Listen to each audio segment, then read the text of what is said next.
should be live already, but they're not gonna know because there's a 5-second delay. All right, so there's chat. This is muted. I don't think we need to know how many people are here, right? Doesn't matter. It's irrelevant. All right, so that's closed. And there we go. We have Streamlabs open here. And when we need to do the questions, I'll tick over here for you to see them, okay? Maybe make it singular like that. Do you want the font to be bigger? It could be bigger, but it's not bad. Is that easier? Yeah.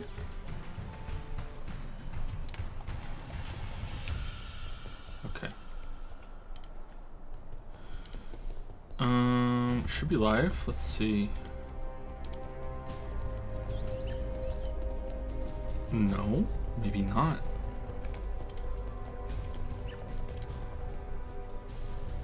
Online. Oh yeah, we are. Okay, so let's do a Discord announcement, but I don't think I'm gonna tweet it.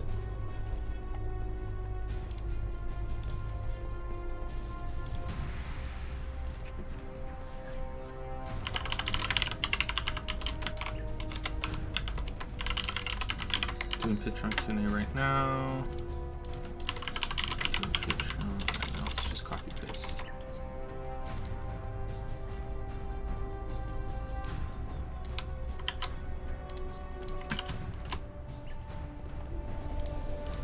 And Patreon. Okay, there we go. All right, so I don't know how loud Path of Exile is because there's no one here right now to tell me.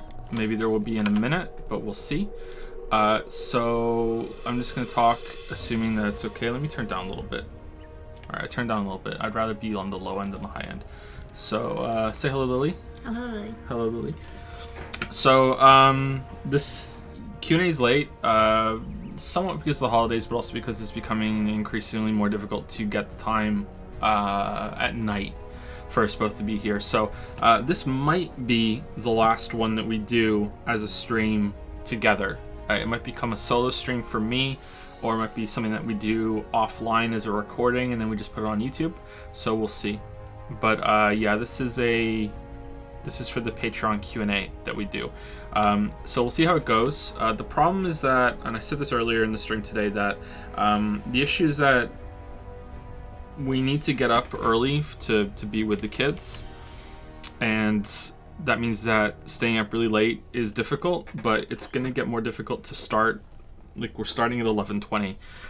That's how long it took for everything to get settled, for the kids to go down, and for us to get ready after, they go to bed.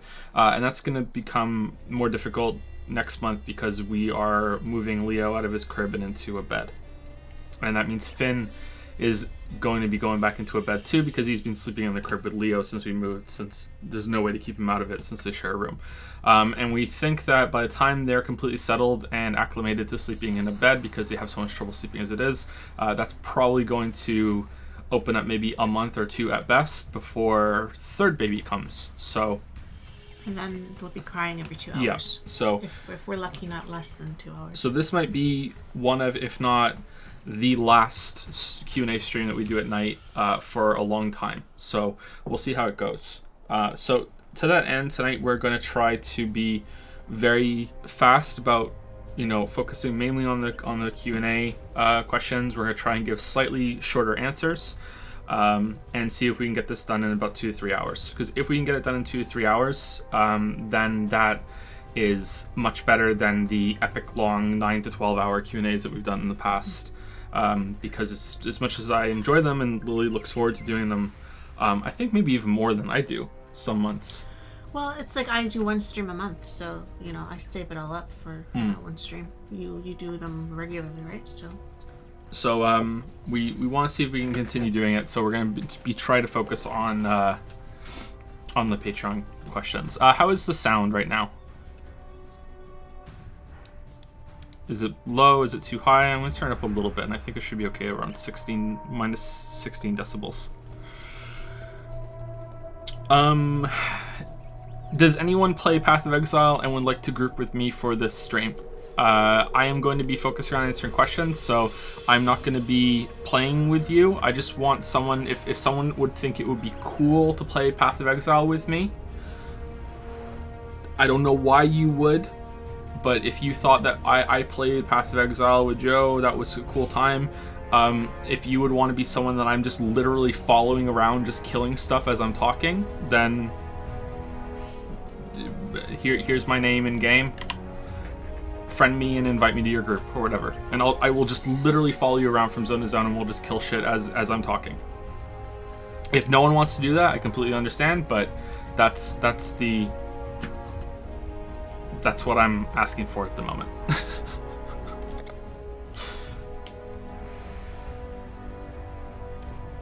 Anyway, in the meantime, let me keep it up. Actually, let me keep it up. In the meantime, let's say thank you to.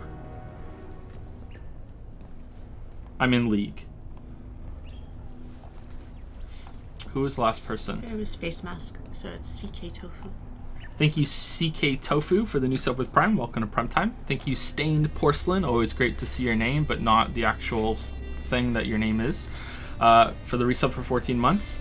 Thank you, Flame Octopus, for the 5-month resub. Hey, no worries if Q&A streams stop happening. Thanks a bunch for making them happen at all. Well, it's one of, like, 2 tangible rewards that we have on Patreon. I guess maybe if you really like having the color on Discord, but yeah, it's kind of difficult to think of a good reward. If anyone has any ideas, please let me know, but every time I've asked in the past, no one has really had a good feasible idea. There have been some good ideas that are like out there and sound really cool, but would be too difficult for this ragtag duo crew of Lily and I to get going, but yeah, we'll see. Thank you, Auric, for the new sub of Prime. Welcome to Prime Time. Thank you, Poogalus, for the new sub. Welcome to the pickle pile. Thank you, A Small Potato, for the new sub of Prime as well. Welcome to Monkey Town. We're saying that now. Welcome to Monkey Town. And Madbake used a bit to save time to purchase some useless emotes for the new fin email. Oh yeah, we need to do that. Yeah. I also need to do the new abbreviation or the new affix or whatever. Yeah, I need to do a lot of things, man. I need to do a lot of things. Right now, I'm trying to get out of 76 hell. That's what I'm trying to do right now.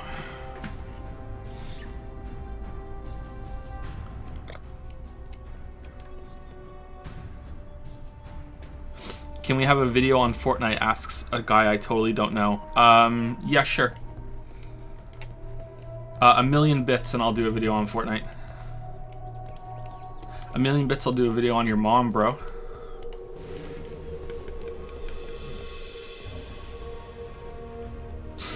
And now I sound like a dick because, yeah, it doesn't matter. Anyway,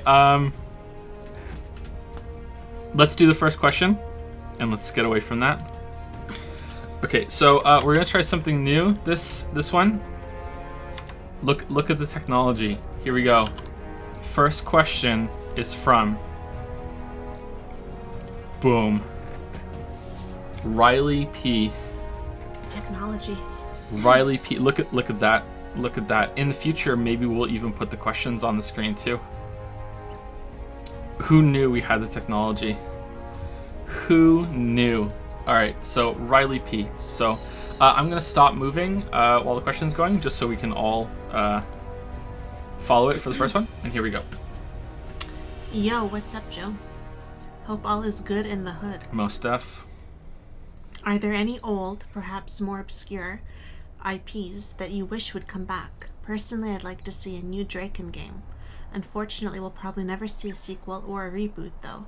I'm assuming you know Draken because it has dragons in it. It does have dragons in it. How is everyone hearing Lily? Can you hear her okay? She's sitting a little further from the mic than I am. Just want to make sure.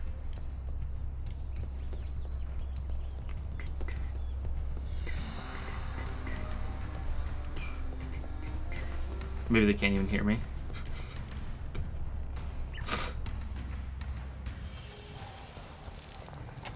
We can hear? Okay.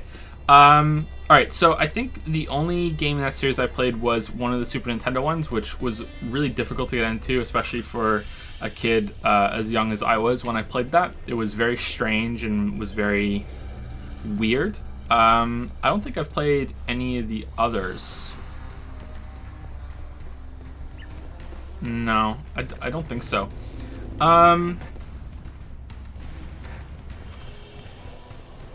I don't know if there are any obscure series that I would really want to come back.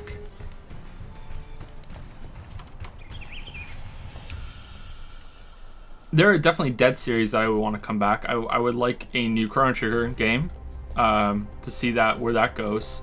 Especially considering I feel like Chrono Cross, while being a good game, wasn't the sequel that a lot of us wanted from after Chrono Trigger. But I wouldn't say that's an obscure game.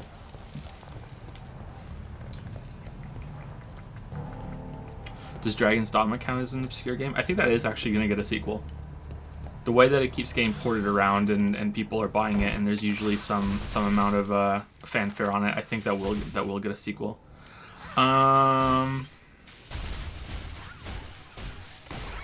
know what was a cool game for the Super Nintendo that I really liked? The Legend of the Mystical Ninja. Did anyone play that? That was maybe my first weeb game. That was weird. That game was really strange, and I think if I played it now, I would understand a lot more of it than I did when I was a kid. But I really enjoyed that game, and I don't know if that series is dead or not. I think it is, because I've never heard anything more from it. I think that could be a lot of fun. You'll need more than brawn to beat us, brute. Sorry, I'm thinking.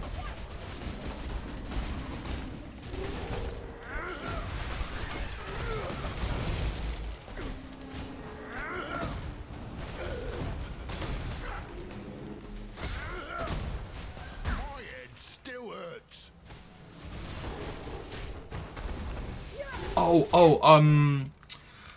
NES games. There are two NES games that I think could use a revival. There was a game called Star Tropics for the NES. I really liked that game.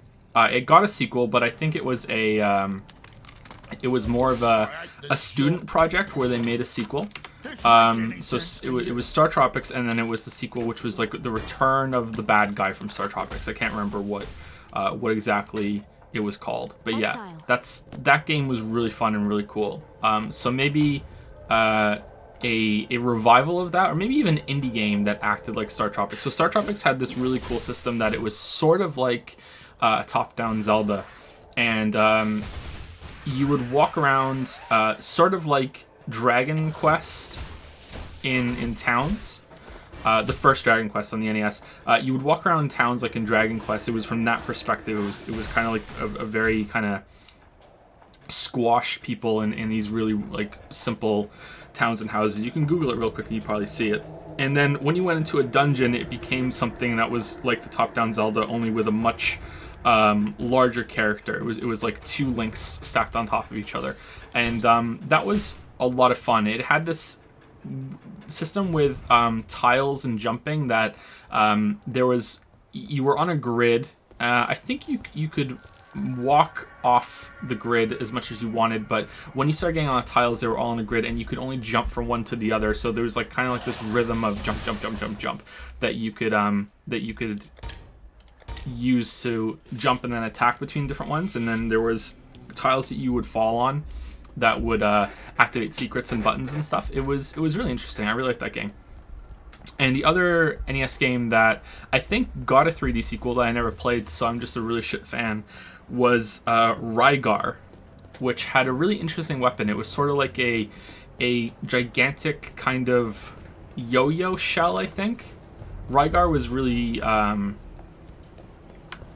really weird. I think it was sort of open world, and it had this connecting areas that you would run around and kill monsters, and then you would get to like 2D side-scrolling sections and stuff. It was interesting. I really enjoyed that game when I was a kid. I don't think I ever finished it though. But for some reason, when I thought of Star Tropics, which was one of my favorite games when I was a kid, I thought of Rygar as well. There must be a Super Nintendo game that has some sort of obscure series. It's the obscure that's throwing me a little bit. Like, I would like to see a proper return of the Mega Man X games, but that's not obscure. Everyone knows Mega Man X. Mega Man X games 1, 2, and 3 especially were fantastic. They're all mixed up in my head now. I can't even really remember which one's which anymore.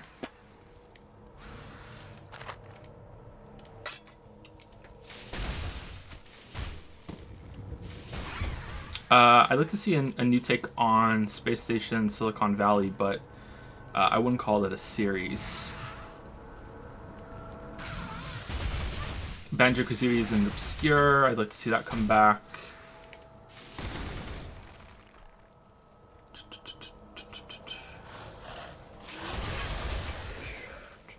I think that's it. Sorry, I'm kind of drawing a blank. I should have done some research about some of the obscure series that I found that I've played in the past. Did I like Mega Man 11? I don't think I played Mega Man 11.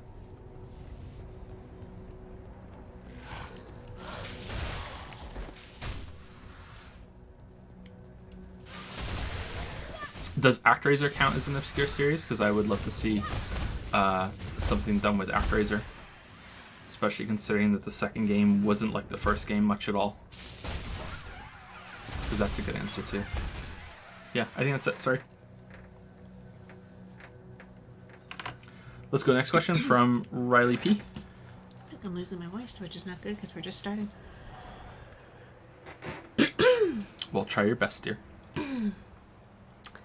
Any IPs, right? Yeah. That's how you say it. Any IPs and other media that you would like to see a proper video game adaptation of? Or adaptation of. I can't speak either. Adaptation. I think it's spelled wrong. I say proper because... No, no, it's right. Okay, it's adaptation's right? Both are fine, yeah. I just added letters to it. I say proper because while there are plenty of anime video game adaptations, unfortunately most put in minimum effort. That recent Berserk game was a major disappointment for me. Do anime games get pretty bad adaptations? Do they? I mean, Berserk shouldn't really do that well as a video game, considering how much it copied from Dark Souls to begin with. You know, it's already so derivative. It was a video game, and it copied all that from Dark Souls to become an anime, and then it tried to be a video game on its own after that. Like that's just really like cruel, you know? Like, you shouldn't do that. Like, you're lucky you got away with it as it was. Yeah, I don't know. Almost any book series that has a lot of world building. So Game of Thrones, Robin Hobb's Farseer trilogy, or that world that she made, rather. Anything like that would be absolutely fantastic to get either the Witcher treatment, or as much of a bad term as this is now, the Bethesda treatment. You know, make it an open world, let you just be a character, preferably a character that isn't even that big of a deal. You're just a dude in this world, and you can explore it, and you can have fun in the world that you've read about, and you can explore all these really cool places and everything. I think that would work. So that's what I think is a good idea. So like anything that's Now I'm no Clive. like a sci-fi thing as well, that would probably be a little harder. There have been fewer games that have done that, I think. But yeah, I think that's a good answer for books.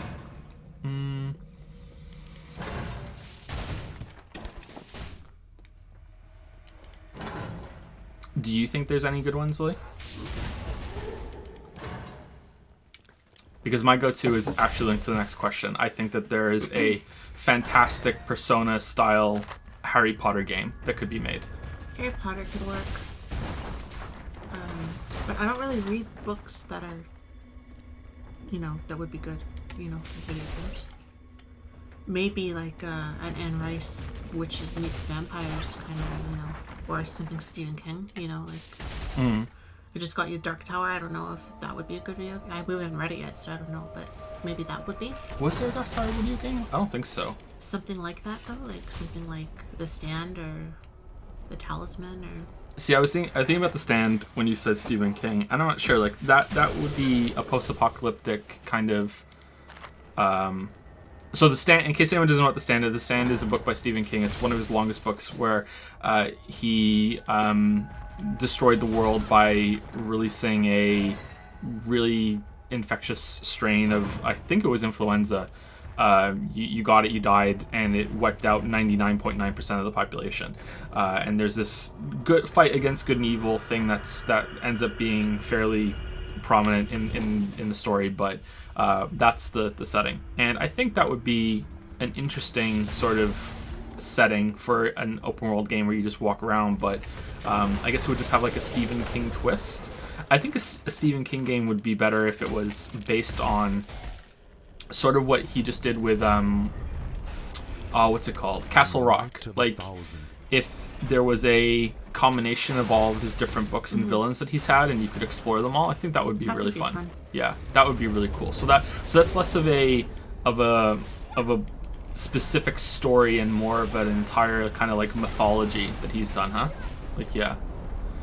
For as much as we've spoken about it before and how much we didn't really care for the book, it was good, but it wasn't great. I think any kind of RPG based in Neil Gaiman's American Gods world would be really cool and really compelling.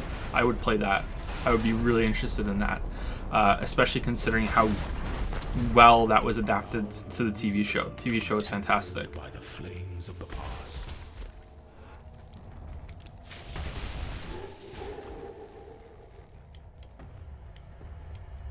Trying to think if it's if there's any TV shows or movies that I think would be good adaptations. I mean, it would be really cool if they made a game based on Danganronpa, you know? I was trying to think if there's any mystery books in that vein, but I think they're probably harder to do. Harder to pull off that kind of a... There are Sherlock Holmes games, and I hear they're pretty good.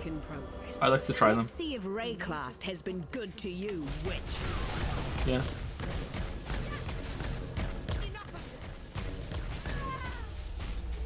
I guess it comes down to, does the movie have anything that can translate to game mechanics? And if the answer is no, then it's all about, is the world rich enough to support any type of game going into it? Like someone in chat right now saying John Wick, and I agree with that. I think John Wick would actually make a pretty good game. Kind of like a Hitman sort of game that could be a little more action packed. I think that would make a fantastic game. And maybe they try to make a game, but it didn't turn out very good. I don't know. Goodbye. I'm not sure.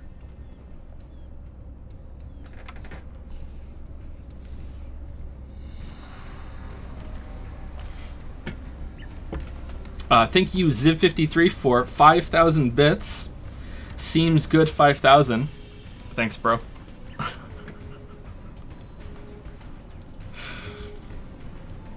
Are you still here? He's working on that Fortnite, huh? Yeah.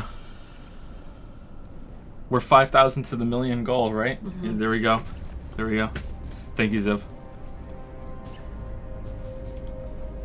I think that a proper Iron Man game would be fantastic. I think Iron Man lends itself to video games quite well. That sort of concept. Anyway, Riley P had 2 short questions. So there's two big question limits, and then you can ask as many small questions as you want. So Riley P had 2 small questions, and the first one was, what Hogwarts house do you think you would belong to? There's a certain BuzzFeed sex quiz that could help you find out. So I read this question as I was compiling the list for Patreon, and I took the quiz, and I am Gryffindor, which I disagree with. I don't think I would be Gryffindor. First of all, let's all just acknowledge that everyone would be Hufflepuff. We're all Hufflepuff. We've all, watched anime or played a Sonic game or something like that, and that just automatically puts us into Hufflepuff. Hey. Speak for yourself. I don't make the rules. I don't make the rules. Hufflepuff is just the fun name. See you. We would be Hufflepuff you watched all of Dawson's Creek twice, okay? More than twice. You would be in Hufflepuff, but no one wants to be in Hufflepuff. So let's just pick one of the other 3 actual houses that isn't just a dumping ground. I think I would probably be in Ravenclaw. I think that if I was in that situation, I think I would take to learning magic quite well. Hermione's kind of how she just dives into it makes a whole lot of sense, and to the point that I would say that maybe the other ones are the ones that are weird. You know, like it's magic, man. Like, just go for it. But then again, I said in chat the other day that programming is kind of like magic that we can all be a part of, and many people don't really program. So I don't know. What's the one that's not good at magic? Hufflepuff. Is it? I don't know. I don't know. So, I'm just thinking that magic is kind of like cooking, and I usually fuck up every recipe. The 4 houses are Gryffindor is all about heart and spirit and courage and bravery, and not always doing the right thing. It's probably a little more complex than that, but that's it. Ravenclaw is all about committing yourself to something, and are usually where the people that are more book smart are in. That's what they go for. Slytherin is kind of the evil but not really evil group, where it's more about cunning and guile, and Hufflepuff is if you don't fit into the other three. So I'd be Ravenclaw, or I would be Hufflepuff.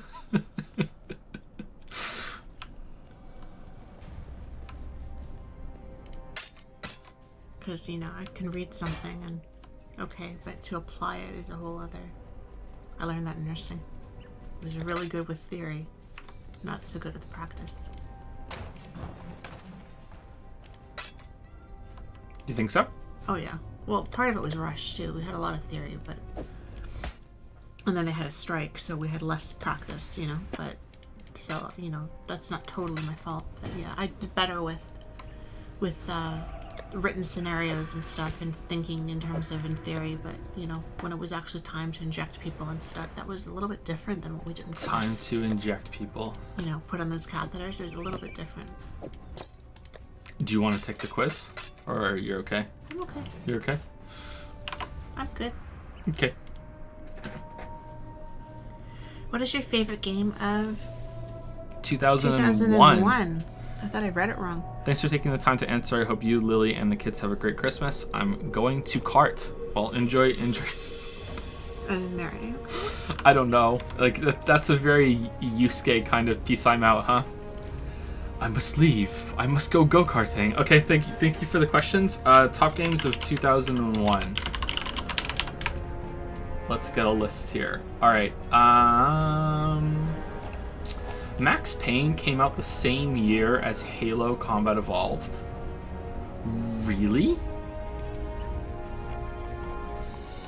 Really though? Grand Theft Auto 3, Halo Combat Evolved, Tony Hawk's Pro Skater 3, that game was fantastic, Max Payne, Super Smash Bros. Melee, Devil May Cry 1, Silent Hill 2, Metal Gear Solid 2, Sons of Liberty, Onimusha, Warlords, Return to Castle Wolfenstein, Luigi's Mansion. Harry Potter and the Philosopher's Stone, there you go, how good was that, Soul Reaver 2, Conquer's Bad Fur Day, Twisted Metal Black, Black and White, that was good. Eco, James Bond 007, Agent Under Fire, Baldur's Gate Dark Alliance, Diablo 2, Lord of Destruction, Crash Bandicoot. I'm probably going to go with Devil May Cry. I think that was my my favorite game of that year. I was really taken by Devil May Cry. I remember renting it when it came out and just loving the hell out of it. I didn't have a PlayStation 2, so I had to play it at my friend's house. Melee is really close, and if you went back in time and asked me which one was better, Melee would win, and I would be like, I'm so into Melee right now.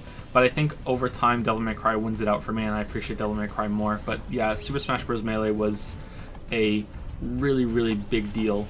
I enjoyed Halo, but I didn't play it until much later when it came out on PC. Maybe that's why I'm remembering it wrong. Yeah, I think I'm gonna go with Devil May Cry. Let's make it a tie. Devil May Cry and then Smash Bros. Melee. Max Payne was really good too. I never played Soul Reaver. I watched my friend play it all the way through, though. Oh, Baldur's Gate 2 came out that year? Oh, Throne of Ball. Throne of Ball wasn't that great.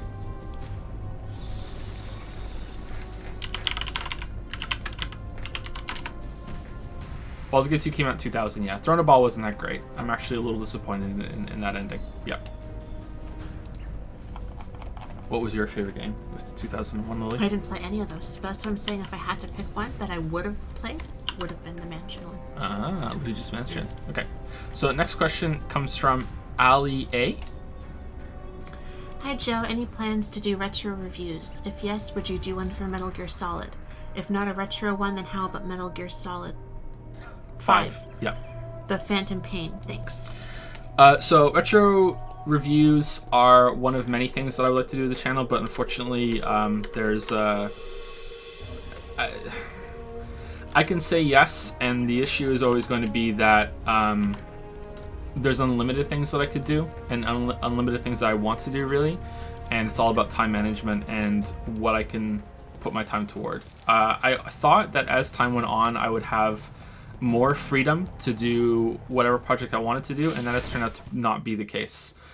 There's a lot of pressure to do certain games. I'm not talking about The Witcher, though, like that. The Witcher is completely separate from this.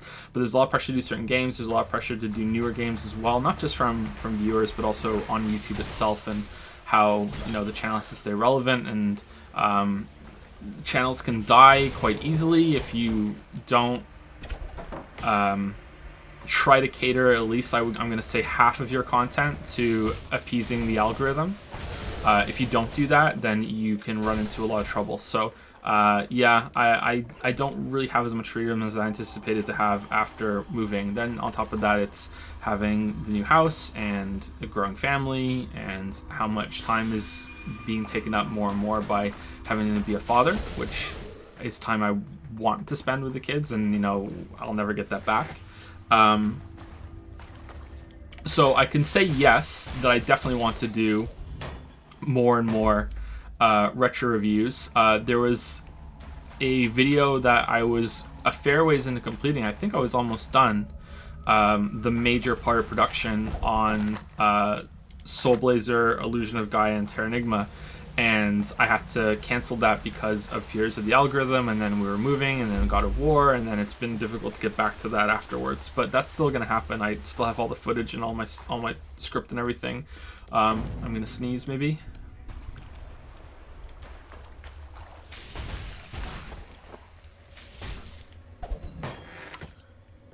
No, it's not coming. I'm sorry. It was almost here. Yeah. So I would like to do retro reviews on a lot of NES games, like Star Tropics. I would really like to make a video defending Zelda 2, because I think Zelda 2 is a really good game. It's just not what a lot of people expected after Zelda 1. I don't really understand people who don't like Zelda 2 when they weren't alive when that was relevant, because Zelda 2, I guess maybe they still have Zelda expectations when they go back and play it, and then they play it and they're like, you know, it kind of gives you false hope when you go outside and it looks like Zelda 1 kind of style top down, and then you go into a cave and then it's side scrolling and you're like, what the fuck is this? But I think that game's pretty good. It just maybe not a good Zelda game. Yeah, I would like to do videos on a lot of old games like that, but I don't know when or if I'll ever have the time to do so. Metal Gear Solid is unlikely, even though I do enjoy that series quite a bit. I haven't played 5, so I can't tell you right now if I'd have enough to talk about it. But the issue with Metal Gear Solid is that a lot of other channels have already done videos on it, and I don't know if I could add enough new to it to justify committing so much time to playing all those games, all the side games, really thinking about it. And while we'll talk about this a little bit more later because someone asked about this specifically. It's not always important to have something unique to say, but I would feel that if I'm going to put that much time into it, that it would be just, you know, the icing on the cake to have something unique to say, whereas if I don't, then I could double up with doing something that other people haven't really done all that much, while also knowing that I don't have to worry about potentially wasting my time, or retreading the same ground. Matthew Tosis has done videos on Metal Gear Solid, and they're all pretty fucking fantastic. Super Bunny Hop has done videos on Metal Gear Solid. I think all of them, and I haven't watched all of his, but I've watched some of his earlier ones, and they were also really good. And I'm sure there have been plenty of other channels that have gone on for Metal Gear Solid as well, so it would be difficult to try and find something new. That said, if I played Metal Gear Solid 5, I would, and I feel like I have a good script and I have someone that wants to come bursting out of me, then I would make the video on it. I almost made a video on Metal Gear Survive because I felt as though everyone just decided that they were going to hate that game just on principle because of what Konami did, and Konami deserves it, but at the same time, if you like survival games, Metal Gear Survive is actually not a train wreck. And my words are chosen there carefully. I'm not saying it's great or even good, but if that's your jam, it's actually not a train wreck. You might enjoy it if you really like survival games. If you really like Metal Gear games, you probably won't like it. But as I learned while I was playing it, just I think I played it for 5 or 6 hours. It reuses the maps from Metal Gear Solid 5, and I hadn't played Metal Gear Solid 5, so that part was lost on me. But then again, maybe that would be kind of cool if you play Metal Gear Solid 5. Maybe that's actually not a straight up detriment. Yeah. But yeah, it had a lot of issues. It controlled so poorly, and it was just awkward to play. But some of its ideas as a survival game were really interesting to me because I really like that genre, and I've eagerly been awaiting someone to try and like a big developer to try to make a proper survival game, and it hasn't really happened yet. I think the perfect game would sort of be a mix of Breath of the Wild and Don't Starve. I think that would be really, really good, and I would play the shit out of that, but sadly it hasn't happened yet.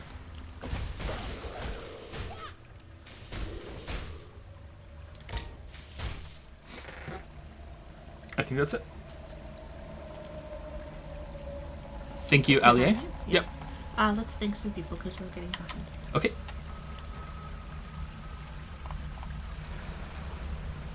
Do you want to go or should I? You can do it. Thank you, Frosty Jesus, for the 8-month resub. 8 whole months of Genomoth. Oh, there's 8 Genomoths. Oh, it's 8 whole moths. Sorry, I can't read very well at the moment. Thank you very much, Frosty Jesus. Sorry that I said months instead of moths. 8 moths it is. Thank you, Psylocke the Defiled. I'm reading carefully now. For the new sub with Prime. Welcome to Primetime, Psylocke the Defiled.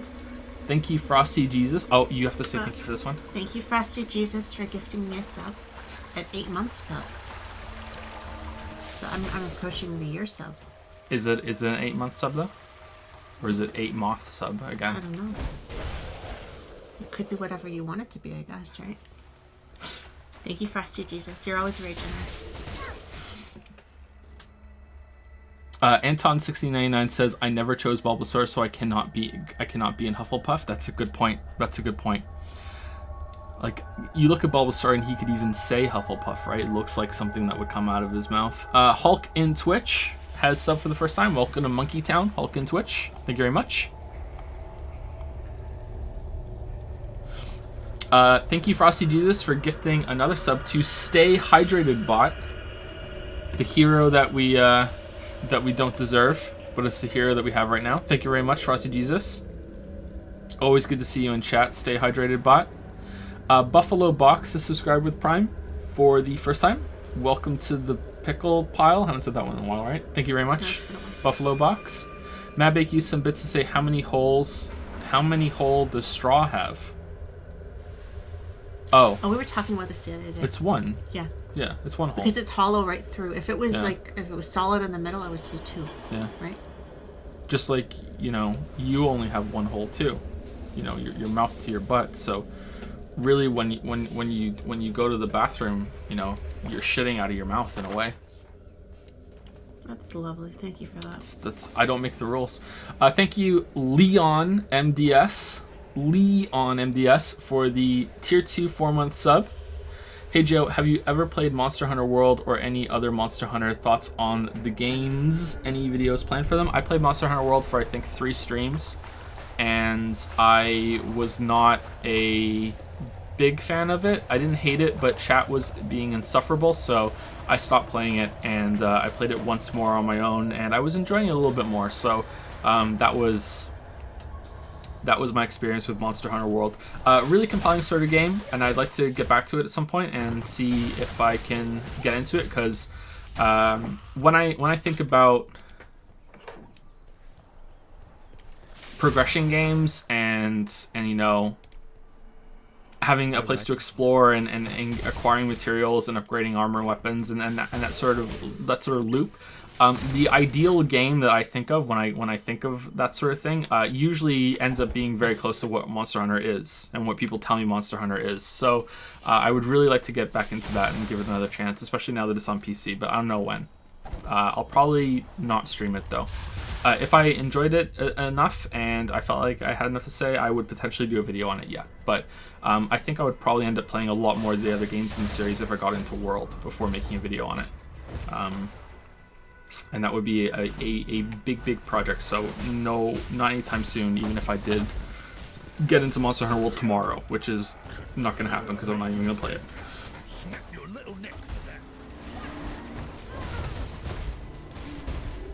Thank you to Frosty Jesus, who gifted a sub to Lear for 4 months. Thank you, Frosty Jesus. Thank you to Ariel Stannis, who resubscribed with Prime for 15 months. Thank you, Ariel Stannis. Hi Joe, I love these Q&As. Even if I'm too much of a lurker to actually leave a question, just know I'm silently giving you my support. Thank you, Ariel Stannis. And thank you to Action Hater, who's gifted a sub to Joseph Anderson for 1 month. Who's Joseph Anderson? Want a friend, I do. The people in chat are saying that you must not know about vaginas because there are more than one hole. No, it's you. The straw that you. I'm no weeb. I know all about vaginas. At least 3 times. And you were there and they were both born. At least 3 times. There's no mystery.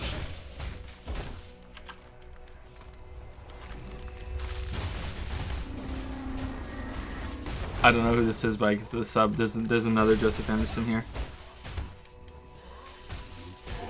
Life is short. Deal with it. Oh boy. Okay. Next question on Patreon is from LC Tao. Hi Joe, ever heard of Crosscode? I think it'd make a fun stream game. Personally, it was my favorite game of 2018, up there with Celeste. Happy holidays to you both. Crosscode, huh? No, never heard of it. Hit or miss? Guess they never miss, huh? I don't want to talk about Crosscode just yet. I've only played a little bit, but not enough to talk about or to get a good feeling on it or anything. Someone messaged me on Discord a long time ago, and by a long time ago I mean like 2 months ago, and was like, hey, you should probably check out Crosscode, and it looks pretty good, but I haven't played it enough to know yet. It's just one of many games I kind of dropped in, played for like 30 minutes and was like, okay, and then dropped out of it. Yeah, so that's all I can say for now. I don't know if I'll stream it, maybe, but there are a lot of things to stream at the moment.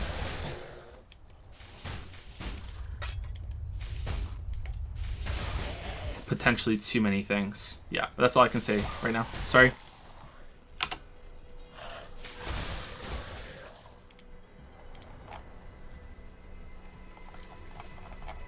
Put it next to Celeste. That's some high praise though, huh? Why is my list bugged?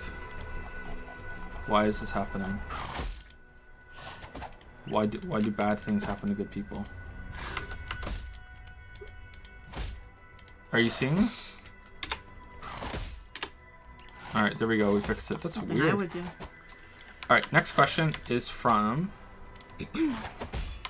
Carlos S. Hi, Joe and Lily. How's it going? I hope you guys had an amazing Christmas. These are my questions for this month. Joe, if I'm not mistaken, you, just like me, were lucky enough to have both a PS1 and an N64 growing up.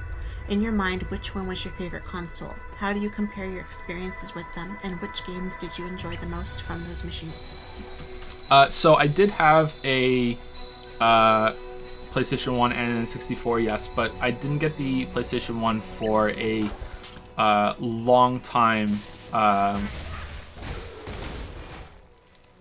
think the PlayStation 2 was out and wasn't all that new by the time I got a PlayStation 1. I was mostly into Nintendo stuff and not much into Sony stuff. So most of my PlayStation playing from that era before the PlayStation 3 was at a friend's house. You know, I had multiple friends who had PlayStation 1, 2, and so I would play there. Most of them had them chipped too. I didn't have mine chipped because I didn't really like doing that. It was just probably as a teenager too scared that the police were going to come and arrest me for having a chipped PlayStation, you know. But a lot of my friends had them chipped, and they had like all the games on these burnt copies and everything, and they would play them.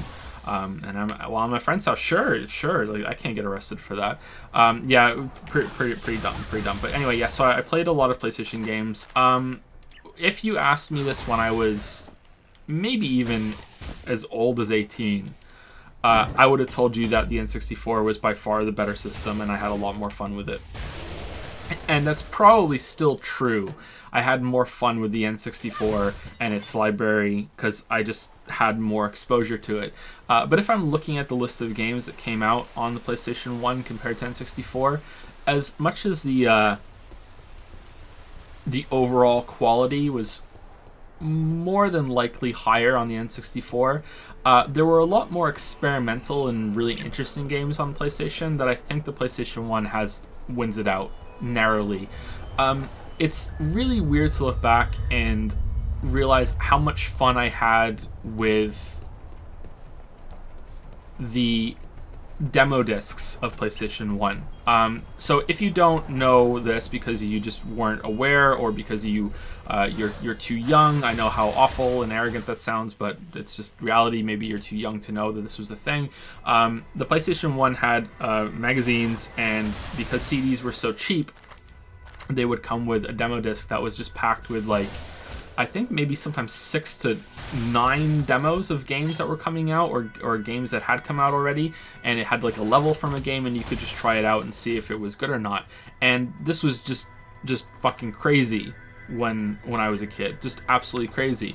I think I had more fun with some of those demo discs and treated them like full games than I did with some full games that came out, or ones that I rented.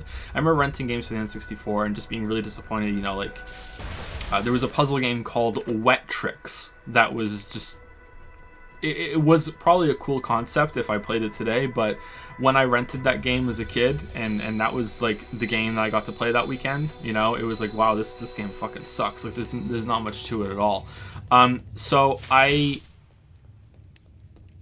think that the amount of games that just came out on PlayStation and how loose that library was compared to N64 lends it itself to winning out.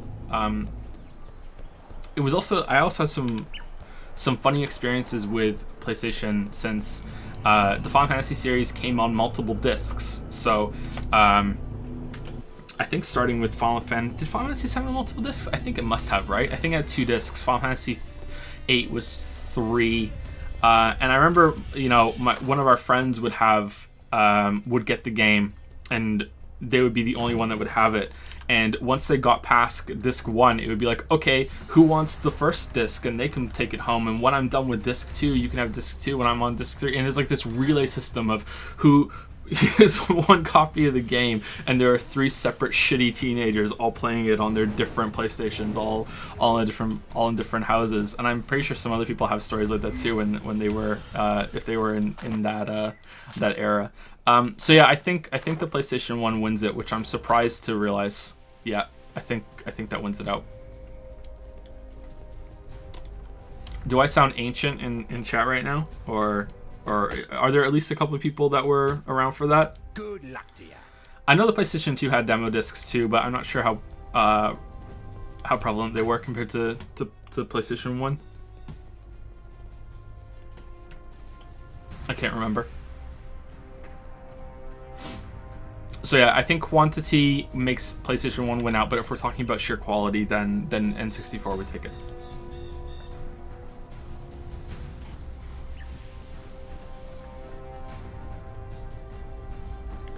This is for both of you. What is the best moment of your 2018? There were a lot of good moments in 2018.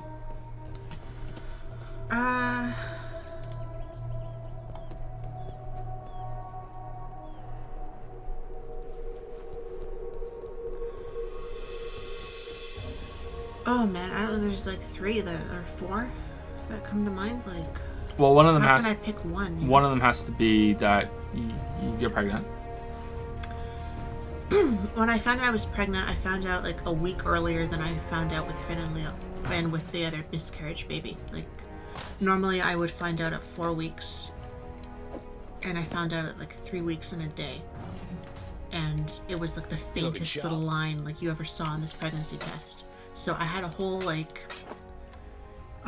day, or even a little more than a day of am I pregnant? Maybe I'm not pregnant. Maybe I'm gonna lose it. Like, I lost the other one. I was really nervous. So when I took the next pregnancy test and it was dark and it was like an obvious you're pregnant, I was so excited and just so relieved that, you know, and of course you can still lose it and, you know, things can go wrong, but it was just, it's such a great confirmation moment, you know, of you're wondering, you know, if it is true, or it's, you know, if it's gonna happen or not. Or you're holding it up to the light, and then I'm saying to Joe, hold it up to this light, get the flashlight. Is it there? Is it actually trying to take a picture of it, and like it doesn't even show up on the camera, right? That's how faint this line was the first day. But it was really cool. That was a great moment. The other great moment was going for the first ultrasound, and I brought Joe pictures, but because he couldn't be there, he was with Finn and Leo. But seeing the baby flailing his little arms around on the machine, you know, was pretty cool. The first glimpse of the baby. Little alien thing, right? Yeah. Yeah. For me, when we took off for flying, I've never flown before. And there was this moment of just, after we took off, we flew at night and we were flying over a city and all the lights, it was all lit up. And it was a really cool moment for me because I've always been afraid of flying, and I had too many things going on with the kids that I couldn't really focus on being afraid. So I didn't really realize, you know, like it didn't hit me that until we were already in the air, and I just looked down and saw these lights. It was really beautiful. And the other moment is when we found out we were getting the house. I don't even think it was we were getting this house. It was more we were getting the mortgage, that it came through. We were waiting for a while to hear back, and, you know, he hadn't gotten back to us. We were having trouble getting the backing for it and stuff, and they wanted more information, and it was really kind of iffy if we were going to get it. And I just remember him saying, and we were expecting it to be a little bit less than we qualified for, and I remember him saying, we can go to this province, you know, we qualify in this province, and we qualify for this amount, which was an actual feasible amount that we could actually get something with. And it was just this huge relief of we're actually going, you know, we're actually doing it. That was a pretty good moment. I think that would be it for me. Yeah, would be everything to do with the house and that whole thing. It was really difficult, and it was definitely the most stressful thing ever that I've ever done so far, which I think goes to show you just how lucky I've been in general. You know, that doing that is the most stressful thing. But yeah, I think it's weird to say it was more stressful than my mom dying, and I can't believe it happened so quickly, because I would put my mom dying at number 3 or 4, but number 2 now would be when Leo was born. When Leo was born, that was a really, really, really bad day. It was a good day, but it was a bad day. After he was born. Like, the actual birth and everything, that was fine, that was great. And speak for yourself. But then after like getting home from the hospital, That was really bad. That was a really bad day, and that was just the most stressful time until the move, and then the move was. The move just happened so fast. Yeah. You know, we decided to look in a different area, and then we decided, oh, we'll call a real estate agent, and then suddenly you were flying out to look at them, and a few days later we made an offer, and like a few days later it was accepted, and then we had the home inspection, and that was and then the mortgage said, yeah, you can have it, and then and it all just. And then, we're going in a couple of weeks? No, we're going on Saturday. Like we're just going. We're doing it. So it all happened within like a 2-week period. We went from we're trying to rent in Toronto to, we're moving provinces and we bought a house, and like we had no help. We didn't tell anybody we were going.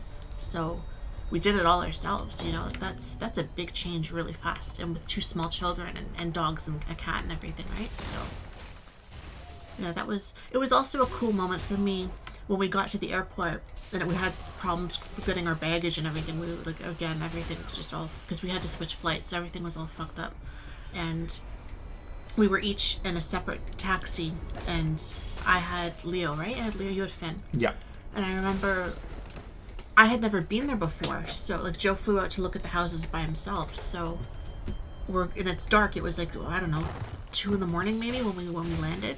And so I have Leo and he has Finn, and we're going through the streets, and I'm recognizing landmarks from Google, like from when we had mapped things. Google Maps, yeah. And I had never seen it before other than that, and it was this really weird moment talking to the taxi driver and saying to him, yeah, we bought a house here. I've never been here before, though. I have no idea where you're taking me in the dark by myself with the baby, and like, but this looks familiar. Oh, there's that looks familiar. That looks familiar. And it's just kind of this holy shit moment of, oh my God, I live here now. Like that's, and let me tell you, it didn't look like Toronto. Coming from the airport was very deserted and lots of empty spaces. What brought you to Moncton, eh? Oh. He asked me that. Yeah, the house prices in Toronto there's something else. Went there a few years ago. Not for me. Not for me. This is home. This is home. Yeah, that I think the house is probably gonna narrowly win it out. Yeah. Just a totally unexpected but crazy experience. Yeah, I think so. Okay, and Carlos S. had a quick question, which was... What's the best book you read this year? I want to read Gone Girl soon since you guys loved it. That's it. Thank you for making my 2018 so much better with videos, streams, tweets, and jokes, guys. You're really great. Hope you have a fantastic 2019. Much love to you, too. Thank you, Carlos. I don't remember all the books I read in 2018. I know my favorite was Sapiens. I don't know... Like, I remember reading recently... more Robin Hobb's books I spoke about a bit earlier, and I don't remember if that was this year. I think it was this year because I think you got me them for Christmas in 2017. Mm-hmm. So I think I read those in 2018, and those were quite long. There are a couple other ones too, but I don't really remember them, or maybe they were in 2017. Not sure. I don't have a lot of time for reading and movie watching or anything like that. But yeah, Sapiens was my best book of 2018 that I read. I know that there's a question later on in this Q&A that asks what did I like about Sapiens, so I won't talk about it more right now, especially considering this is a quick question from Carlos, and I can go into more depth in the other one later on. What about you? I'm trying to think what I read. I was keeping track of it for a while, but now I'm kind of drawing a blank on it.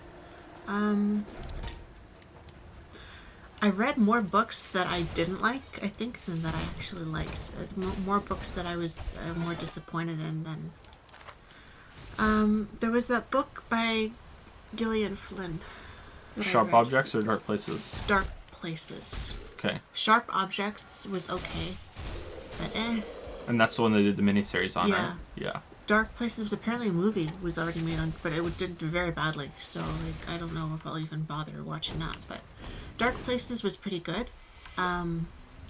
It follows the story of she's now a grown woman, but she was a child at the time that her family was murdered and she was at home at the time when it happened and she fled and she survived. Is this the one where she's selling memorabilia to people who are really... she's broke okay, now. I love that part of that story. She's broke, Yeah. and there's this group of like fanatics that like write letters. Her brother was arrested for the murder, and you don't know if he actually did it or he didn't do it, or you know that they claim he's innocent, and they send him letters all the time, and they actually are telling her what happened that night because they've read so many books on it, and you know, like, never mind that she was there. I thought that was really funny. The Monkey King And, names you slave.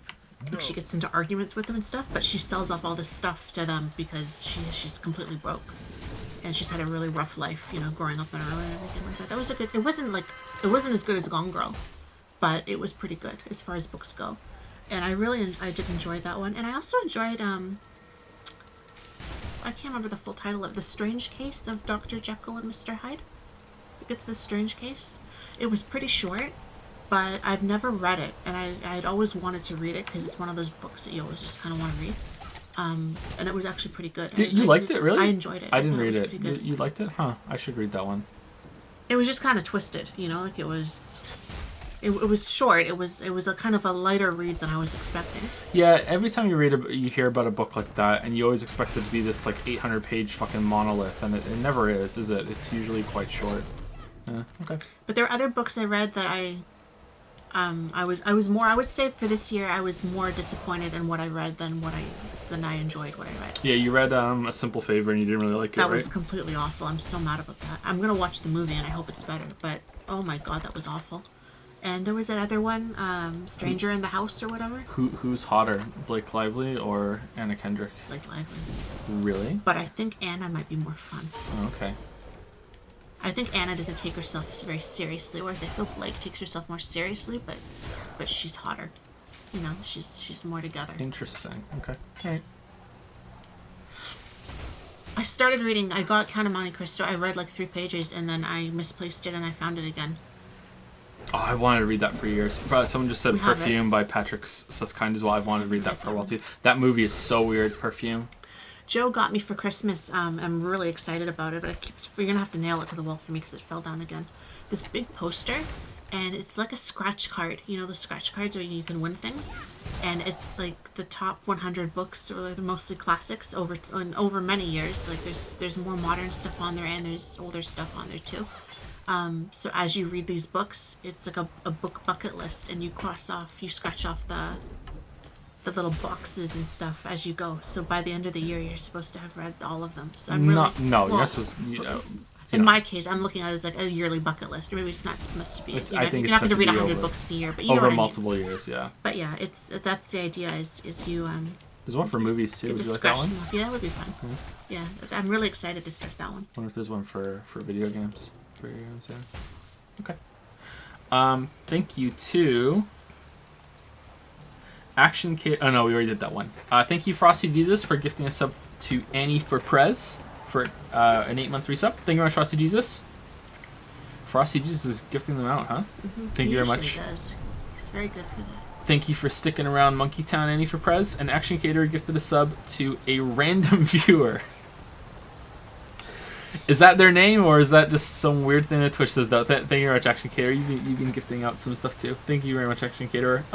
Maca991 Productions has used 100 bits to say for the Edith Finch video. Oh, well, thank you very much. I'm glad that you liked it. Yeah, Edith Finch video was a pleasure to make. It was that and the Soma video were by far the easiest videos to make that also turned out quite well.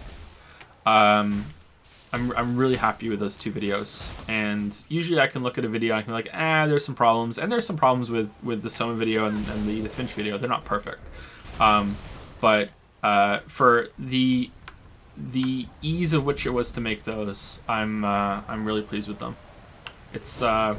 It can be really refreshing to just be able to knock a video out in about a week, compared to just the absolutely gigantic long videos that take so long otherwise. Yeah.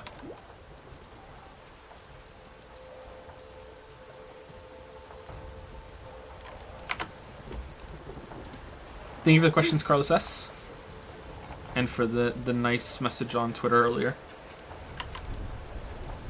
Oh, the man himself. Action C. I don't know why I abbreviated last time because it's not a real name, but I guess I was just in a rhythm with it. Action C says... Hey, Joy Triviani and Lily of the Valley. Haven. Oh, haven't. Sorry, there's no period. Haven't been able to catch the streams lately because I am across the world for Christmas right now. Hope yours will be good. This time I'll just ask 2 questions. Could be quick questions, could be in-depth questions. Who knows what they could be? I certainly don't. Okay. Thanks for the White Elephant, Dirty Santa suggestions. Took Lily's suggestions of getting a shitty movie, went on Amazon and searched for Blu-rays under $5 and found a zombie beaver movie called Zombiever and a few others. A romance novel called Even Vampires Get the Blues. So thanks for that. How was your Christmas? Or if you read this before the 25th, how has the lead up to Christmas been? Do you have any plans for the new year? Zombiever, huh? That actually sounds classy stuff. That sounds like it could be pretty good. Not gonna lie. I think I could watch Zombiever. So Christmas was one of the candidates for a really good moment of 2018, and I didn't want to talk about it because I knew that this question was coming up. It was pretty fucking great. Would you agree? Yeah, it was good. It's the best Christmas I've had in maybe ever.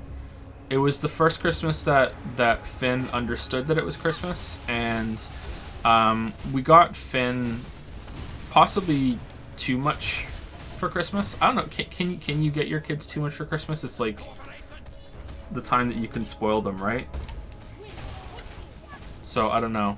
I think it was okay. I think in comparison to what other people did, probably it was more than usual. But again, we don't have anyone else giving them gifts, so we don't buy for them, and they don't have it. Yeah. So we spoiled them. It's Finn in particular. We spoiled Finn.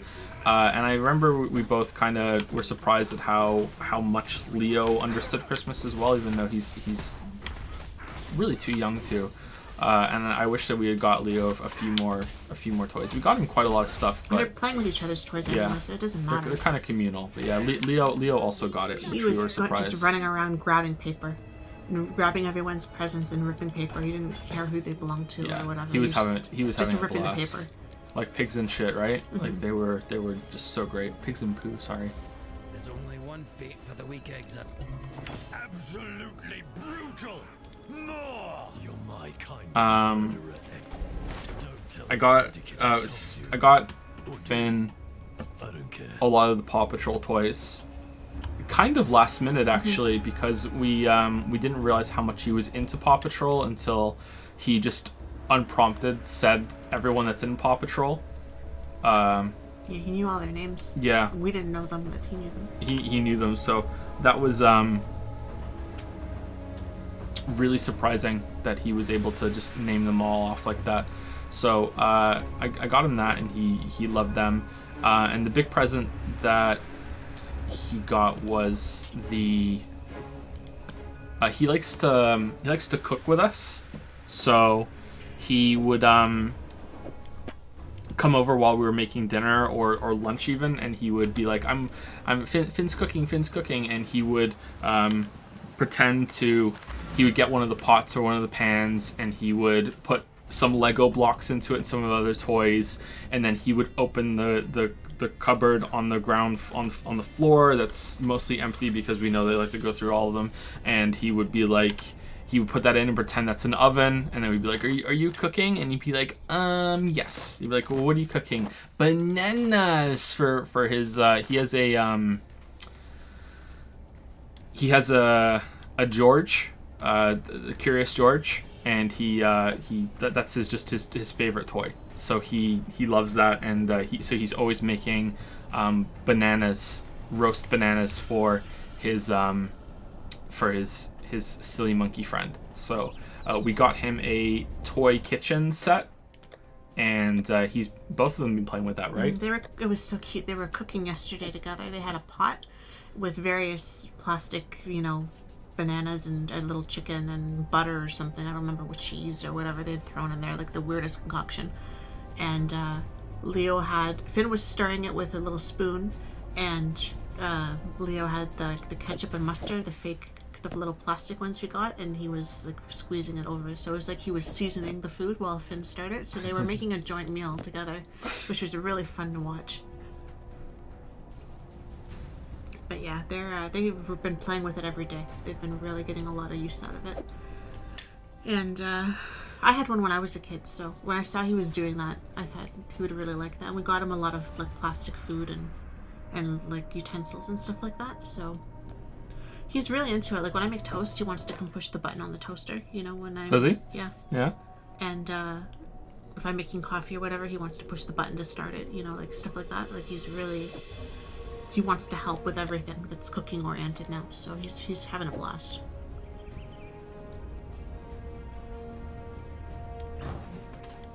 Yeah, he's really been enjoying that, and all the Paw Patrol toys as well. Yeah, he's been having a really good time.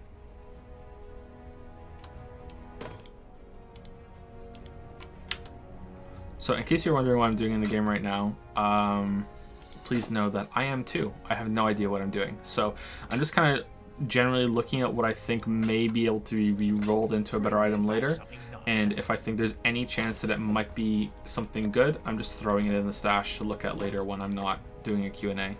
So, like this wand here has plus socketed level lightning gems and spell damage and lightning damage and everything. So it looks pretty good, but it doesn't have the right sockets for me to put them in. So I'm just leaving it alone for now, and maybe I can use it later.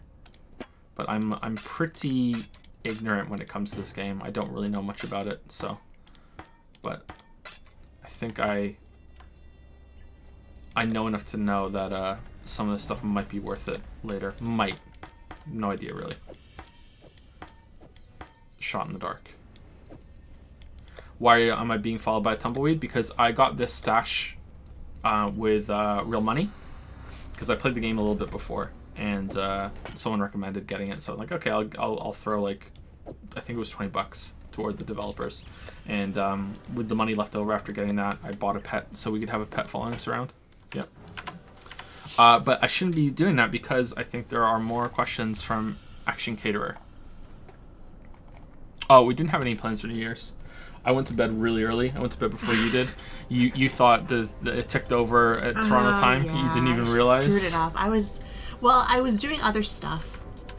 I was dicking around the computer, and I kept thinking I should probably, because I wanted to catch because we have cable now. This is the first year in like 10 years we've had cable. So I'm like, I'm gonna watch the Times Square thing or whatever when they all perform and freeze their asses off, and I'm gonna watch.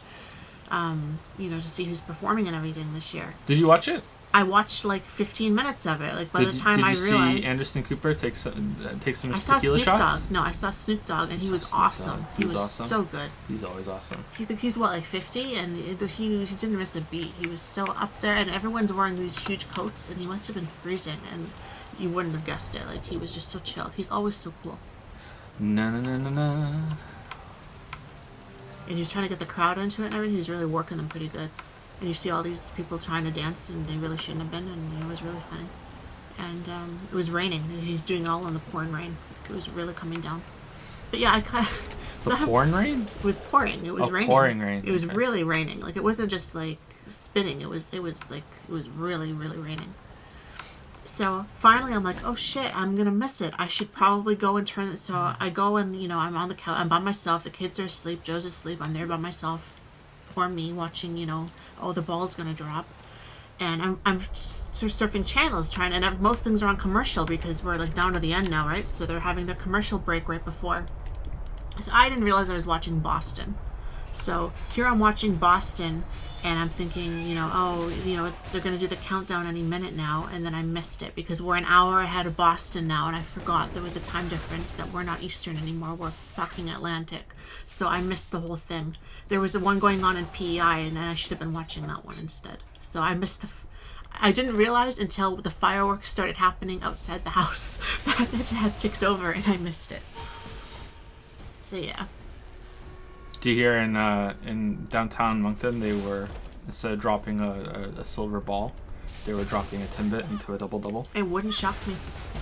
There were so many fireworks, though. I couldn't see them. I looked out the window, and then I was like, if I went outside, but I wasn't that committed, so I wasn't going out in the cold for that, but the dogs were not happy.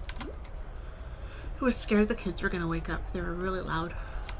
But yeah, nothing really, you know. Normally we would have a drink or two on New Year's. That's like the only time of year that we actually drink anything alcoholic. Yep. And we're never going to top, you know, New Year's 2018, right? When we were playing the classic Getting Over It. I hate that game. What a way to end the year. But yeah, you know, being pregnant, that didn't happen, so yeah. Yeah, who isn't a fan of Snoop Dogg? Everyone loves Snoop He's Dogg. so chill. He's so cool. By the time we're I wonder if he actually is that cool or if it's an act. I'm gonna say no. I think he really is that cool. Are you? You're starting to figure it New out. Year's has never really been as big of a See it deal in as... your eyes. Like, it wasn't my But there's family, more but going like, It's a on. laugh. for us, it has never really been Yeah. that big of a thing. But we've never really been into, I'm going to just wildly stereotype here. Like, we've never really been into getting drunk off our ass, right? So... No, but with my family, when I was little, like, it was game night. We would play Monopoly. and Ooh, that's a stuff good until- idea. We should do that. That was, and okay, there would be wine, but like, you know, when we were old enough to drink it, but like, it wasn't, you know, it wasn't always like a party or whatever. Like, I went to a few, we went to one together, didn't we? We went to a house party when we were first going out. For New Year's? Yeah, we did. Did I we? remember. We went to one, I think, for Oh, one I year. remember now. But Yeah. I don't know. Sorry. I can't tell you that. Yeah, so, yeah. Yeah, I remember, yeah. We did, yeah. But we're not really into drinking, so, yeah. Yeah, so that was our holiday. Okay, next question from Action Caterer was...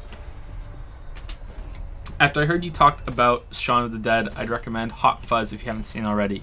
If you have already seen it, what you think of it.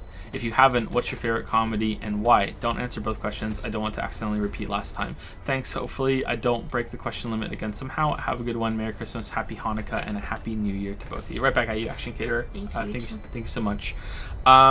I have seen Hot Fuzz. Not only have I seen Hot Fuzz, I saw Hot Fuzz in the theaters, and I don't know if Lily remembers, but I dragged her to see it. I remember. So, I don't remember the movie very well, but I remember you dragging me did to you see enjoy it. it? It was okay. It was okay from what I remember. It was kind of dumb funny, It's kind of dumb funny. and yeah. I like dumb funny a little bit. Like that's usually my kind of. So I thought it was funny, but I don't remember following it very well. Like I couldn't tell you now what it was A lot of the about. jokes. Well, it's been a long time. It was very British, wasn't it? Yeah, it was very British. And I know lot some of the of it went jokes over were my dumb. head. A lot of the jokes were dumb, but a lot of the writing is clever. Hot Fuzz might be the answer to your other question. Like, Hot Fuzz might be my favorite comedy movie. I don't know. I haven't really thought about my ranking of comedy movies. I know that my favorite TV show that's made me laugh the most recently has been Letterkenny. Just watching shit on YouTube has just had me crying. Letterkenny is that's one word. It's the town that the show takes place in. Letterkenny is a very deeply Canadian show that is just, if you're Canadian, it's just fucking hilarious. I mentioned it earlier in the stream. For a more mainstream choice, Seinfeld and How I Met Your Mother have been Not Arrested Development. really, really, really funny. I haven't seen the rest of Arrested Development. I haven't seen the new seasons, and I hear they're kind of disappointing. But Arrested Development season 1, 2, and 3 are fucking gold. I think it's 1, 2, and 3 when the show was before it got canceled. They're fucking gold. But that's TV. The Good Place was really good too. But I think The Good Place it's not just. The Good Place is a good story as well as being funny, right? Like, it's actually pretty compelling. It's very story heavy. Yeah, so I like The Good Place for different reasons than a comedy. My favorite comedy movie, I don't know. Hot Fuzz is probably up there. I mean, how do you judge it? If you're judging it, you know, a comedy that is also like a good movie instead of just being a bunch of jokes, a vehicle for jokes, Hot Fuzz is definitely a candidate. Maybe even just wins outright right there. But if we're just talking about what's made me laugh the most, then it might be something as simple as like The Emperor's New Groove. You know, I fucking love that movie. That movie's hilarious. Finding Nemo is really hilarious. Like, there's a lot of kids movies that are just really, really funny that I loved when I was a kid and still do. You know, yeah. So I don't know about that. I don't know what I would say is the funniest movie. Hot Fuzz is really good, and I won't spoil it because I'm pretty sure there's probably at least a few people in chat that haven't seen it. It's an older movie, but I just, you know, I probably couldn't spoil it properly anyway because I don't really remember it, so I shouldn't talk much about specifics. But Hot Fuzz has a, I don't know if it has a 3-act structure. I'm gonna say it has a 2-act structure, but maybe you could even justify it being 3 or 4 acts depending on how you view what an act is. So I'm gonna say that it has a 2-act structure because it's just gonna be simpler to make my point.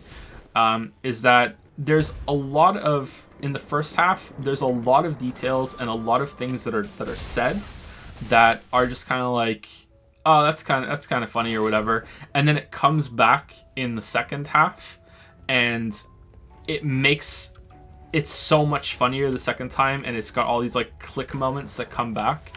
And the way that it's so expertly done is that you don't really, it's not forced the first time around. So I really love the movie for that, and that was probably the best part of it for me. I've only seen it twice. I'd like to see it again sometime. But yeah, that's the best part of it. I really like the guy that was doing the really deep, I think, Yorkshire accent. That I was surprised that I could make out most of what he was saying. I was really shocked about that. I could follow it, even though they couldn't. I will temper that, you know, that's a great movie with saying that I was really disappointed in the next movie that they did, The World's End. It wasn't bad, just it was nowhere near Hot Fuzz and Shaun of the Dead for me. I know a lot of people think that that's the best one out of the 3, which is really surprising to me. Maybe it's because it's the most, in a way, it's the most serious, I guess.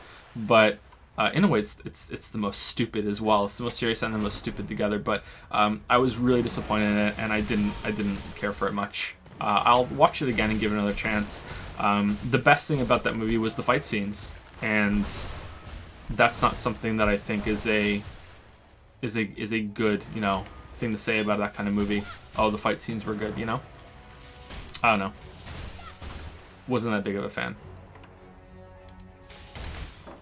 I'm trying to think what my favorite comedy would be now. I'm trying to think of comedy movies in general, and I'm drawing a big blank. There's so many classic comedy movies I haven't seen. I'm trying to think, like, they're like one that made me laugh so hard I cried or something, and I can't think of any. Like, and I know I did. Like, I know there are out there, and I just can't think of what they were now. Life of Brian made me cry a lot. Life of Brian is so funny. Holy Grail is really funny too. I haven't seen Airplane. I haven't seen Caddyshack. You know, there are so many classic comedy movies that I haven't seen.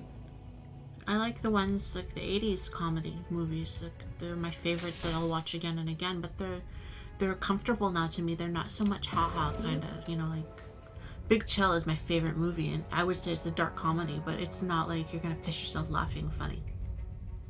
It's more like, oh, you know, I got that, you know, like that kind of funny.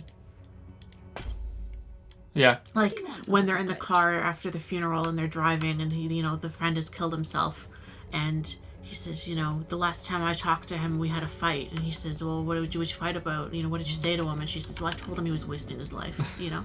And you're like, oh, shit, you know, like, and then he killed himself. Oh, that's kind of funny, you know, that kind of humor. But not so much like a I'm crying kind of humor. I can't think of any movie like that. Drawing a total blank. Tropic Thunder was really good. That was funny. Okay, I did like that one. Tropic Thunder was actually really good. I was surprised at how good that was. I liked when he danced.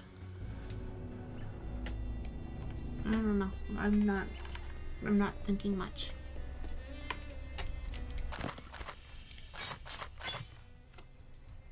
Come over here. Good luck to you. Okay. Thank you, Action Caterer. Should make a list of like a compendium of good movies and good books and stuff like that we really like. Yeah. Next person is Brian B.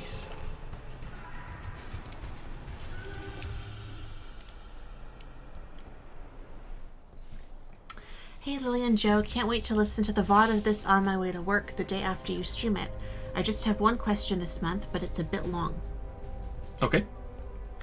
Recently, as I was playing through Ashen, I had the opportunity to perform a little experiment. I was watching you stream the game while also watching another streamer play the same game. You don't have to include his name when reading out the question if you feel he should remain private, though. His name is... I don't know if I could say it anyway. Lobos Jr. Yeah, I know that streamer. Yeah, he's pretty good. I've watched some of his stuff before. Mate. Anyway, the two streams were radically different. Joe spent much of his stream thinking the game was just okay, while also pointing out a lot of the game's issues. Consequently, chat during this time was almost overwhelmingly negative towards the game, with many people still talking about how boring the game was days after the stream had even ended. However, the other streamer I was watching at the time was far more positive on the game and was visibly enjoying himself more than Joe seemed to be. Likewise, chat was full of praise about the game, from the visuals to the mechanics, dungeons, explorations, etc. Having said all that, my question to you is this: what level of effect do you feel that you have on other people's opinion of a game? And piggybacking off of that, do you feel your channel style, criticism, and critique has an effect on the way your chat viewers look at and talk about games among themselves and to you? So this is a difficult question. I don't know if I can do it justice or not, but I'll try. It's a very interesting question, and thank you for pointing it out that you were able to do that, because that's really cool that there was such a difference.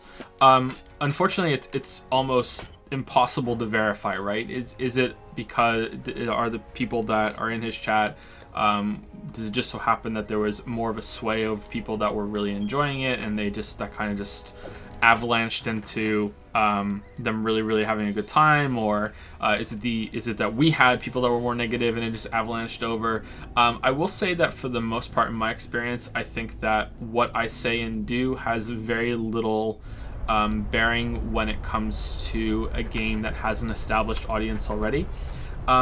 Sometimes I read through the logs on Discord after we're done with a game, like Danganronpa, or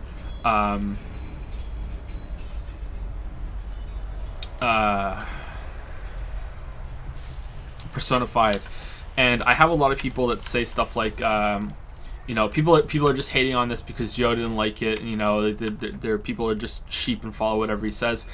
When I read chat, that is not my experience at all. I usually find that I get challenged a lot on what I say, and rightly so, and same on Discord. So I don't know how true it is that sort of thing happens and I have that strong of an effect, but that's on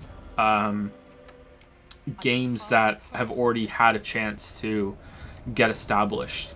When it comes to a new game, I think it's probably undoubtedly true that what I say when people are watching along is going to be an influence on what they say and how they view the game.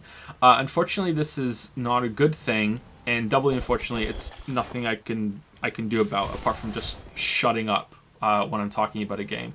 And there have been some times where I do try to keep my mouth shut until I'm further on, but then there's always this little mini battle that's being waged whenever I'm playing a game like that, where I want to speak my mind freely and I want to say everything that's going on in my head, but I know that it might be taken the wrong way, or someone might be like, well, later on if I change my mind, so I'm be like, well, you said this earlier, what the fuck, I'm gonna be seen as a hypocrite, when really it's just that I'm a person and my mind is gonna change, and I'm capable, like we all are, of holding multiple viewpoints in our head at the same time, and that's part of what makes us human, and it's a really good thing about us. But yet we kind of try to punish each other when we see any sort of contradiction, which I'm guilty of doing that too. It's just an unfortunate part of being human as well. I don't like that happens, but like I said, there's not much I can do about it. I think I try probably too much lately to qualify what I say, and I'm starting to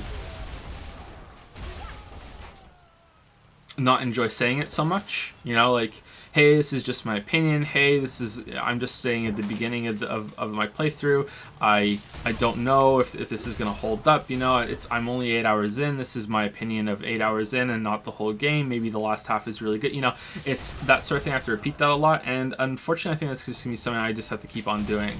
But it is troubling to think that maybe there are quite a few people that just come in and be like, okay, well, he doesn't like it now, I don't like it anymore either. But I'm resistant to that because I don't like it, I think. I don't know, I don't think I'm making much sense right now. What do you think, Lily? Oh, I know what you mean, because we've talked about different things before, so... I don't know,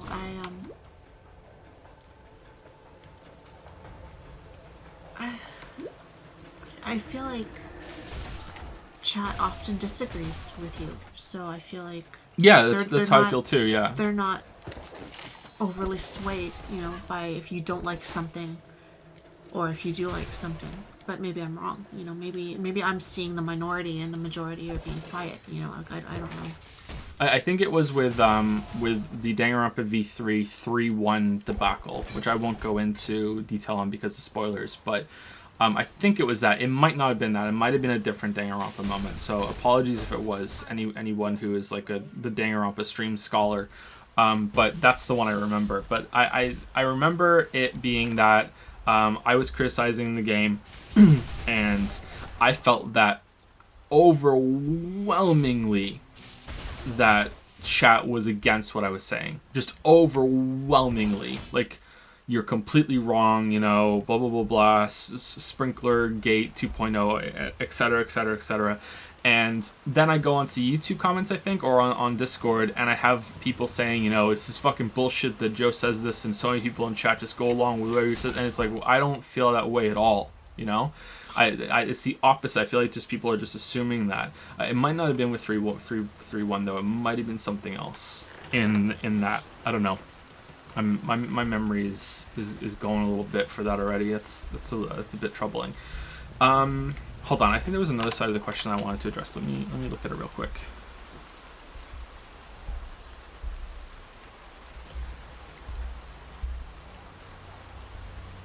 Yeah, do you feel that your channel style, criticism, and critique has an effect on the way your chat viewers look and talk about games amongst themselves and to you? Yeah, I think definitely so. I think that's part of it too. People come to the streams and they expect, if maybe there's someone here that's brand new to the stream, they're gonna expect something close to what the YouTube videos are, and the YouTube videos are overwhelmingly critical. You know, it's really the videos are me learning game design by studying games. And that leads itself to being more critical and more about like, okay, how could this have done better? There's always something that could have been done better. You know, there's this is a slip up. This is not that great. This is a flaw. And I think that's what people come to the streams expecting. So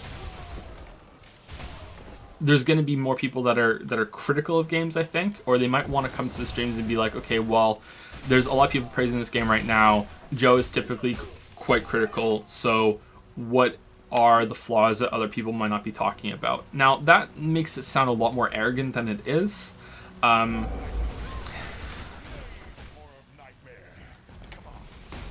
There's no doubt in my mind that almost every single piece of criticism that I put in my videos, that the developers already knew about it. Maybe there's a few major bugs that slip through, or some oversights that maybe slip through, especially if it's a game made by a smaller team. But Prey, Breath of the Wild, Odyssey, you know, every big game, God of War, the devs already knew. Like no dev is watching these kind of videos from a big company, is watching these types of videos and going, oh shit, you know what, this YouTuber guy is right. Like that's not happening. Maybe with the smaller games, maybe, but not with the big teams, because the problems are not from a lack of iteration or refinement. It's time, resources, deadlines, budgets. You know, it's always from that. The God of War devs know that what they did with Atreus halfway through the game is is not great.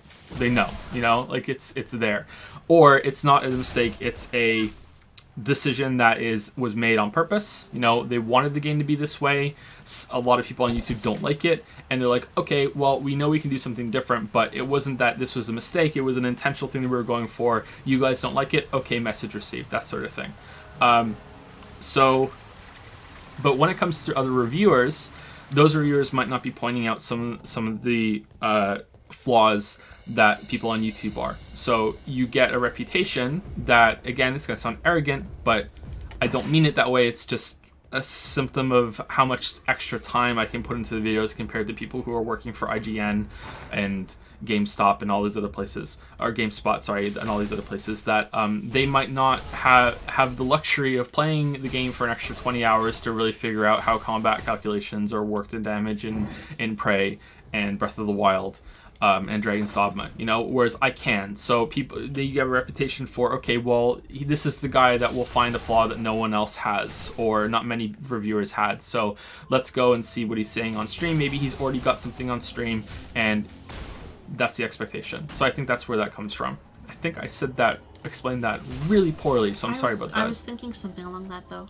I don't watch other reviewers, so I don't know what's out there and, like, what other people are doing and stuff like that. But if you have someone who tends to be more critical and goes through the games point by point and picks them apart and stuff and says this was good, this was bad, this was good, this was bad. If you have another reviewer who is more positive overall and says, maybe they only make videos on games that they really enjoyed, and they have more positive to say overall, you might not get people watching, like gravitates to like, right? If I don't like hearing people shit on things, then I might want to go watch the positive dudes reviews more than I would want to watch yours. So you're saying it's like a feedback loop, sort of. Yeah, that makes sense too. Yeah, it can get skewed sometimes, and maybe that's where it comes from. Maybe when we're playing a game that has a big sort of following, and that kind of nomadic group shows up, hey, there's this guy that's playing all the Danganronpa games. Let's go hang out in his chat for the duration of those playthroughs. And that new group that comes along that might outnumber the normal kind of audience that's around. Maybe that's where the clash comes from, because there's these regulars in chat that are being critical and might be agreeing with what I'm saying, but I'm not seeing it that much because it's being drowned out by the nomadic group that has come along. I don't know. I like being able to speak my mind when I'm playing a game, and as much as I've been trying to hold back a little bit lately, because I feel like I could explain myself better when it comes to, like, hey, these are just my ongoing thoughts. It might change later on. I don't want that to go away. Sometimes it can be a lot of trouble, though. A lot of trouble. God, people were so mad about Danganronpa and Silent Hill. Oh, they were so mad. Anyway, it doesn't matter.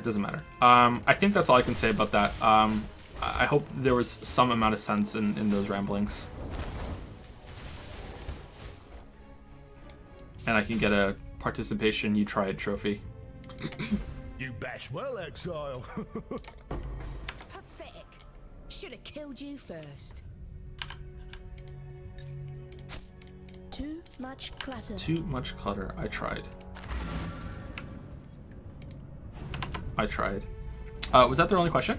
From Brian B? I think so. Yeah, it was. Okay, thank you for the question, Brian B. Do you want to say thank you to people over here? Yeah, there was a few that... I think this is the most recent one, yeah? Yes. Okay.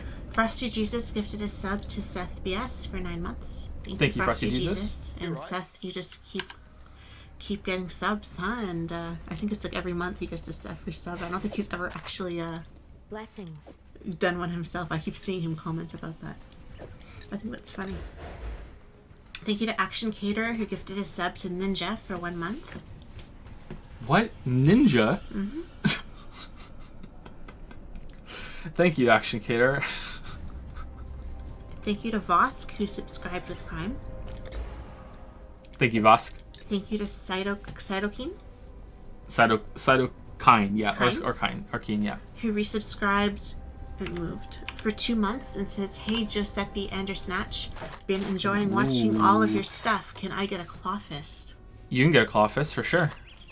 Welcome to the Dragon's Den, Cytokine. Here's a claw fist. It's not a nice claw fist. Maybe they like it hard. You don't know.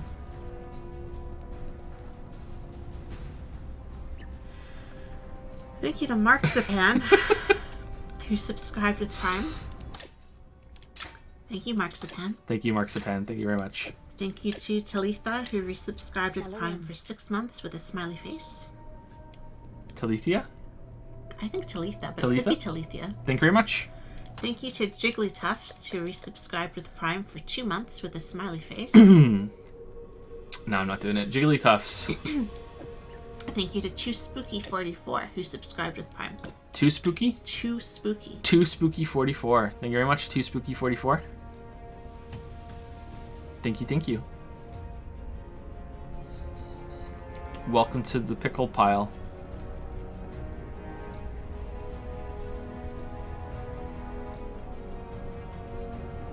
I think these might be better. Let's put them on. Who knows? Anyway, next questions are from my list is bugged. There we go. It's from Fabulator. The fabulous Fabulator. There we go. It's updated. Fabulator. Happy holidays, Joe and Lily. First time using my privilege here since I became a patron in September, and I cannot say for certain that I will be able to catch the stream. Here are the first 2 questions of mine for Joe. The technology has been evolving in the past years, mainly influencing how video games look and sound, but rarely do we see gameplay benefiting from the technological advancement. Can you recall or point out a moment that you feel a certain game mechanics that is possible because of the advancement of the technology behind the creation of the game? No, I can't. So I read this ahead of time, and I can't think of a good candidate that fits aside from the obvious jump from 2D to 3D. You know, like, I feel as though gameplay has gotten more stagnant as graphics have gotten so much better, and so many developers have worked on the presentation side of things. But I don't think that is always true, and I think that in the past year or two we've had some games that have tried to push it forward a little bit, but I don't think that's a result of better technology. I think that's just been them finally trying to differentiate themselves, or having game directors that understand that they want to have more involved gameplay.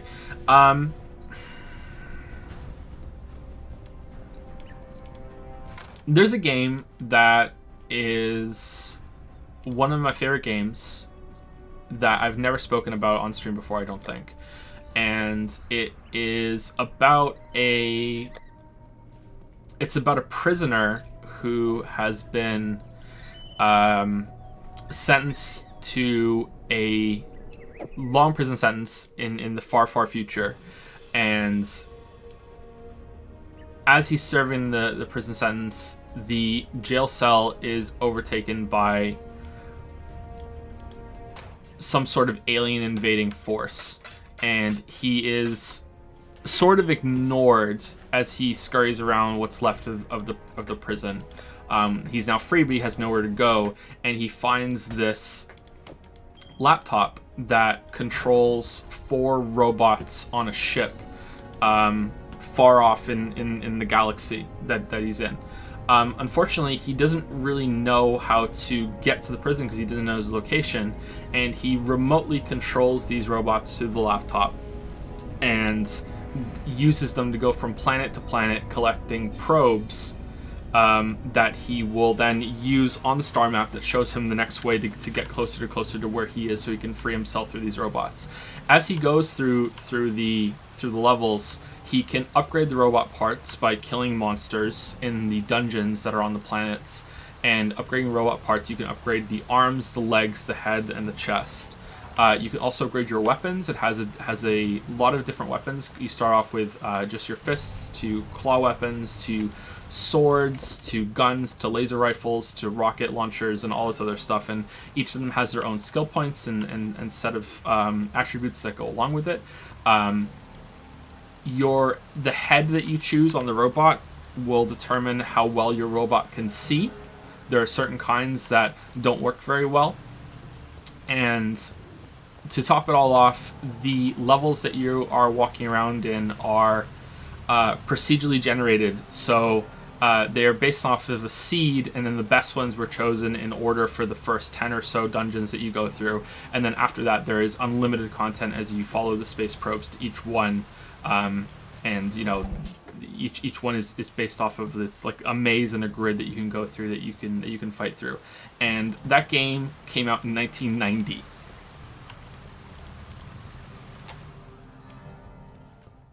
There is definitely been some level of stagnation.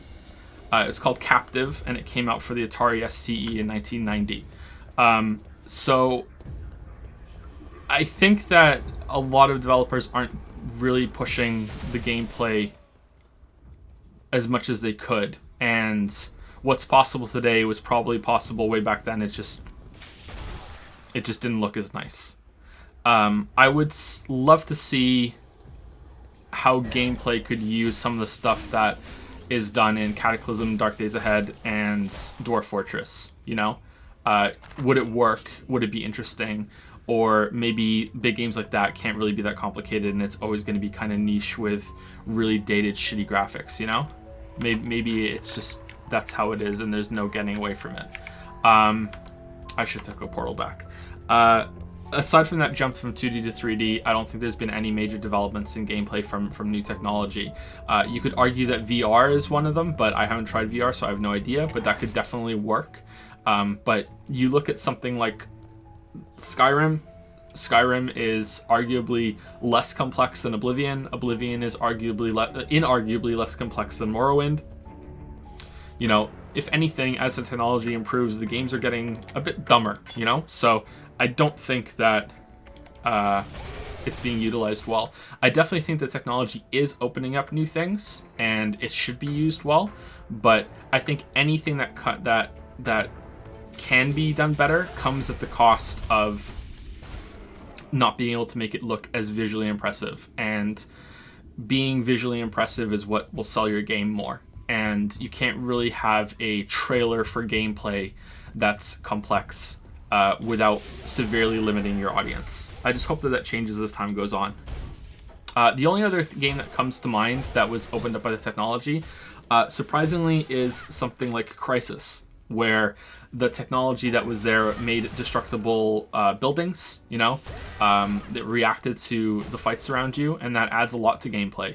But I think that what's the game that's based on Mars? Red Faction. I think Red Faction 1 and 2 did it before Crysis. I know Red Faction 1 did it before Crysis. I'm not sure about Red Faction 2. I can't remember. I don't think AI has gotten much better at all in games. Maybe Fear is the top end. I'm not sure. I can't remember the last time I played a game that had AI that made me go, oh wow, you know? You could argue that the advent of fully realized 3D MMOs is something that technology made possible and is different, but I don't know about that. And they've been around for a while, and I don't think that answers your question. I said it before in a past Q&A that I am really looking forward to hitting the diminishing returns as hard as we possibly can on graphics and presentation, and then hopefully, like I said, in the next 10-20 years. Just hit that wall, and then we have to develop stuff outside of that. I really hope we hit it. And I hope games look absolutely fantastic when we do hit it, because I do enjoy really good visuals in games. But I'm really eager to see what happens when you can no longer sell games by just being the prettiest one out there. I wonder if that's why so many are trying to be open world. You know, we have the best open world. I wonder if that's part of it. I don't know. Maybe it's just in style. Not sure. Not sure. Anyway, I think that's all I can say. There's probably something else I've forgotten. Sorry, but I think that's all I can say.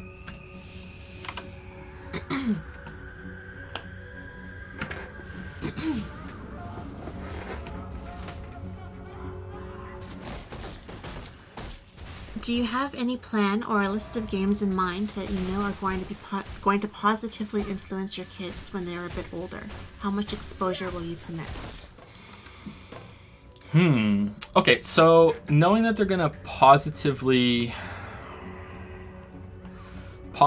influence the kids, that I don't know about. I do know that I'm not going to let the kids play really graphic, violent games with a lot of blood and monsters and shooting things until they're old enough to fully understand what that is. I don't think video games can make people violent, but I also know that kids are very susceptible to nightmares and being disturbed, and that those warnings are there for a reason. They're not just, hey, let the kids play whatever they want.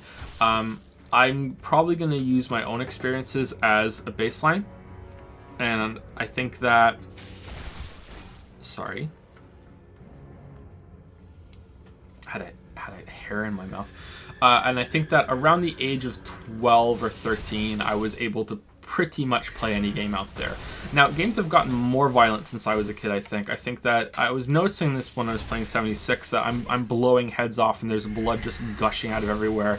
And, you know, it's not even making me pause. Whereas the first time I played Fallout 3 and I did a VATS kill and the head like visibly disconnected from the torso and went flying off into the distance, I was like, ho, ho, ho, ho, you know, like that was quite the novelty. And now it's like, it's Tuesday, like who gives a shit, you know? So I think that it's gotten more extreme and gotten more commonplace, so it's going to be harder to realize when something is pretty bad. And I think so far I've been pretty good about making sure that the kids don't see stuff like that. Yeah, I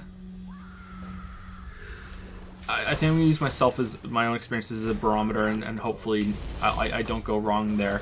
But any games that are good influence, I don't know. I have a list of games that I know I want them to play, and I know I have a theory or a like a pet project I don't know if I'm gonna be able to do, because in a way I've already messed it up, because he's already seen some of the newer games that I played. Not like this or Dusk or anything like that, but like the kid has seen me play Enter the Gungeon and Breath of the Wild, you know, like the older boy now I'm saying, because Leo doesn't understand.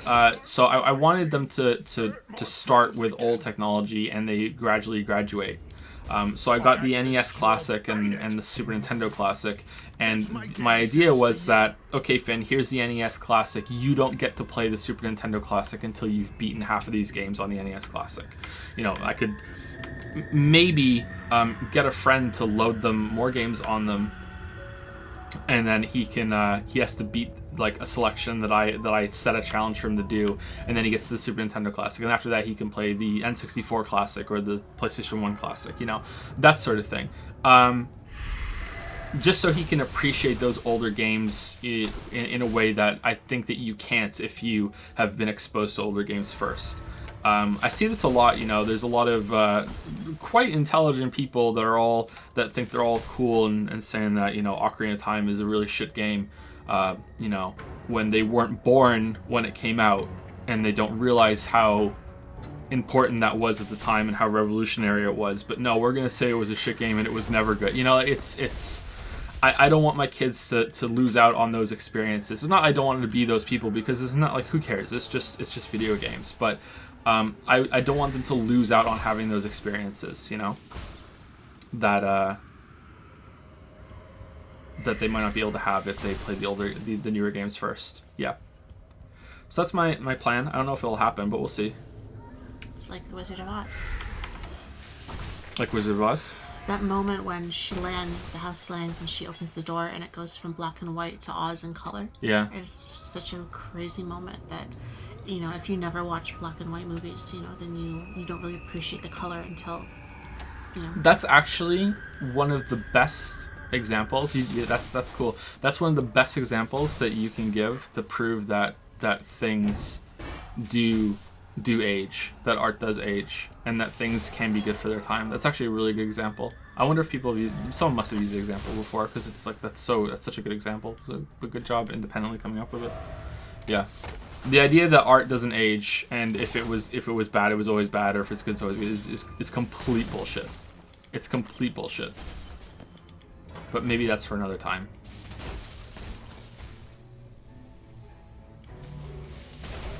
There are some important games like Ocarina of Time is an important one. Donkey Kong Country is another important one. But Finn's already played Donkey Kong Country with me a little bit. Silly monkey, silly monkey.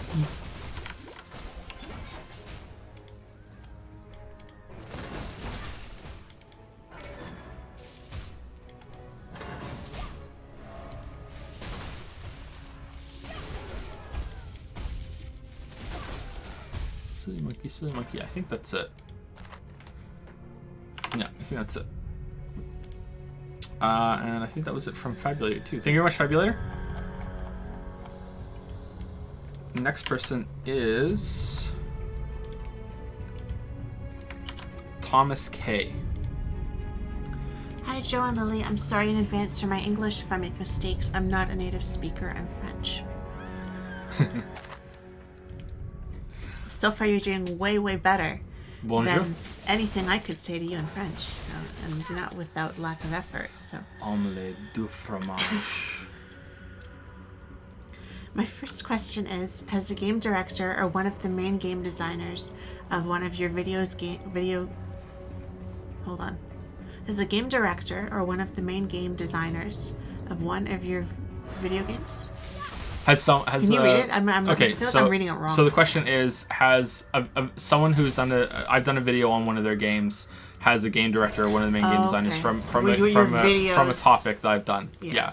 Have they contacted me? Have they ever contacted you after one of your videos and want to discuss with you about your critiques? If yes, would you be able to say who it was, or at least which game, and what was the topics of discussion? There have been multiple people that have watched the video that made the game.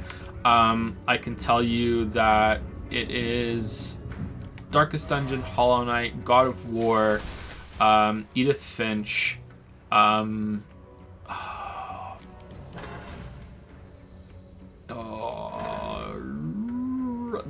might be it that I know. Oh, The Witness. I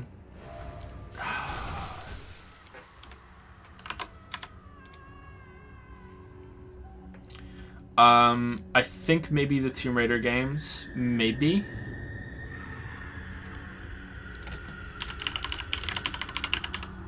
Let me go look at my own videos.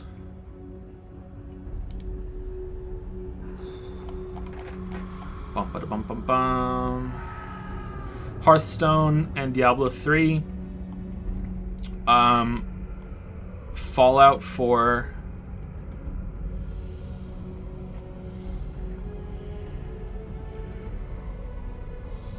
And Prey.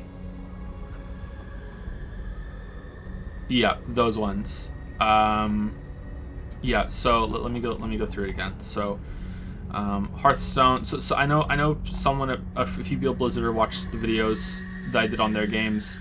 I know some people at Bethesda watched those videos on Fallout 4. Maybe Tomb Raider, I'm not sure. Darkest Dungeon for certain, because they talked about it in a Reddit post. The Witness, because Jonathan Blow hated the video. No idea about Naughty Dog or From Software's almost certainly not. No idea about Soma or Subnautica. Nintendo almost certainly not. Edith Finch, yes. Prey, yes. Hollow Knight, yes. God of War, yes. And the one after that, Ashen, yeah. Okay, so the only one that's contacted me directly has been the game director of Prey, and he just wanted to say thank you. And none of them have come forward and wanted to discuss anything that happened in the video at all. There have been more people that have responded to it. You know, some developers have responded to it more in depth than just, you know, saying, just contact me and saying, hey, thank you. Darkest Dungeon devs talked about the video a little bit in a Reddit thread, and that was a little bit awkward for me, because I felt like, oh shit, you know, maybe I was too hard on it, even though I think I was fair. But I also cringe at the thought of them watching that video, because the audio is blown the fuck out on that video, on the Darkest Dungeon video. Like I said earlier, I don't expect a conversation from any of these people. One, because they're just so busy, and who the fuck am I? But also because they almost certainly know everything I've said already. There's no Curious George ooh moment as they're watching the video. Oh, I didn't realize that. Like, they know. It's just time constraints, budget constraints, upper management decisions. You know, I'll talk a little bit about that in 76 video. You know, this is not a the videos that are on YouTube from people like me and you know, Max Mitosis and Noah Cowell Gervais and all the other big boys on there. When we talk about the big AAA games, we're mostly talking to people who also play the games. We're not talking to the devs. You know, we're not saying anything that they don't already know. Almost certainly not.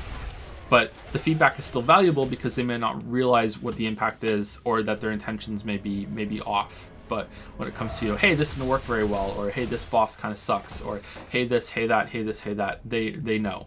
You know, most of the stuff that we point out is obvious. Or hey, especially me. I shouldn't speak for other people.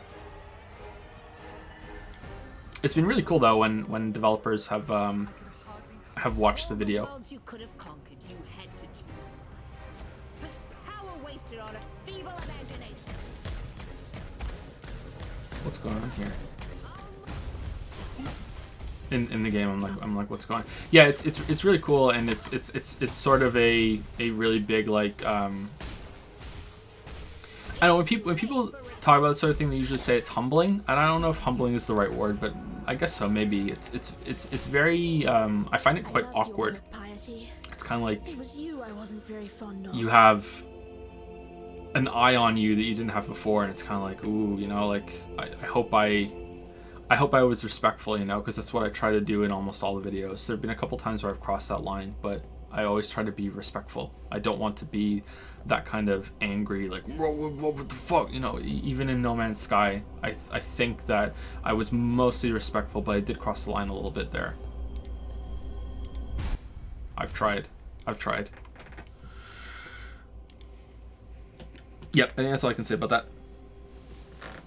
Sorry that I can't give a longer answer, but there have been no discussions that have gone on in response to it. Getting a little tired? No, I'm okay.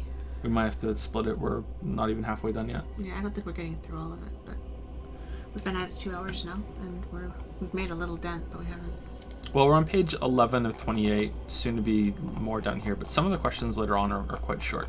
Let's see how it goes. Anyway, next question from Thomas K is... My second question is for both Joe and Lily. Your family is one of the frequent topics of discussion during streams and on Discord, and you don't seem afraid to answer a lot of questions about it.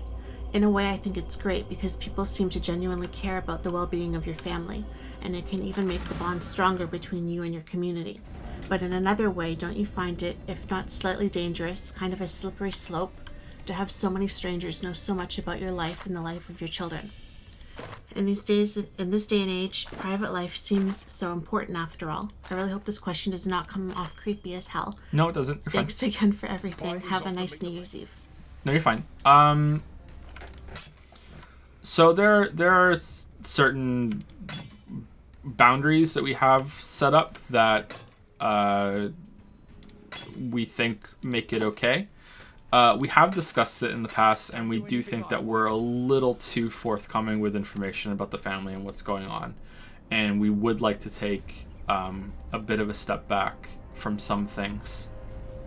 But I think so far we're okay. Would you agree with that? Yeah. Yeah. I don't know as things go forward what will happen. Maybe there will be changes, but We weren't going to say anything at the beginning. We weren't even going to say the kids' names. That was our plan all along. Even in our personal life, we're very private with the kids. I never share pictures of them or anything on the internet. Like I have shared 2 pictures of Finn on Discord, and one you can see the back of his head. He was a newborn, and the other one he was like a day old. It was the day he was born. So he doesn't look anything like that anymore. And I deleted them. And Joe tweeted a picture of Leo once and deleted it. When he was first born, it was like, again, he was a few days old.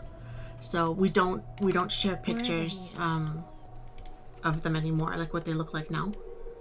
I've never disclosed their full names. They have middle names and stuff. I've never said what they are. But basically, haven't we? We haven't done that? No, I've drawn my line. I've never shared their middle names. I've never said their full names. I feel like that's pushing a line. Okay. I thought maybe we had done that. Okay. No.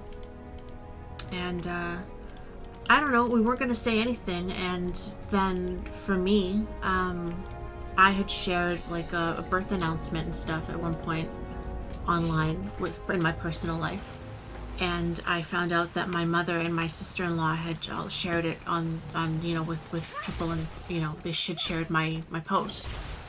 And I found out that my mother was sharing information with friends she had made online that I don't know these people. And she was sending them pictures and audio and video and playing audio and video for strangers she, met at the bank and, like different people like that. Different people she'd met more than once, but definitely not people that I know, So we weren't saying their names to any of you, and we weren't saying anything really at all about them. And it just kind of became kind of tainted for me because I have no idea who might have a picture of my kids now, or knows their full names, or what time they were born, or like what hospital they were born. Like after specifically asking her not to do it, we were so private, about not sharing pictures ourselves, and I had to go on and delete everything and delete those posts, but they still had them. So, and I don't know who might have saved them, or So for me, our privacy got really invaded at that point, and I felt like we couldn't recover it. So it just kind of became, what's the point, and trying so hard to protect their names and their birth dates and stuff like that when God knows who knows it, and I don't know who these people are. So we eased up a little, not all the way, but we eased up a little bit. And yeah, Discord was a big thing. Like before Discord happened, it was very much like no one knew much about us at all, and it was very much a, every so often there's a new video and who the fuck is Joe really, right? And sometimes, I know this may upset some people. I mean upset like a little, like, oh okay, I'm a little disappointed, not like oh my god, just a little disappointed. Like sometimes I feel like that was a mistake. A lot of people think that streaming is one of the reasons why video production slowed down a bit. And it is a factor because the streams obviously do take up time. But the other factors, the other one is that just standards went way up when it comes to video and audio editing and stuff like that.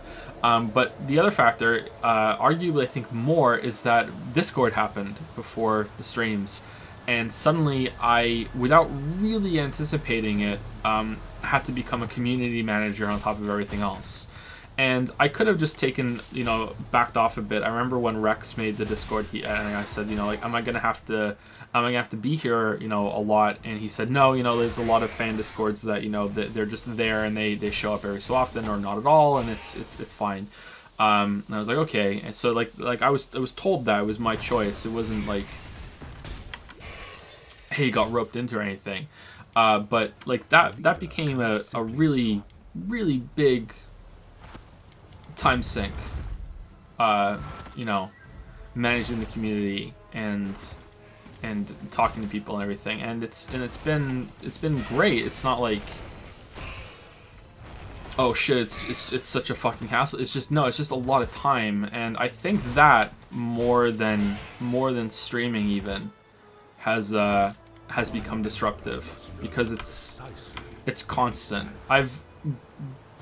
gotten away from it a little bit, and there's been some backlash about that. You know, I withdrew fairly heavily at one point, and then there was a big hubbub, and I had to ban somebody that was a longtime member, and because it was like it became a little ugly, you know, and then I got a little more balance and withdrew a little bit more because it was taking up so much time. But it still is something that's, you know, all the private messages I get, all the emails I get, all the messages on Twitter, you know, that takes up quite a lot of time when you add it all up. You know, if it's just an hour a day, that's a lot of time every month, and it's more than an hour a day usually. So I think that's part of linked to the issue of being a little too open, a little too personal with people about our lives. And I don't know what we're going to do going forward. Right now I'm okay with it, and I think we have some good boundaries in place, but I don't know. But I don't feel like we say anything all that interesting.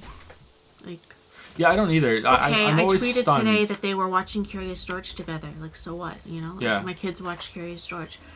Leo was sucking his thumb. Yeah, my kid sucks his thumb. You know, like, okay, like, they got a kitchen center for Christmas, and they like Paw Patrol, and, you know, like, it's typical kid stuff, you know? Like, it's not like I'm saying, you know, health-related things, or, you know, I don't know. It just... We don't share pictures and stuff, so for me, we don't share video. There's a lot of stuff we don't really disclose. There's, like, a lot of the stuff that we do share is mostly about us, you know? That's our call, you know, to make. We've spoken about how we met and our families and narcolepsy and bipolar and, you know, stuff like that. Like, stuff that I feel other people are going through similar things, so it might help them. Well, you know? yeah, that too. Yeah, I was just thinking that. How if anything, I've said too much about that. You know? Like, that's... How can I say this accurately without it being too far in either direction? I am a very, and I do view very, minor internet celebrity. Very minor. I know celebrity is kind of loaded word, but yeah, very, very minor loaded internet celebrity. And I feel as though from thinking of other interactions and having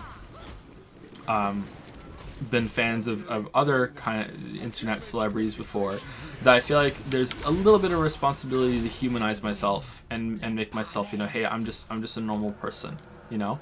I get why you want to kill.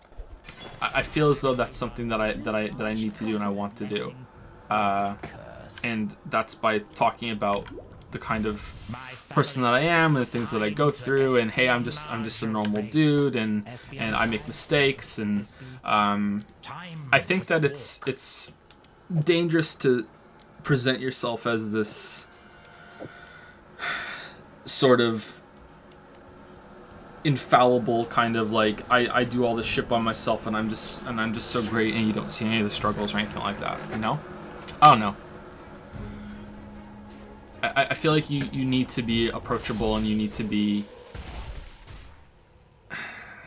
present yourself as a person, because when I've looked up to people, and it's only happened a few times when I've idolized people, especially in fact it might be exclusively authors, you know, and you compare yourself to them. You can't not do that. And then I've learned later in life that, oh, you know what, they were just normal people, and of course they were, like, what else could they be? But they had dumb opinions, they made really bad mistakes, they second guessed their work, they were sometimes in horrible situations, and, you know, I'm pretty sure at one point James Joyce shit his pants, you know. I mean, like, it's important to humanize your idols, and I don't think anyone idolizes me, but that's my step in that direction, is to try and be, hey, I'm just a dude, and I make a lot of mistakes. You know what I mean? Like, don't try and pretend to be something that I'm not with my very, very, very, very, very minor celebrity status. Yeah, that's how I look at it too. But you are right that it can go too far, and we are aware of that. And I don't think that we will cross that line. It's possible we do, and if we ever do, maybe we'll just back off heavily for a while, right? Maybe that's when we'll withdraw back to what we were before. But right now, I think we're doing okay.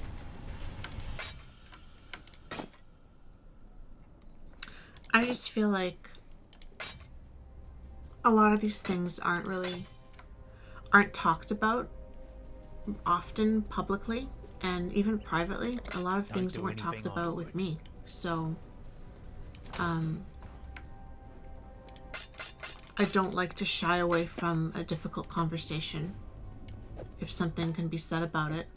If I've experienced it, you'll notice if I haven't experienced it, I keep my mouth shut. Like it's you know, if you're talking about something on Discord, something comes up in mental health I don't have experience with, I leave it for you guys to talk about. I don't want to interject, you know, when I don't know anything about it.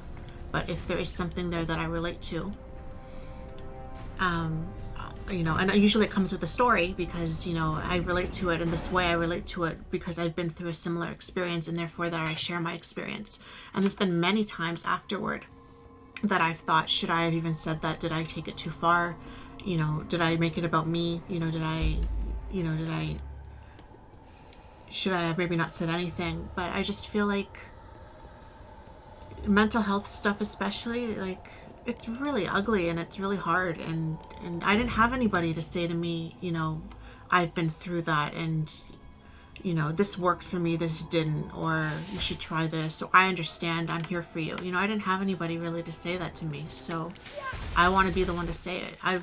I want to talk about the miscarriage. I want, you know, people don't talk about it. I want to talk about when the kids were born. It was really hard, and not in the way you see in the movies hard. You know, it was hard in different ways. And there are people that are quite young and everything on Discord, but there are also people there whose sisters are having babies and wives are having babies, and, you know, and nobody talked to me about it. You know, I had no idea going in what I was in for. You know, my mother never said this is what's going to happen, and I don't have a sister, so, like, you know, I'm not saying my experiences are going to be your experiences, but I still think it opens up a conversation that's you know, worthwhile. And those are the conversations I worry a lot. Did I take it too far? Should I have not said anything? It's a balance more than between about the kids. Oversharing, right? Yeah. Yeah, you don't want to overshare. But at the same time, Lily and I both come from broken families. Broken in different ways, but yeah, broken. And we both loathe, and I do mean loathe, the phrase family is everything, or even worse is the, well, they're your mom and dad, you'll love them forever, that sort of saying. And or you owe them everything because they brought you here. Yeah, so as much as it may be oversharing sometimes, and it may be a little too personal, if people don't talk about that and don't come out and say, hey, sometimes your family can be really awful, and sometimes the family you're born into can be borderline evil, and that your mom might be a horrible person and might not have your best interests at heart, and it's not always going to be you know, the best experience. And I think if you can push back against that, it becomes easier to have the conversation, and there might be one or two, or hey, maybe even 5 less people in the world that will spout out that bullshit of, oh, well, family's everything, because it's really not. Or there might be someone else who's sitting there thinking, wow, I'm such a selfish, ungrateful asshole that I don't appreciate my family, and I'm supposed to love them and I don't, you know? And then they see that and they think, oh, wow, maybe it's not just me. Someone else out there is also having problems with their family, and maybe I'm not the problem, you know? Maybe I don't deserve it. Yeah, exactly. And I don't think we're not changing the world, but I don't think anyone really changes the world in big sweeping ways. I think that it's more of just a change in sort of how things are viewed, and how you know, if enough people start talking about things, then that can change perception. I think that's how it works.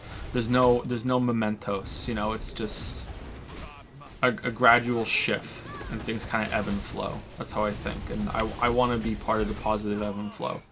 There's a message that I got. It's possibly the best message I've ever gotten from someone who's watched the channel. It was on Twitter, and it was about narcolepsy. And I had recently told people that I was narcoleptic, and I'm pretty open about that if anyone asks me on the Q&A, or if they ask me on stream.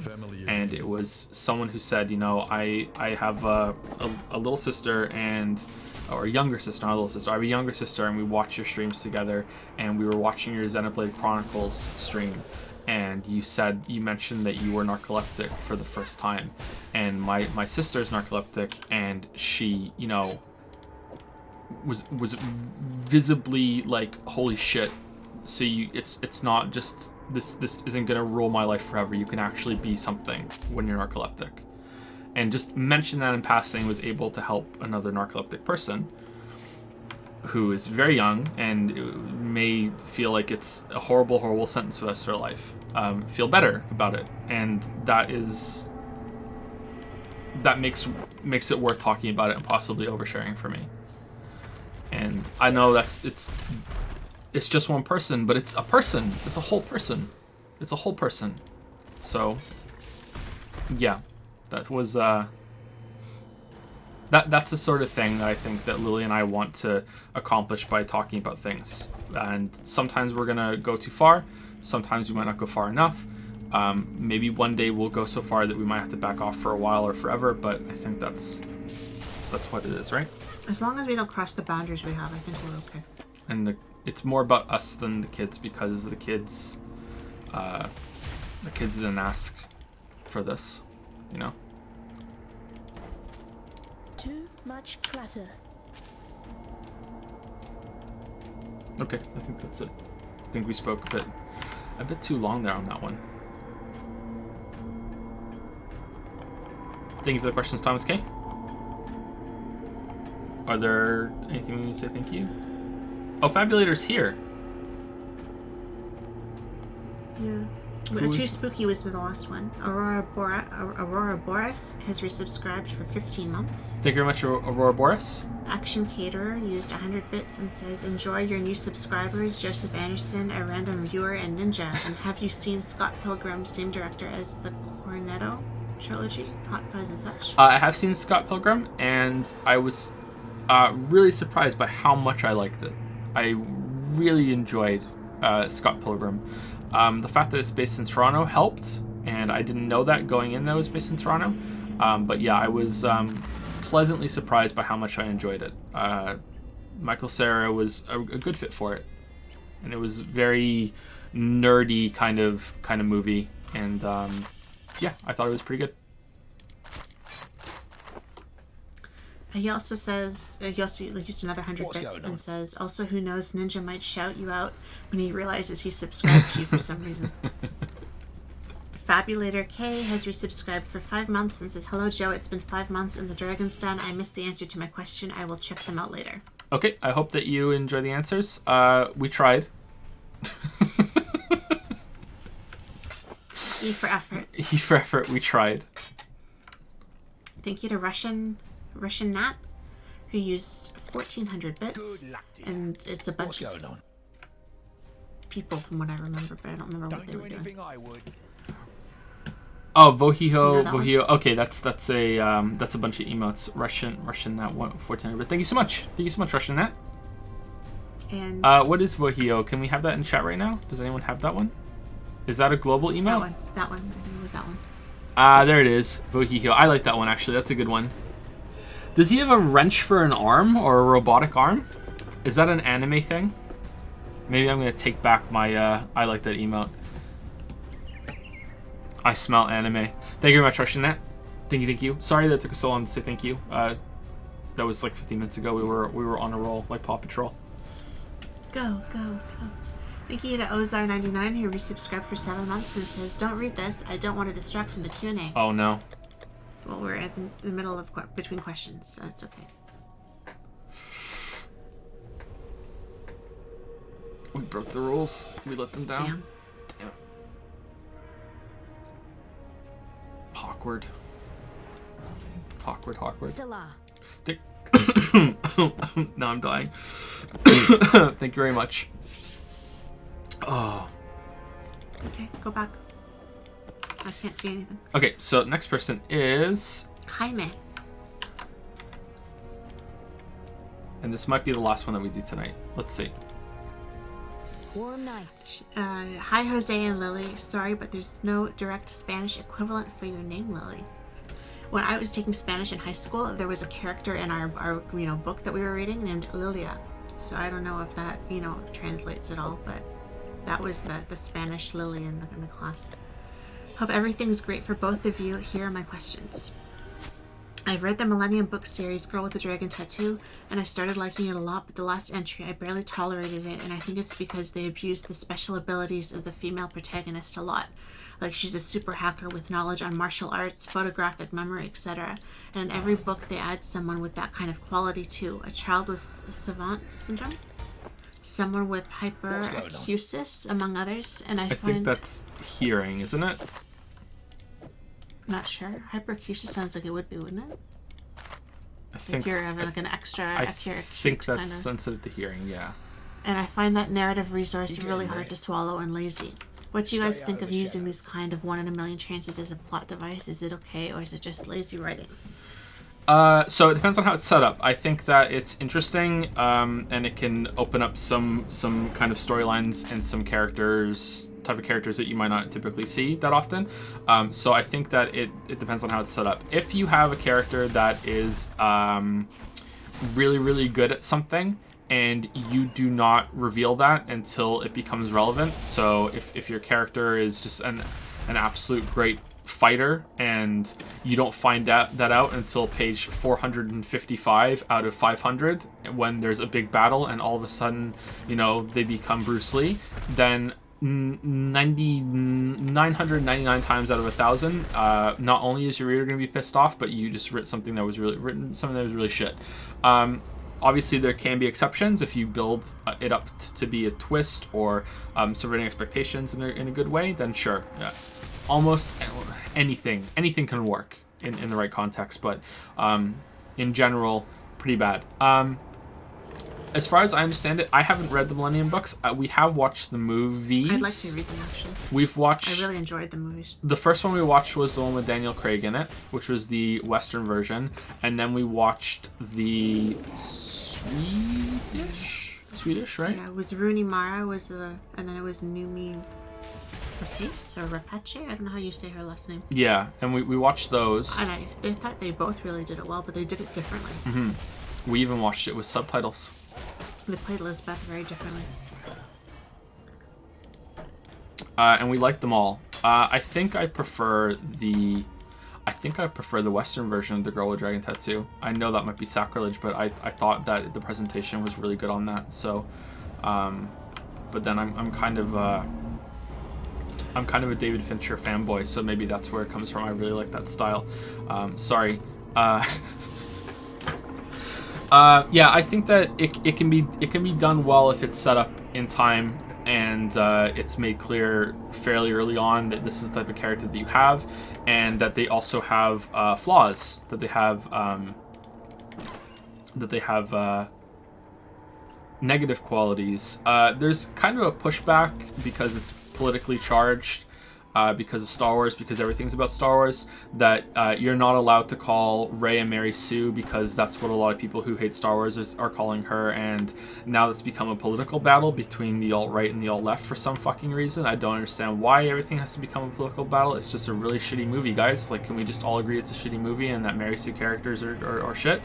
Why does it have to become this big, huge fucking thing? I don't understand. But yeah, Mary Sue characters absolutely do exist, and I think that even men characters that are like that should also be called Mary Sues, because it's just hilarious. I don't think they should be called Gary Sues. I think they should just be Mary Sues. And yeah, when you have a character that is just, I'm great at everything and I can do whatever I want and I have absolutely no problems whatsoever, and look at me, I'm so perfect, and yeah, that's I like Mary Sue characters. a really bad thing. You like Mary Sue characters? do. What context? Hold on. Like, I won't be mad yet. some of my favorite characters that I've read in books have been the women who have it all. You know, they're wealthy, they're successful, they're beautiful, they can cook and bake and plant flowers, and they can do all these wonderful things, and, you know, they never have to exercise, and they never get fired, and, you know, they... Okay. All the women want to be them, and all the guys want to fuck them. Like, But those kind of characters, I find them so interesting because they're impossible to be. Like, in real life, they're completely impossible. And I used to think that, you know, when I was a lot younger, oh, you could attain that, but you can't. Like, let's be real. It's extremely unusual for you to be able to have all of those qualities and to that extent, and, you know, that nothing you touch, you know, you never fail at anything, you know, like, that's not real life. So I actually kind of like them. There's been a lot of characters that have been, I would say, Mary Sue's that I'm kind of like, good for you, you know, that someone can do it. But when as for writing them, I try to stay away from that in a really big way because it's not real life, and I like my stories to have some basis and stuff in real life, you know. And I think if it was like a supernatural kind of story, maybe you can pull it off, you know, that they have these qualities. And what was I gonna say? But you're talking about romance novels. And yeah. That's okay. So they're fluffy novels. They're you know? meant to be. They're meant to be Mary Sue's, though. That's the reason why you like them is why most people. Yeah, that's the genre that they fit in. Yeah, that's right. Yeah. They're light and they're fluffy and they're perfect and, you know, they're easy. You know, like, in many ways they're easy, but I love the Bourne movies. But to me, those are like learned. He's not a Gary Sue, though. They're like, he's learned to fight. He's learned all these different languages. He's learned how to think himself out of weird situations, and, you know, and I love those kind of roles that are the kind of like the spy thriller roles. I'm like, I'll watch any of them, you know, like I'm really into them. I really think they're really something, and I'm really jealous that, you know, that he can do those kinds of things, even if just for the movie. Would you like to just be able to know how to fight just out of nowhere? If I could take a rolled up magazine and kill somebody with it, you know, if I could be able to speak and understand 10 languages, sure, why not? You know, that sounds pretty good to me. If I could drive like that and not die, that scene in the tunnel that time in Russia or wherever it was, like, that was a good scene. I love the Bourne movies. They're one of my favorite movies of all time. But I don't see that as being like Lisbeth. I see that as, she seemed not real to me because she had all of these, she was too good to be true in a way, you know, and I thought they balanced that out a little bit in what happens to her, that, you know, like, she gets, you know, hurt, but, like, it's not an easy life for her. But at the same time, I couldn't relate to her the same way I could relate to a Mary Sue almost, because in Mary Sue you kind of expected it, whereas with her she wasn't quite the Mary Sue, but I don't think she she's wasn't Mary fluffy, Sue. you know. How to describe it? I think she wasn't planting flowers and baking cakes, you know, but at the same time she just seemed to be too good at everything, you know. And I think they try to make her more of a Mary Sue in the Western version. She seemed a lot more human in the Swedish version. Yeah, so I think it depends on how it's used. Like, Lily likes it in a setting that I think that most people are gonna like it. Yeah, because these you know, the way that the books are written is that everyone is supposed to want to be this kind of person, you know, and I think it's really something when if you had a person who could actually do all of that, you know. And I've never met them. If they exist and they're out there, then that's awesome. But, like, I've never met a person who can, you know, basically just never sleep or eat or do anything and just have it all, you know. Like, it's you know, shit happens, you know, life happens. These people, you know, they never have to do any dirty work, you know, in these books. And that's a different kind of life than, you know, when I had to drop out of school and everything. Like, I was reading these fluffy books and I was like, oh, you know, check these women out. These women have it together, because I didn't feel like I had it together. So I was really into them at that time. I don't really read them anymore now, but they were some of my I reread those books over and over again. They were very comfortable, and I don't get that feeling from the dragon tattoo and everything like that. And I don't get a Born vibe from them either. It's just, if they maybe had more of a backstory on how she learned to be that way, or if there was like a supernatural element that she had, Well, maybe those they do in the qualities. books. We don't know. Maybe. I haven't read them, but from the movie I didn't get that. But yeah, I don't know. That's all I really got, I guess. I think the other problem might be that it's becoming too like, really they met another person that has this sort of thing, another person that's this great at this, or another person has this weird thing. You know what I mean? It might not be that it's set up properly. It could be like, oh, there's another thing. I think the root of the problem is something that I don't know if it's misunderstood or if it's just, this is just how most people are. The characters need to be relatable, and I think almost everyone would agree with that. Maybe even everyone would agree with that, unless someone just wants to disagree just for fun. But relatable to me doesn't mean I see myself in this person. That's not what relatable means to me. Relatable just means understandable. I can see where this person is coming from. I can see how this person became the person that they are. The things that they're doing make sense. And I think that maybe if you're expecting someone to be relatable in one way, them being like this perfect kind of thing in you know, like they can do so many things and they had this really weird origin story, that maybe that can be difficult to go along with. But I don't know, I could be off there. Anyway, it doesn't matter. I will say though that you're right about if you have to set it up. That really pisses me off when it's not established. Yeah. And everything has to be I set did up, it really. once. I did it once in a book I was writing, and you called me out on it. I remember that, and I've never done it again since. It's really stuck in my mind that I was gonna have the character fire a gun, and Joe said to me, "Has she ever fired a gun before? You know, would she know what she was doing? Would she, you know, like, the guns are very powerful, and she's gonna take one shot and she's gonna kill this person? You know, like, is that really realistic?" So I gave her another weapon instead, and I usually use knives or something, or you know, bludgeon them to death instead. Another story ruined from me nitpicking.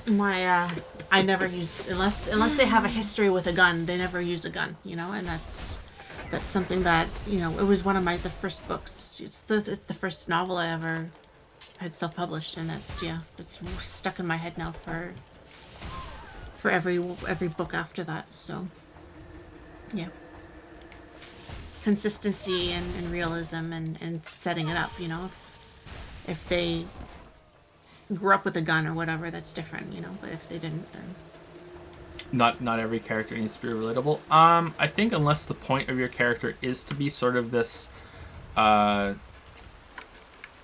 this unknown kind of alien, kind of foreign presence, I think that it does have to be relatable, especially your villains. But depends on the context. Relatable in the way that I just said, like you have to be able to understand what they're doing and what their motivations are, or else I don't even think they're a character at that point. They're just there.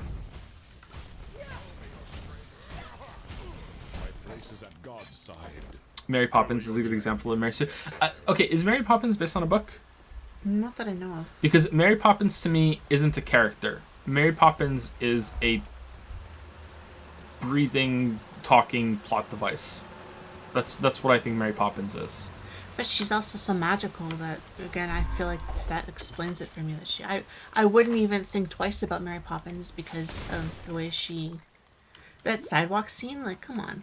I don't need an origin story for Mary Poppins. You know what I mean? I don't need that shit. Whereas, yeah, I don't know. Anyway, let's move on. Let's move on.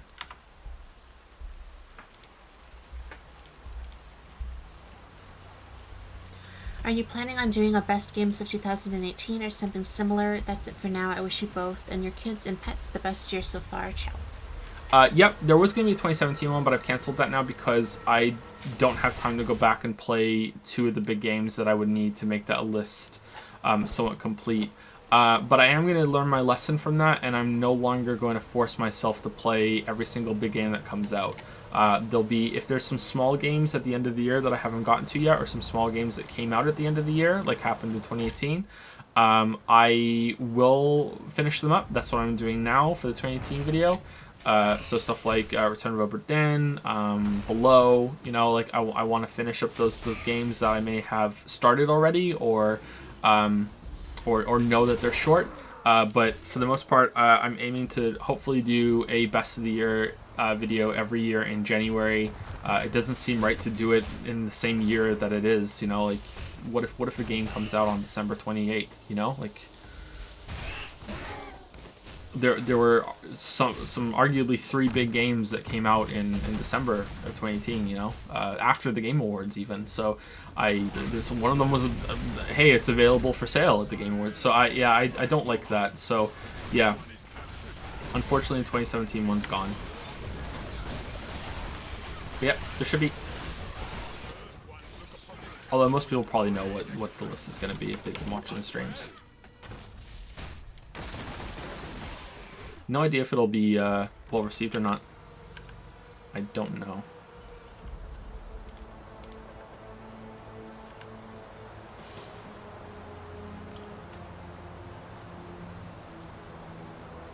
I think that's it. I don't think there's anything else I can say. No, I think it was a kind of brief question. Yep. Do you want to see what the next question is? And yeah, we'll see.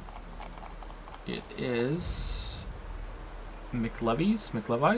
Yes, I don't know how to say it actually. Alright, that's quite the complicated question. Let's see. We have 1, 2, 3, 4. Ooh, wow. 5, 6, 7, 8, 9, 10, 11. 11 more people left. There's no way we're doing all that tonight, so I think we're gonna have to split it here, right?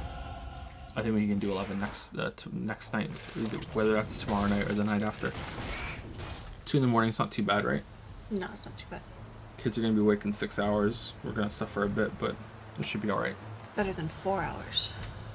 Yep. So I think that's it for us. I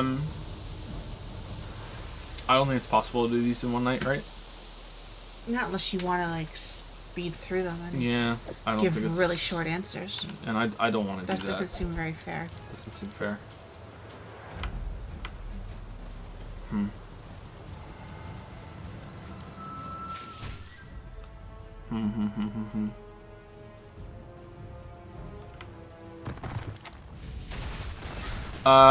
Quickly, were there any questions that were asked often in chat that we didn't get to? That someone is really eager for an answer for, that is not that long of a question?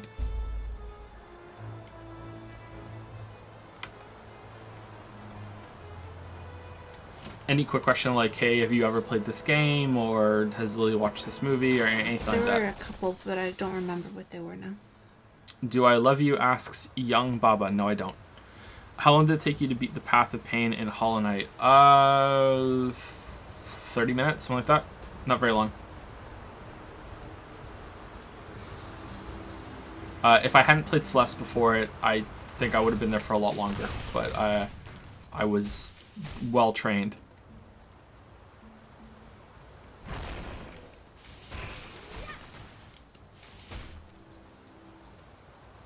The last part took me the longest. I think I was at the last part for almost all that 30 minutes.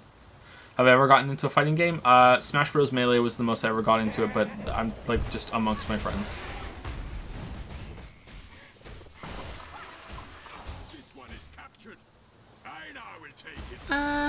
Was the first Bourne movie the best? I don't know. I think I liked the third one the best, and then the first one, and then I really liked the ending on the third one. Wow. Like it always makes me smile. That's a Lily hot take right there. We haven't seen the fourth one But yet. I think the second one is the weaker one. The one with Jeremy Renner is like 3.5, or is it its own timeline? We haven't seen the fourth one. Yeah, that one sucked. That was the worst one. It didn't. It was not what I suck. wanted. It had Rachel Weisz in it. It was not what I wanted. I remember though being in the theater with my friend watching the second one, and the beginning happens, like the first like 10 minutes. If you've seen it, you know what I mean. You don't expect it, and both of us like. Whoa, that was loud. Okay. It was loud in the theater too. I'll never forget that. Really shocked me. Did we dream about a house and life together when we were just in a relationship? Probably. Yeah, probably. After a certain point, at least. Have I ever gotten into a fight? As a teenager, yeah, a couple fights. Nothing too serious.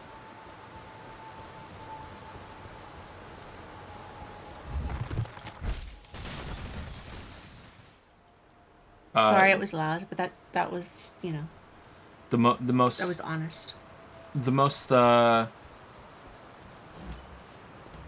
was ever hurt in a fight wasn't really a fight. It was I got jumped by I was only 16, I think, maybe even younger than that, and there were a group of drunk 30-year-olds that decided to attack me and my group of friends walking down the street, and one of them clocked me so hard in the back of my head that I have an inch to a 2-inch scar on the back of my skull from that.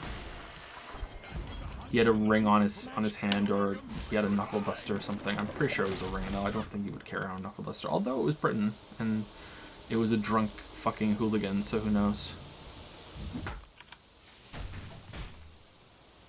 My dad wouldn't take me to the hospital because it was a Friday and it would be too busy.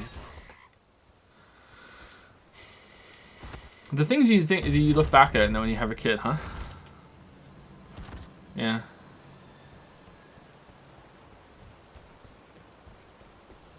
I don't know how long it is. I can only feel it, and obviously I can't see it on the back of my head.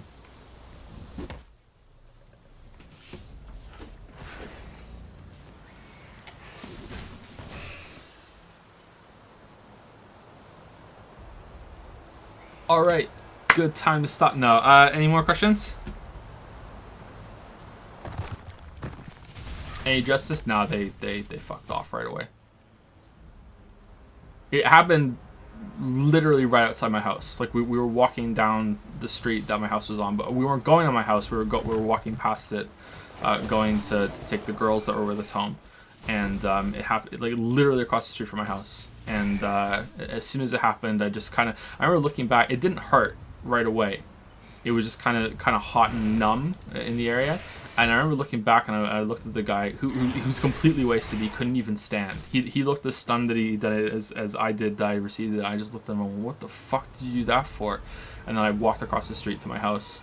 And then I think they realized that I lived nearby, and they were like, oh shit, and they just fucking ran. When will you last see your beautiful face again? Probably in the Witcher video. When I talk about the books, I think they'll be face cam. Maybe. I won't promise anything. We'll see.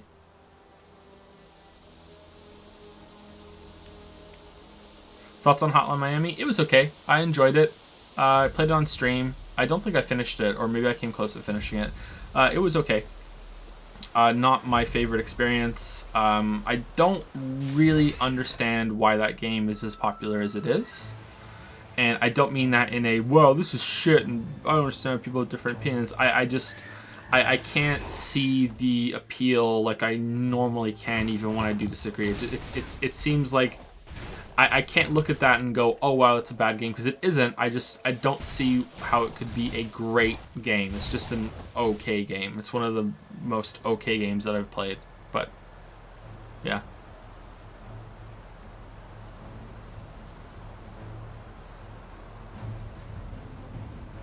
"100% the music and the aesthetic." Okay, that I can understand, but most people say it's the gameplay. It became an indie darling because when it came out. Okay, that makes sense too.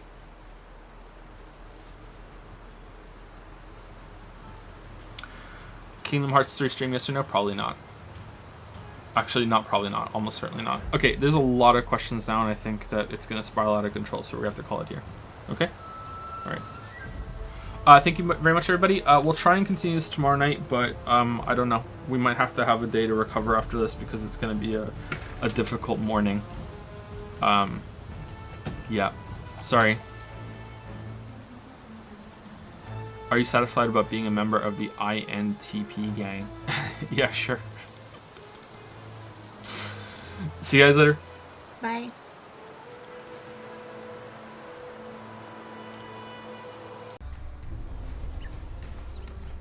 Alright, we're streaming, we're recording. There's a guy killing himself on screen. Okay, that's cool.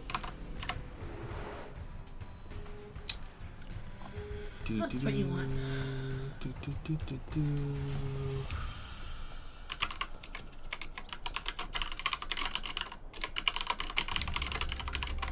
Okay, Q&A streams live right now. Put in stream announcements. I don't think I'm gonna at everyone or at here or anything like that. Seriously, this guy is a bot. Mecha Leon, man. Yeah, he's a bot for everything. And in Patreon chat too. Right, there we go. Alright. Is anybody here, or is chat bugged, or what? Okay, it's live. I can see it. Alright, so let me pull on. There we go. Someone's there. The Lucid Streamer. With a coin. Alright, there we go.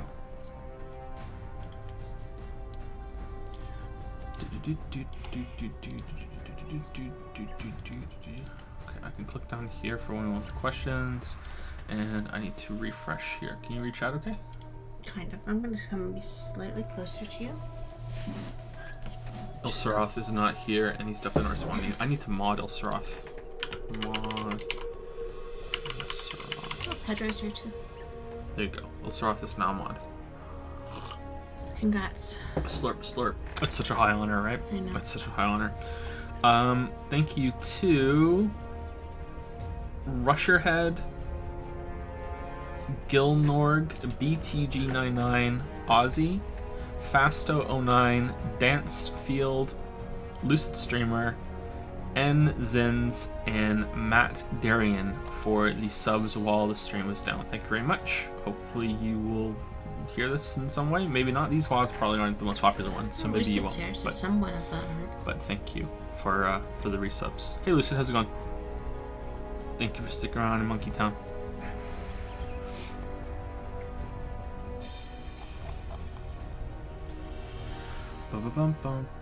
Alright, so I need to level up the passive skill tree. I think I've gone down and got Trickery. Let's see.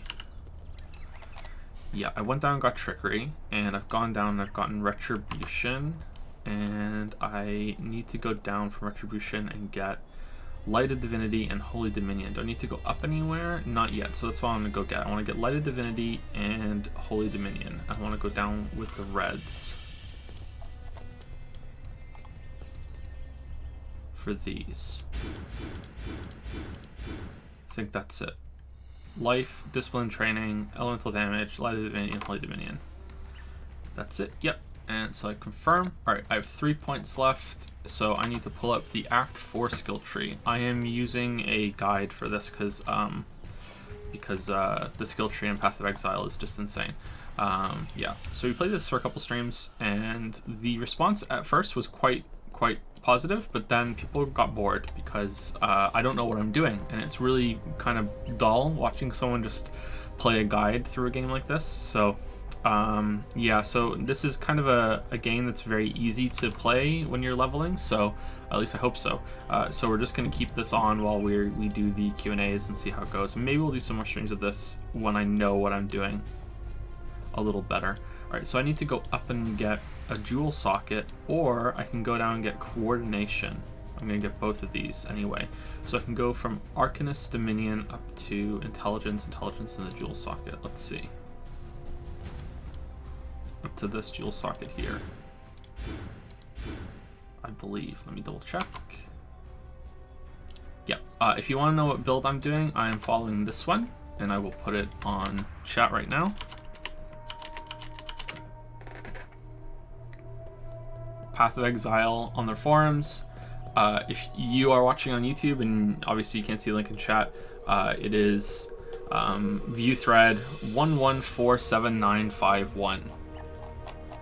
1147951, and it is Enki's or Enkai's Arc Witch.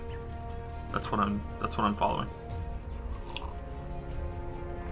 How's it going, Mino Dev?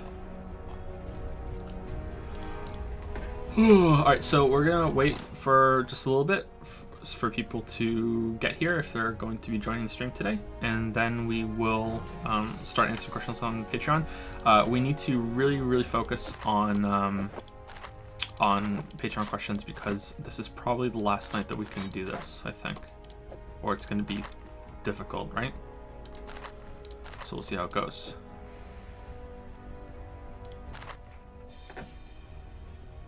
I So Cried has used 1,000 bits for hi. This is a thank you for the Grease upload. I love that game. Well, you're very welcome. Thank you so much for the bits. That was a good experience. I liked it. It had some problems, obviously. Not every game's gonna have a problem, but I was pleasantly surprised by how much I enjoyed it. Yeah, I was very happy that I was able to enjoy that as much as I did because I had a I was worried that I wasn't going to. But I did, so I'm happy. I know jack shit about this game, but Q&As are the best streams, so here I am. Are they the best streams? I don't know about that, but thanks. Is it because Lily's here? Obviously. Lily streams? Lily streams are good streams. Maybe not the best streams, but you know, we have fun, don't we? We have lots of fun.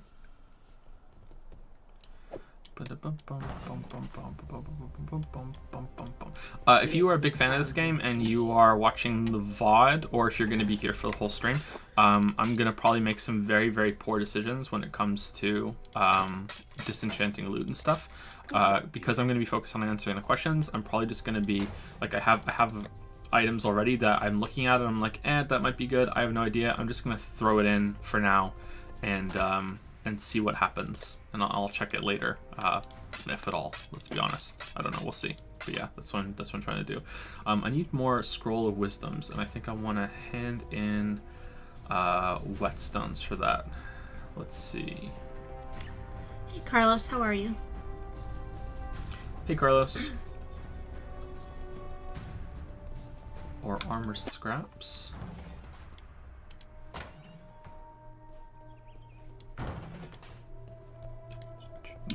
Lots of lovely lilies.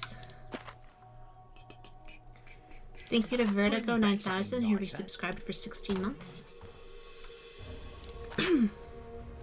Vertigo 5000? Yes, 9,000, not 5,000. Thank you very much, Vertigo 9000. Oh wow, that's a lot of bits. Holy crap. Thank you very much, Vertigo 9000. Thank you. Thank you for sticking around in Monkey Town, and thank you, Hot Ironclad, for 2,750 bits. That is a lot of bits. Thank you so much. Ayo, bruh, when you gonna play that Obra Dinn, dog? Also, hope you have a good one, and Lily too.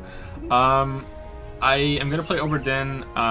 Right now, I am in Fallout 76 Hell. I actually considered doing video editing live on stream tonight while we're answering these questions. That's how much I'm in Fallout 76 Hell at the moment. Yeah, I'm eating a lot of shit on getting that done. So once that's done, there's a bunch of games that I want to play some more. I want to play more Into the Breach. I want to play Return of Obra Dinn. There's one more I can't think of right now. I want to finish Below, and there's a secret game as well that I'm trying to get videos done on at the moment, including the 2018 best of list, and that's of course not including the big thing, which I'm not going to talk about. So yeah, I think after I play Obra Dinn on my own, I don't want to play that blind on stream. I might play it for a stream, just so there is a stream of it and we can experience it together. But I don't think I want to. I don't think I want to play that live on stream the first time, because I say this, but we did okay with Into the Breach, so maybe it'll be fine. But usually it's not a good time for me when I have to play those sorts of games on stream. I dance with Sans, I'm gonna have a bad time. To go wherever the winds blow him. That sucks. How's the sound, by the way? Is the sound okay? Is it too quiet, too loud? I don't have my headphones on because this is a Q&A stream, so I just want to make sure it's okay. Oh man, I don't know what's going on. It's like kind of half hiccups or something. Hey Joe, what kind of monkey town do you use? Also, as an audio engineer, I must judge your choice. You know what? If you are an audio engineer, or if anyone else who knows who's listening, if you have a way better setup that you can recommend for me, please do so. I am in the market to upgrade. I have an Audio Technica 2050, 2070, 2150, something like that. Let me look and see if I can find it.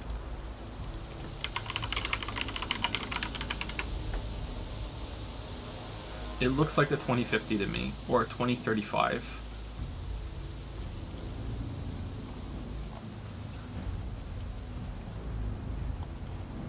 It's one of those into a Focusrite Scarlet something 2. Focusrite Scarlet 2i2. I think that's it. Yeah, 2i2. That's what I use. If you have a better one, and I'm willing to spend some paper to get a better one. Yeah. I think it's okay, but it might be the room I'm in has the echo. But sometimes I feel like I sound really good on some videos and some streams, and other times I feel like I'm in a cave. So, I don't know. I have no idea.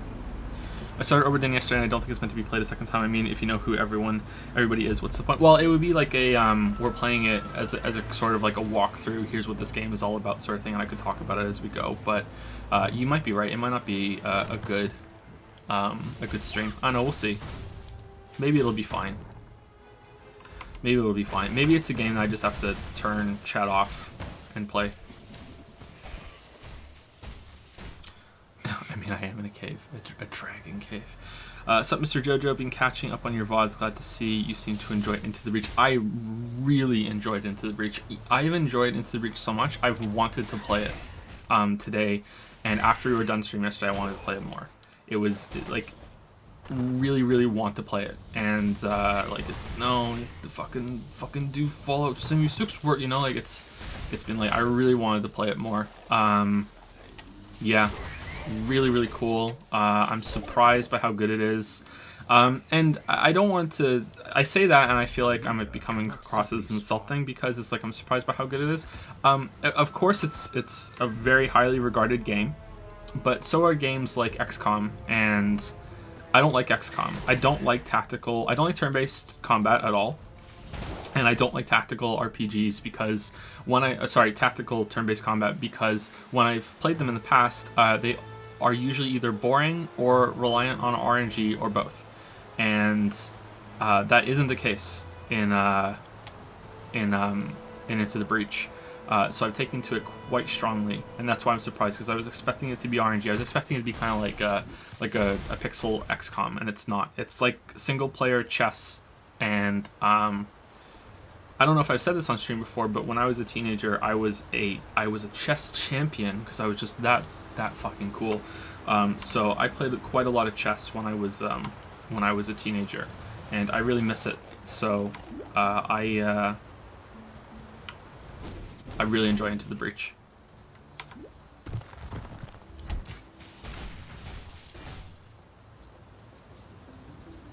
Thank you to Parslow195, who resubscribed for 6 months and says good luck with the Q&A. Cannot wait for the videos. Thank you very much, Parslow195. Thank you. Yeah, I think there's gonna be 2 videos. I'm still really okay. So here's the problem. I'm close to done. Fallout 76. It's gonna be up very soon, and the problem is that I can't decide 2 things. The first one is I can't decide if I want to if I do want to split the videos into 2, or if I just want to combine them together. And what I could do is that I have about 20 to 30 minutes of talking points about the game itself, and I can intersperse the best glitches between those talking points as kind of like an extended intermission between them all. However, if I do that, I'm gonna have to let a lot of them go, and I really want to hit hard how poor the state of the game is. So that's the advantage of doing a separate video, because I can just go balls to the wall and show as many as I want, but that That's the other problem. Can I really show as many as I want? Because if I show all of them, all the bugs that I think are worth showing, I think the video is going to be 3 hours. So this is still not like God of War 3 hours, because as I'm finding the bugs in my footage, like I made a list of notes when I played the game, and sometimes I would end a recording at a really bad glitch. So as I'm going through and I'm compiling all of the bugs that I found, it's taking me about a minute to 10 minutes, depending on how dense the footage is, to go through an hour. So I played the game for almost 100 hours. So I could, once that's done, it's done. You know, the video is compiled. I need to tweak it and you know, make sure that I'm showing the exact things I want to show. But like, the video is done, you know, once I've found them all. So it's not like God of War, and I just have to sit there and just talk for 3 hours as the video plays, and I'm kind of like a director's commentary, like, so here's what I was doing when this one happened, and as you can see, this is what happened, and then we move on to the other one, and then there are probably parts where I'm playing with Mandalore that I'll just let the audio play by itself as we're talking about it live as it's going on. And I don't know if that's if I should just say, hey, it's 3 hours, here you go, or if I should try and curate it to about an hour instead. I don't know. I'm still kicking around the idea. I don't know if people are going to want to watch 3 hours of that, but I guess they can just decide not to, right? There's just so many bugs. Like, there's so many bugs. Like, you have a camp in Fallout 76, and you put the camp down, and you make workshops around your camp, and you can move the camp anywhere. You can pack it up, and all the buildings you build in your camp go into like this TARDIS style box that has like Mary Poppins' bag, you know, like it just all goes in, and there's just, you know, unlimited stuff, unlimited space in there for all the workshops that you have. Well, virtually unlimited. And there was a bug that I found, that I encountered early on, that I noticed, and it kind of made me go, what? Was that when I first made my camp, I made a couple stash boxes, a cooking fire pit, a armory workshop, one for weapons, a chemistry workstation. I made all the main workstations, and that was it. And then I packed up my camp and I moved it, and then when I put it down again, now I had 2 cooking pits, 2 armor workshops, 2 weapon benches, and my few stashes, I think I had 3 or 4, had now become like 6 to 8. So I'm like, what the hell? So I put those down, so now I have 2 cooking pits, and I played the game, and hours later I moved my camp again, and now I had 4 cooking pits, and 4 armor workbenches, and 4 weapon benches, and I just kept doing this with the cooking pits, and every single time I moved my camp, it doubled. So just showing that alone on the screen, which I think is a hilarious bug, like I think at the end, before they finally did fix it and I just gave up on putting them down, I think I had like almost 400 cooking pits that I was putting down every single time, like crashing the server, putting all these cooking pits down. Just showing that in the video, which I think absolutely does need to be shown because it's fucking hilarious, is probably going to take at least 5 minutes. You know, like showing each set, explaining what's happening. You know, like it's how does that get into the game? How? Like, you know, so that's not even the best bug. So yeah, I don't know. Maybe I'll just put it all in and see. Maybe this will be a really indulgent video, and we'll see if people like it or not. I have a tower, a leaning tower of stash boxes in my campsites. Just insane. Just insane.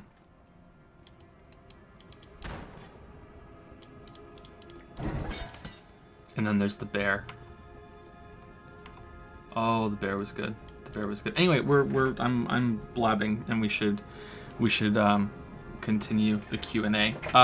Thank you Z Celta for the new sub with Prime. Welcome to Monkey Town.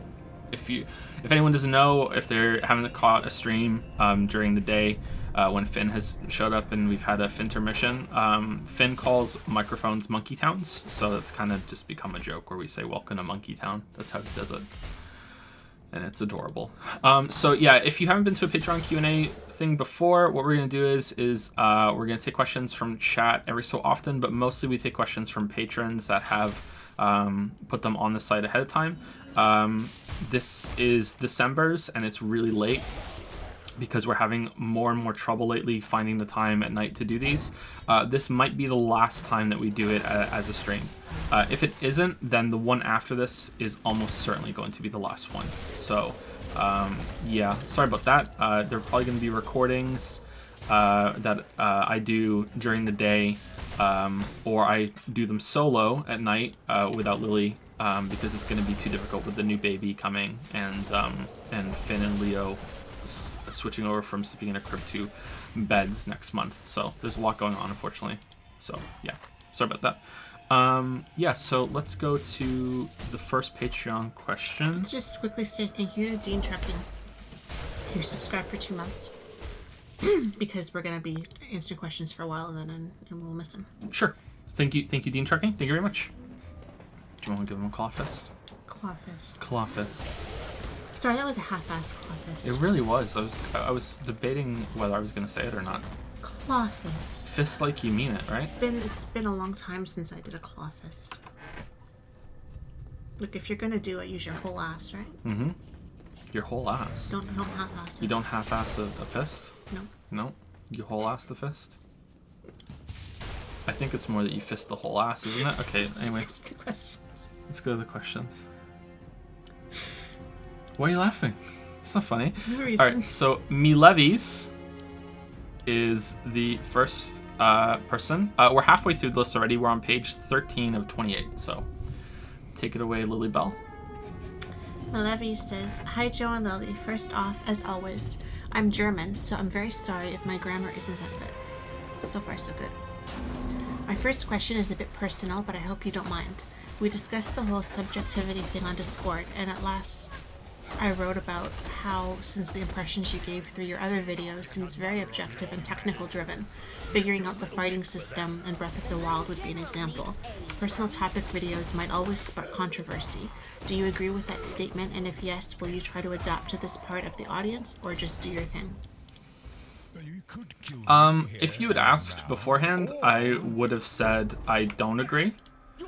That it's clear that okay, so there is quite a bit of objectivity in the videos, and this is where it gets a little difficult for some people to really understand if they're not fully familiar with what objective and subjective mean, and they're not really familiar with the common arguments that spawn around when people debate subjective and objective.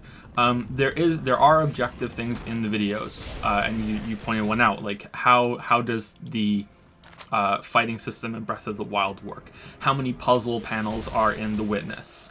How many characters are there in Darkest Dungeon? How many dungeons are there in Darkest Dungeon? These are objective things, and you can make objective measurements about them.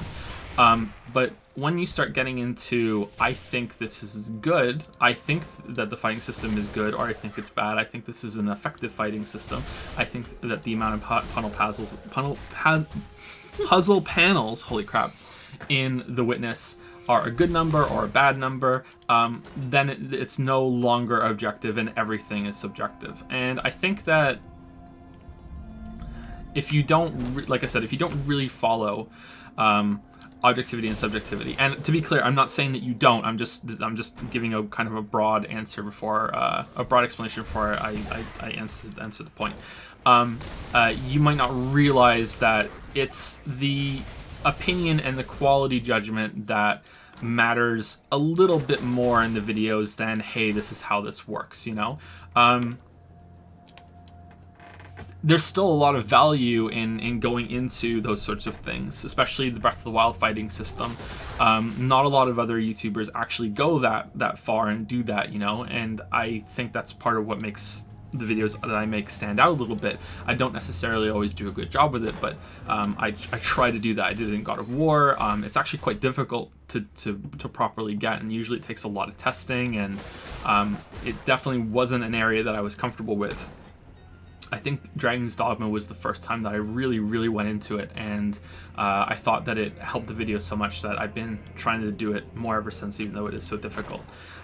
So I thought it was really obvious that there's a difference between that objective side of the videos and then the subjective side that is all about how well it works rather than how it works. And I would have said to you before the horror game video, that no, everyone's gonna understand, and clearly no, that's not the case. So now I have to agree with you that there are a lot of problems, and I have to change things in order for those videos going forward. I don't know if there's going to be a lot more videos like that, not because of what happened in response to that one, but because that isn't something that I do very often. Even the shorter videos that I'm making right now, I think there's only one more that is possibly like that, and that might not even get made.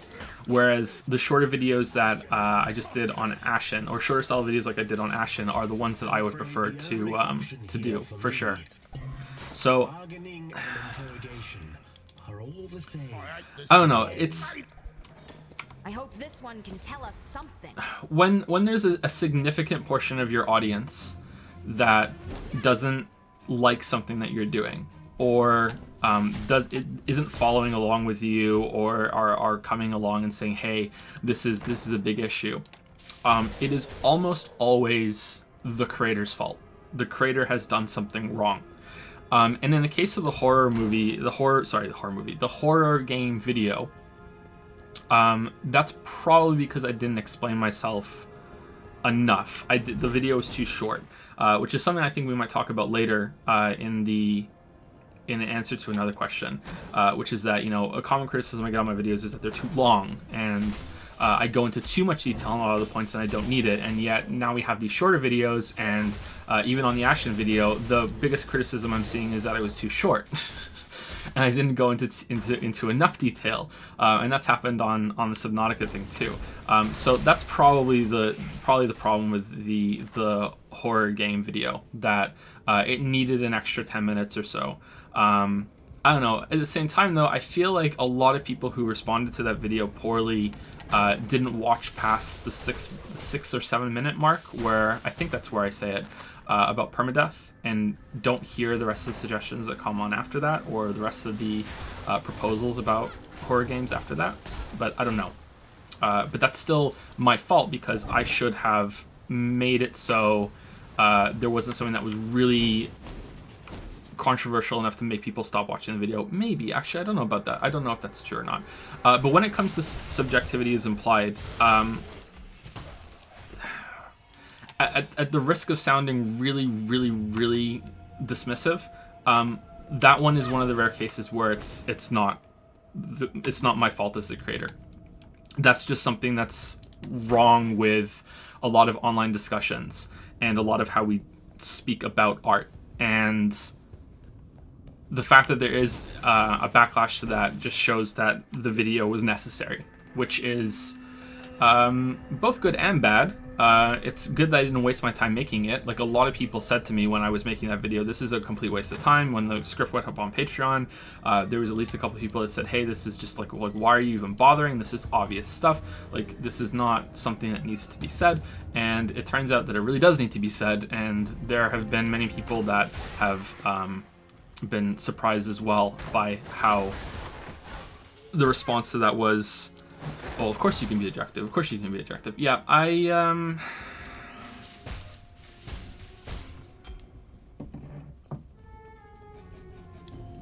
don't know. I think that I say the in my opinion and in my view enough in a lot of the older videos, and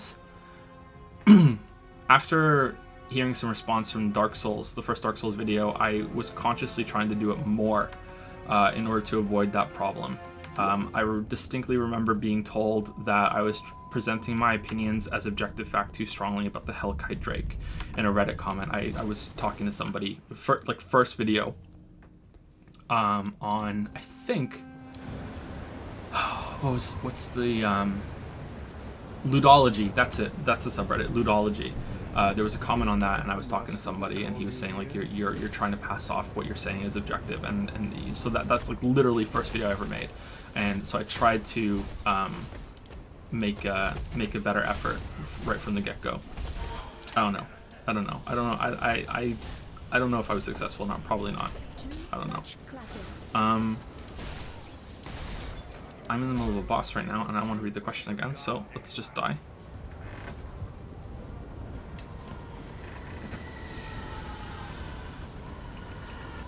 Yeah, so yeah, you're definitely right that personal topics are going to be treated as different from the rest of them by most of the audience, and I think the solution is probably just to not really do many of those types of videos and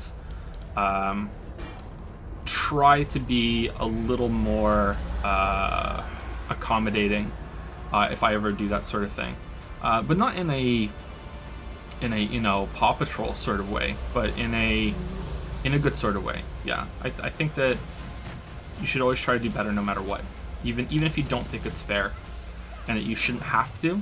It's a lesson that I've learned more and more as I've gotten older, that this idea that I shouldn't have to do that, that's not good enough. Like, that's not a good reason. Even though it may be fair, or may not be fair depending on how on the situation. Even though it might not be fair, and you might be 110% right that you shouldn't have to do this, you still should. And that's been a lesson that I've had to learn quite a lot, and still learning it and still trying to. Anyway, go ahead, Lily. My second question is more straightforward. Do you think that playing devil's advocate is inherently connected to believing relating to that side of the argument at least a bit? I ask this because last time I argued with you, you asked me a question that led me to believe that you do think this way, but I want to double check and not just assume. I personally disagree, but I'd love to hear your take on this. Also, I like the Ashen script. Keep up the good work. Much love from Germany. Thanks. The Ashen video was fun to put together. It's also one of the rare ones that I played that game pretty much exclusively on stream, and there didn't seem to be much problem from people who were annoyed that that was the case. So it was good to get that video. It was enjoyable to make for sure. So I.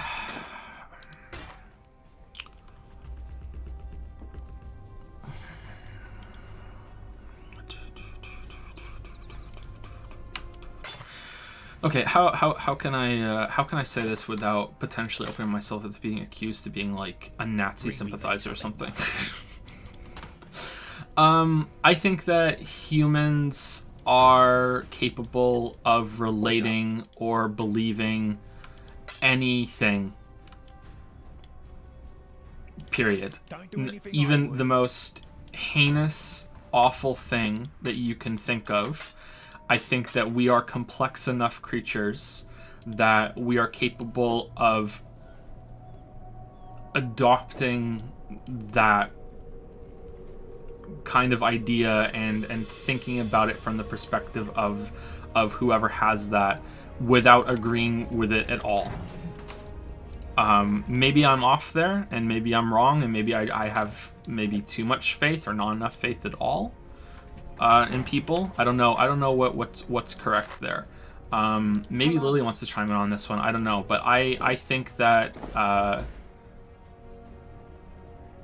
you are able to suspend your own perspective, not completely, of course, that's impossible, but you can suspend it enough that you can emulate a thought process and a perspective that is completely alien to yours, at least enough to argue through devil's advocate. That's what I think.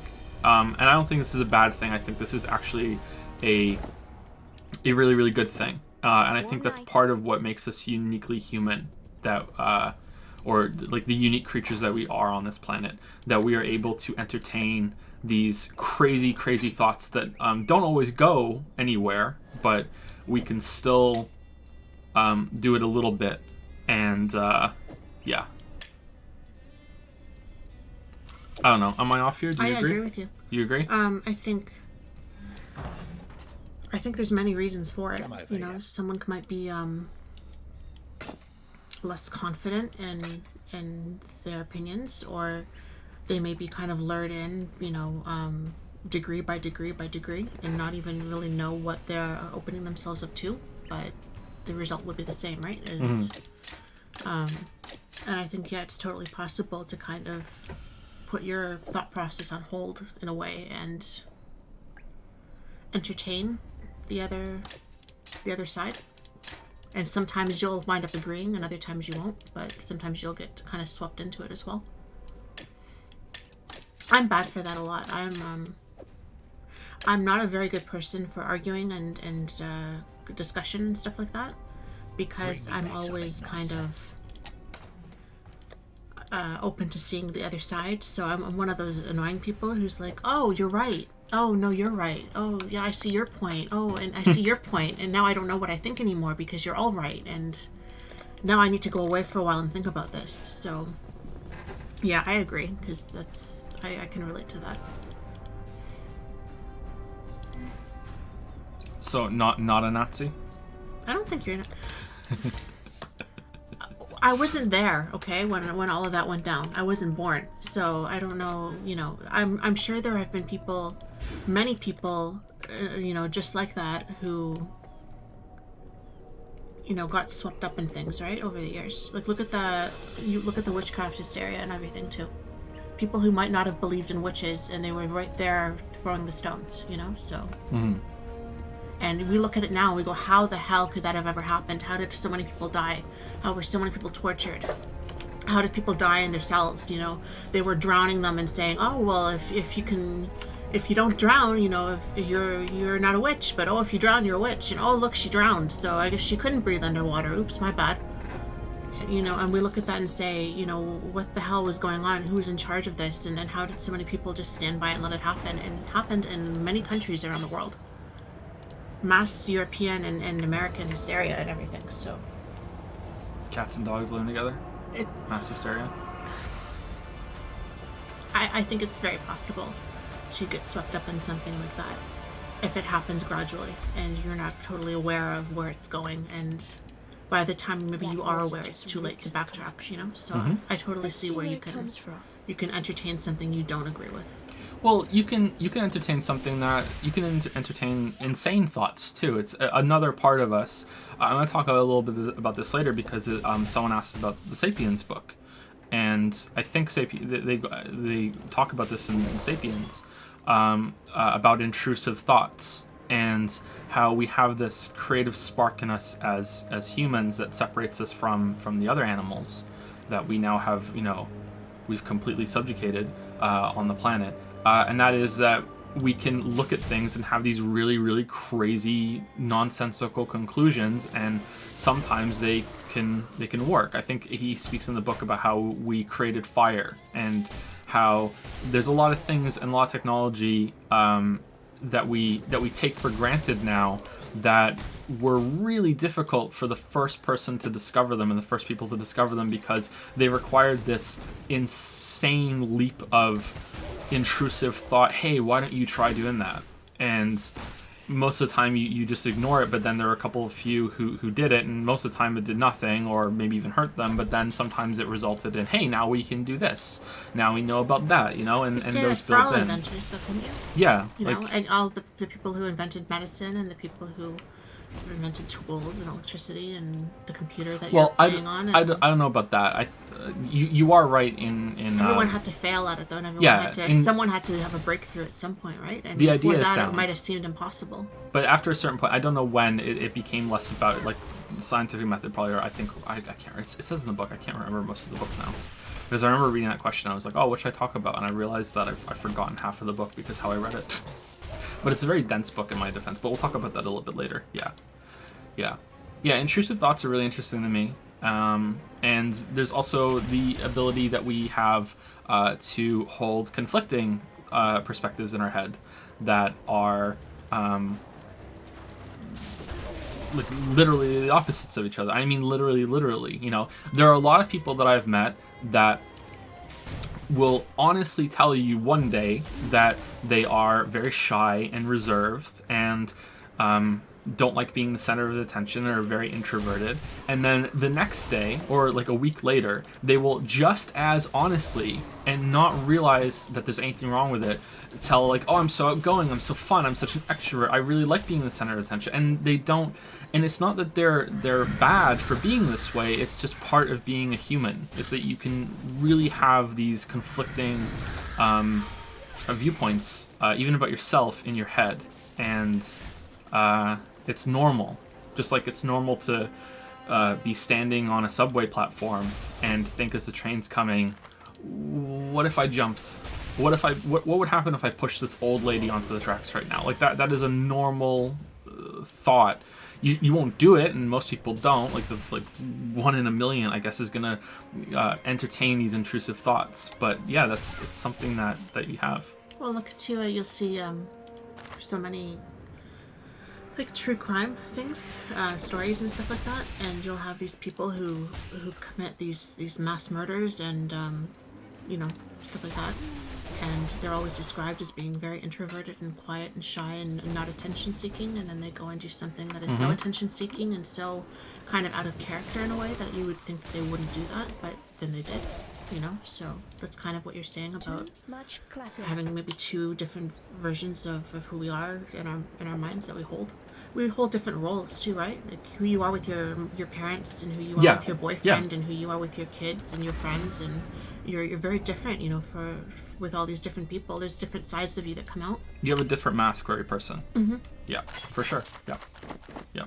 And I think that's part of entertaining some perspectives that you may not agree with. I think it's a really good thing if you can play devil's advocate. And I think one part of the that they recommend when it comes to debating topics is that you should, at some point, if you're not getting anywhere, and this is very hard to do because most people won't argue in good faith anymore, but if you can get someone to do this, like it's great, and that is that you switch sides.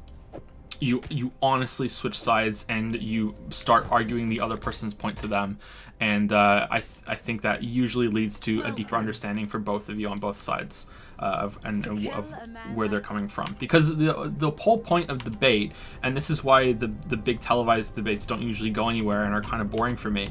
YouTube debates and debates on stage. Bill Nye the Science Guy debates some religious guy, or Christopher Hitchens debates some reverend. It's no one's changing their mind on that stage, and that means it's not really a debate. It's entertainment. There might be people that change their mind in the audience. It's probably quite rare, but it's still going to happen.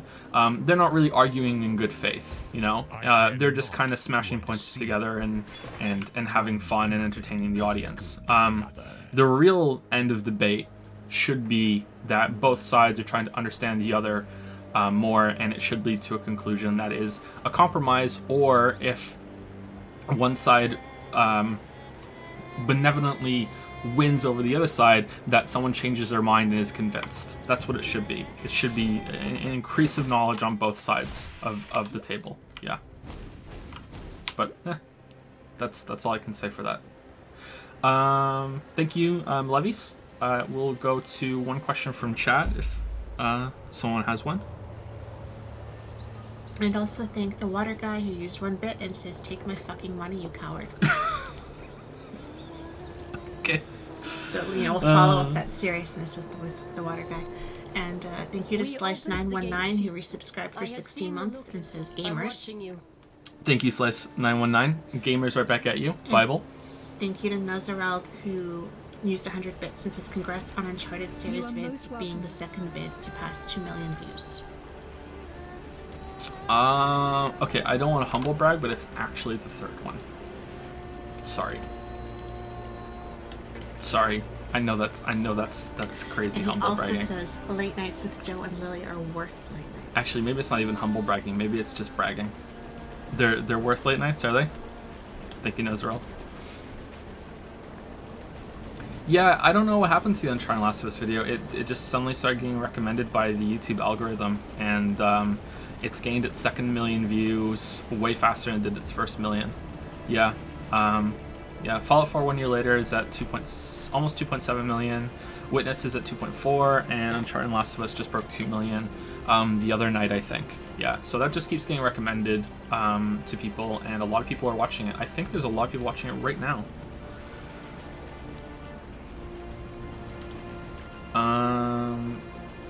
Yeah, there are 750 people watching that right now, and 15,000 people will watch it in the next 24 hours. So yeah, that's really good. That's really good. And that video sucked when it first came out. The video itself is fine for what it is. It's a little boring because for some people who play the games, because it is it's a watchable plot synopsis. That's what it says at the beginning. That's what it's for. But at the same time, it didn't do all that well when it first came out. It didn't get a lot of attention. So it's weird to see that do so well now. Yeah. Bye-bye. Okay, let's go to the next person on Patreon. A woman like us. It is Irvin. So let me update this thing While we cloak here. ourselves in tradition and war, you cloak yourself in thaumaturgy and fear. Irvin. And let me that just is check. why Yeah, you there we go. will Sorry, kill there's a beast bunch of within white the space. mountain. Some of the names are longer than Lady others, and I don't Diana want it to has tweak it for told every me single this. one. So She I hope has that's much acceptable. faith in It's you, gonna help me a Witch. lot when it The comes to question putting it up on share in her faith? on YouTube. I'm really behind doing that So at the can moment. a dish Rex I need to do a lot of rendering. I'm probably gonna get a new machine, and then put this GPU in a different computer, and the old computer, and then I'll have 2 rendering machines and a backup, and I think that's pretty good. Probably overkill actually, but yeah. Anyway, go ahead, Lily. Sorry about that. Hey Joe and Lily, hope everything is going alright. I'm really enjoying the fact that your streams are shorter and easier to keep up with now that you're on break from Japanese games. I'm considering these to be my 2 questions, but you don't have to approach them separately if you want. I vaguely remember that Shigeru Miyamoto He's the guy that made Mario. once said something to the effect of, good game design gives the player the illusion of choice. They think they're making their own decisions, but are really being guided by the designer. That's not a direct quote, but I can't find where I've heard it before.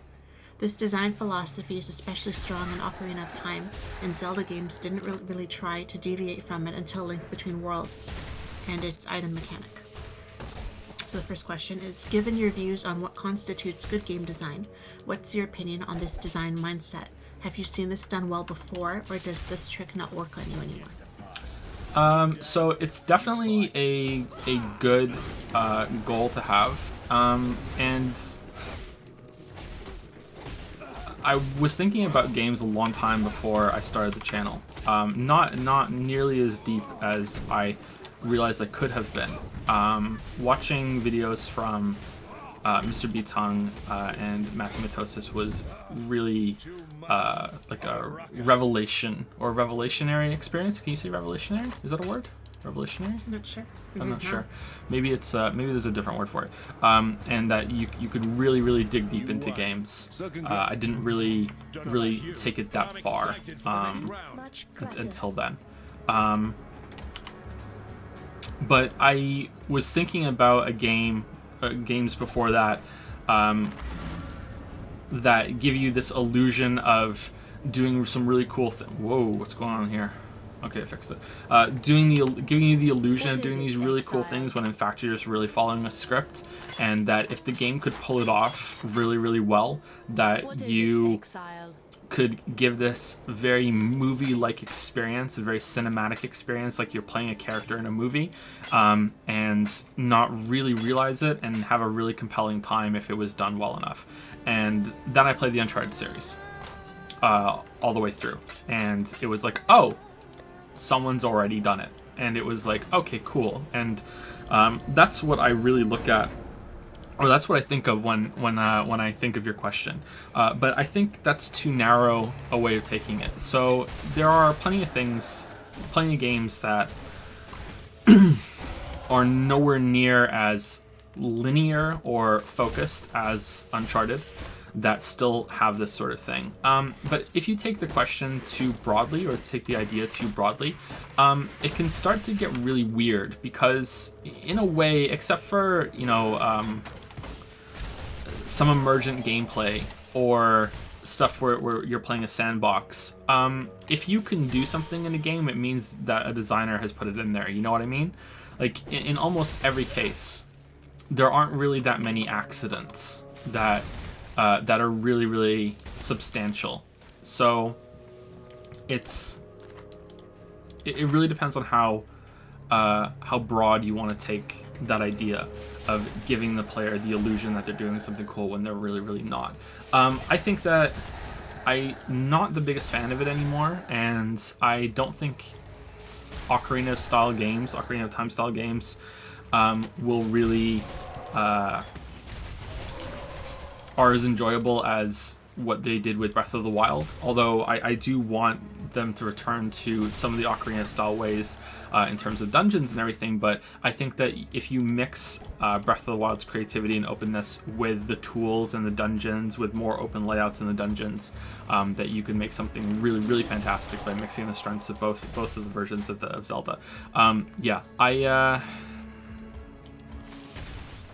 I really don't like it when I can get a sense that I'm being nudged into thinking I'm having a good time and thinking that, hey, this is going really, really well and I'm being really creative, and then there's a little kind of like, oh, okay, this was planned all along. There are these, an example is, and sorry I guess I'm thinking about these series because you use the example of Miyamoto. In Odyssey, there were many areas that are extremely difficult to get to in Odyssey. There's one in the Desert Temple that requires some really, really difficult hat jumps and wall kicks to get up there. And you, as you're doing it, you really, really do feel like you're going out of bounds and you're breaking the game. And then you go up there and there are some coins. And it's like, oh, so this isn't really me doing something cool and breaking and being really creative, and I should feel like I accomplished something getting up here. The game knew I could get up here, and it even put a couple of coins to tell me that, hey, here's a little reward and a little wink from the game developers that, hey, you can get up here, and we anticipated that. Now, some people might actually really like that there are some coins up there. They might go up there and there's some coins, like, oh shit, they knew I would get up here, that's great. And that's completely valid.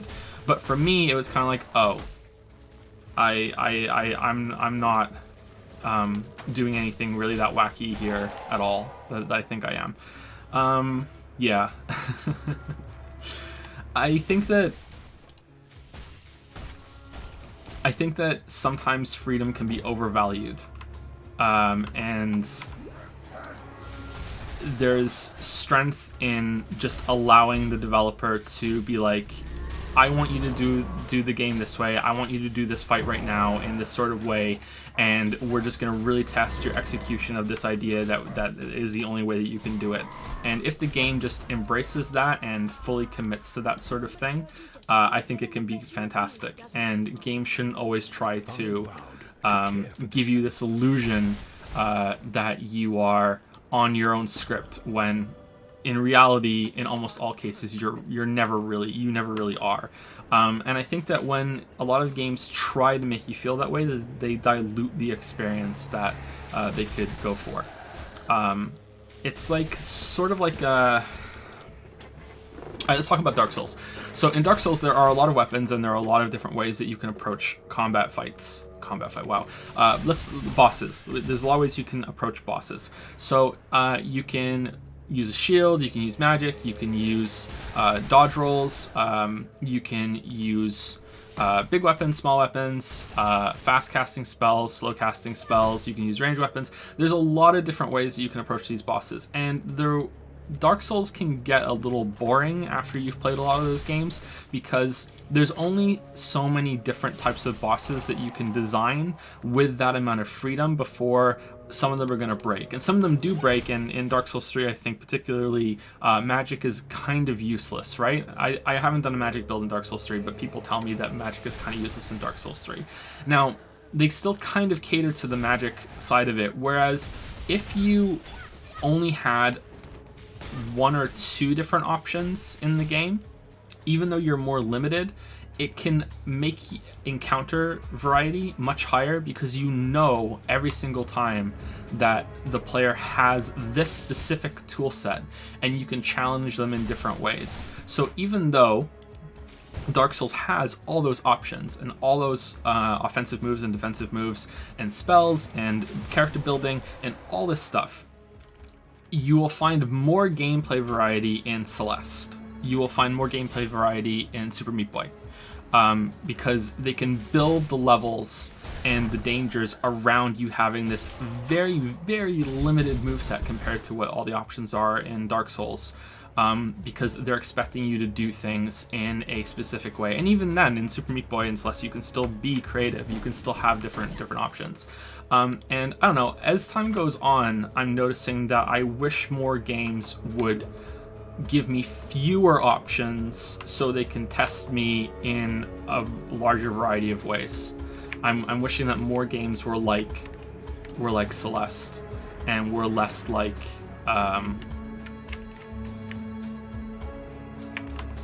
Dark Souls with its myriad of options. That's how I feel. There's another game that I'm trying to think of, and I can't think of it now. I don't know. What was the second part of the question? Maybe it's linked to that. And more broadly, are there any kinds of game design concepts like the above that you've grown to like or hate over time? Thanks for indulging these regular game design questions each month. Hope you're having a good holiday season and that your kids enjoyed their presents. Oh, they really did. Thank you, Irvin. I hope that you did too. And Happy New Year. Yeah, we're as you can tell, we're delayed on answering these. Thank you so much. Any kinds of game design concepts that like the above that you've grown to like or hate over time? I am getting sick of leveling for the sake of leveling, and having to make a bunch of character choices that, especially when I'm not sure if I'm going to be able to change things later, can I ruin my character, that sort of thing. The only reason why I really like leveling in Soulsborne games is because it makes death have a purpose and impact, that you want to be leveling, you want to have the resources to upgrade your weapons too, and when you die and you can potentially lose their souls, there's a story there. There's a little bit of drama when you're trying to get back to your bloodstain, and I really like that. And I would say that's probably the only reason now why I still enjoy that type of thing. But I still wish that many of the games had a no bullshit option where it just sets you at a level, and every single time you kill a boss, it automatically levels you up, or all the bosses are set to a certain difficulty level, like very hard or as hard as you want, and then you can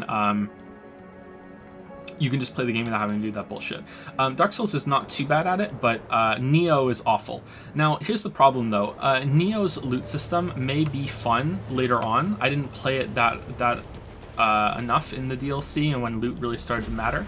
So Neo's system might be really fun, but it's too difficult to know without pouring probably another 50 hours into that game.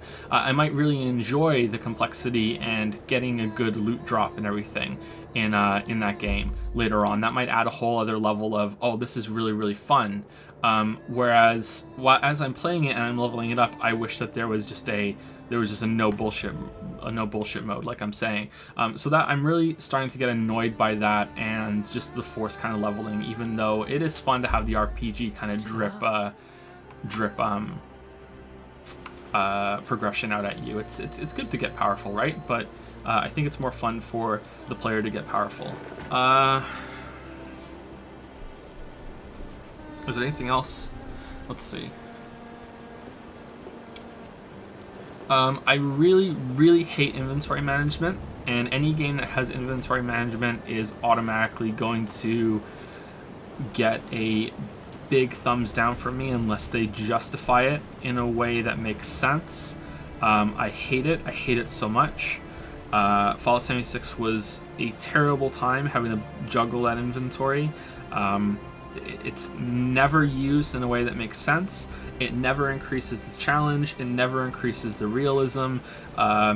If there was a challenge reason, then there's like half a script I've written on this. A challenge reason for limiting your inventory is to limit your resources, usually in terms of healing. So you can only carry a certain amount of healing around in your inventory, and so you have to balance that, and you have to sacrifice space to be able to carry more healing items. Well, most games that have limited inventory make their potions or their stim packs weigh next to nothing or literally nothing. So it's not really stopping you or having any impact in terms of difficulty, so it should be in terms of realism. Well, most games that have a carry weight aren't realistic at all anyway.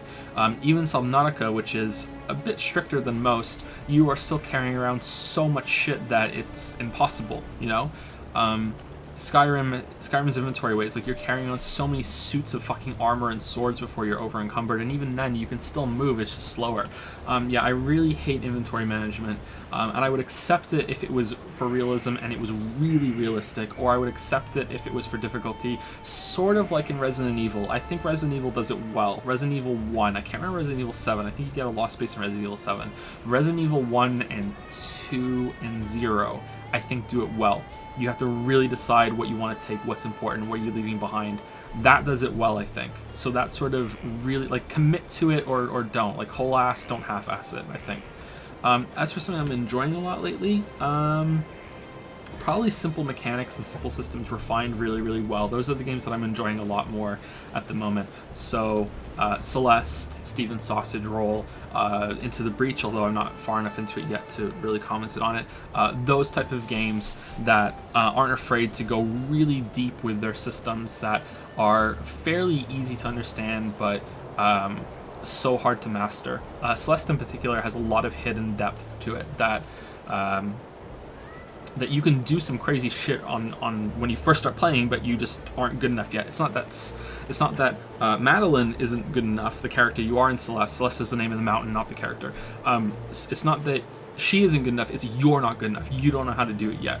But if you do and you play that game again for the first time, you can. So yeah, that's what I think. That's what I think I'm enjoying the most lately. Where do I go, chat? I go into the mines? Okay. Yeah, I think that's the answers I have for you, Irvin. Sorry that if I rambled a little bit too much. Thank you for your questions. Let's move on to... I don't know if they're still here. There was a really sweet comment from Shy PF a while back. Okay. They were going to go watch the VOD, but I just want to say I did see it, and thank you very much. Who? Shy PF, I believe. Shy PF? Thank you very much for the sweet comment. Sorry that I didn't see it. I didn't want to interrupt Joe. I did see it. I was sitting here reading it when you left it. Hi, just popping in, but I'm going back to watch the VOD from the beginning. Is Lily there? I just wanted to say her Twitter is very heartwarming and the only reason I ever open Twitter always. Anyways, bye-bye. Aw. It's very nice. Aw. Very nice that they dropped in just to say that, so. I did see it, thank you. I'm glad someone's enjoying them. I'm not just talking to nobody. Go back to Act 3 and do the Trials of Ascendancy. Oh, did I miss one? Okay, I'll go back and do that.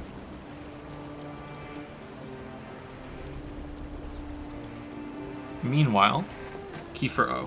Did you write it already? Did you put it all up already, Kiefer? Yeah, I did. Oh, I yeah, didn't there see it you is. do it. No, it's okay. Hey Joe and maybe Lily, happy holidays. What are some of your favorite platforming games? I recently have been playing stuff from that genre quite a bit, and I think it's slowly becoming my favorite. Are there any hidden gems that you think don't get enough credit? Since that was sorta a two-parter, here's a super basic one. Coke, Pepsi, RC, or some other cola. Thanks for all the content. Ooh, Coke all the way. I've never had RC. Have you ever had RC? No. I've never had RC. I've had like generic cola and it's usually pretty bad. I'd go Coke, then Pepsi. Yeah. I used to enjoy Pepsi a little more than I do now, but I don't really like Pepsi anymore.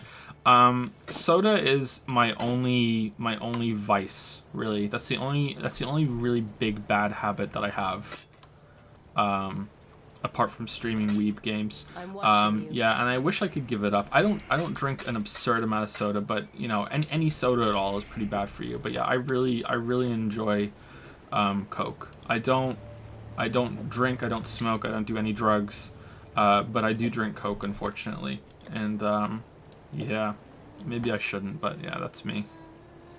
That's me. I'll admit it. We'll just take up some other vices and then we'll let it go. Yeah.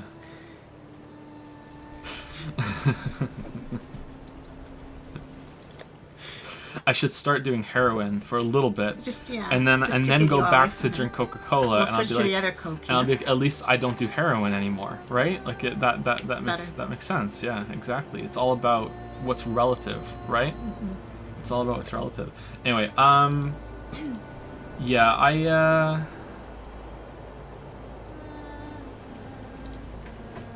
I think that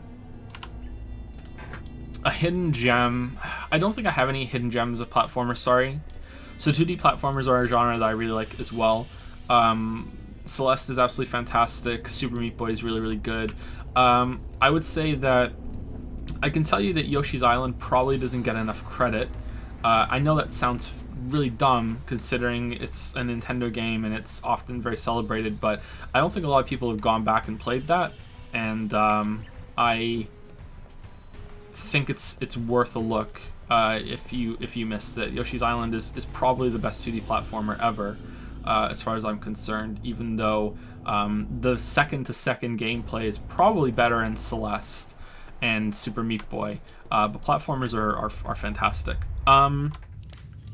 Another one that I think doesn't get enough love, and I might be really off here because I have no idea how much it sold, are the new Rayman games. The new Rayman games are phenomenal. Origins and Legends.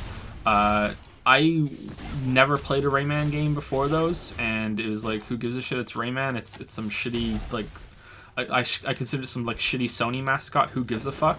But like no, like those games are so good, so good. So I highly recommend those if you haven't played those. Did you specifically say 2D platformers or just platformers in general? And favorite platforming games? For recent stuff, like The Messenger is really good too. The best 3D platformer as far as I'm concerned is Super Mario Galaxy 2. It's not even close. There's nothing that comes anywhere near it for me. That is the best one. For second in line is probably Galaxy 1. Odyssey has the best movement in any 3D game, 3D platformer for sure. It has the best camera as well. I spoke about that in the video.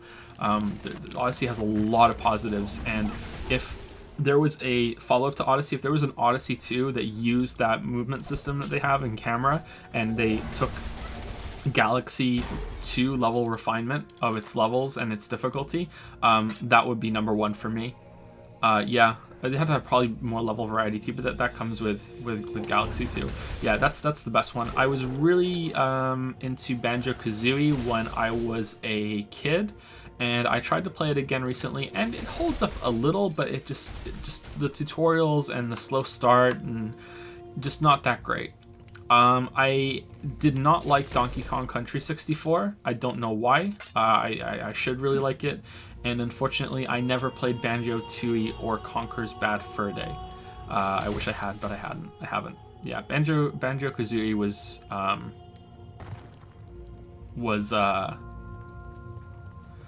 something that I enjoyed a lot more than Mario 64 when I played it for the first time, and then over time I went back to 64, and just the movement and how you can just long jump and dive around levels in 64 just wins it out. It's just like Banjo is just too kind of slow and clunky, and you're constantly doing that move where you're running around on Kazooie's talons, and it makes it faster. Yeah. I'm trying to think of other 2D platformers. If Mega Man counts, Mega Man X is fantastic. 1, 2, and 3, but I don't think that's considered a hidden gem. Donkey Kong Country 1, 2, and 3 were great. Quite difficult now if you go back and play them.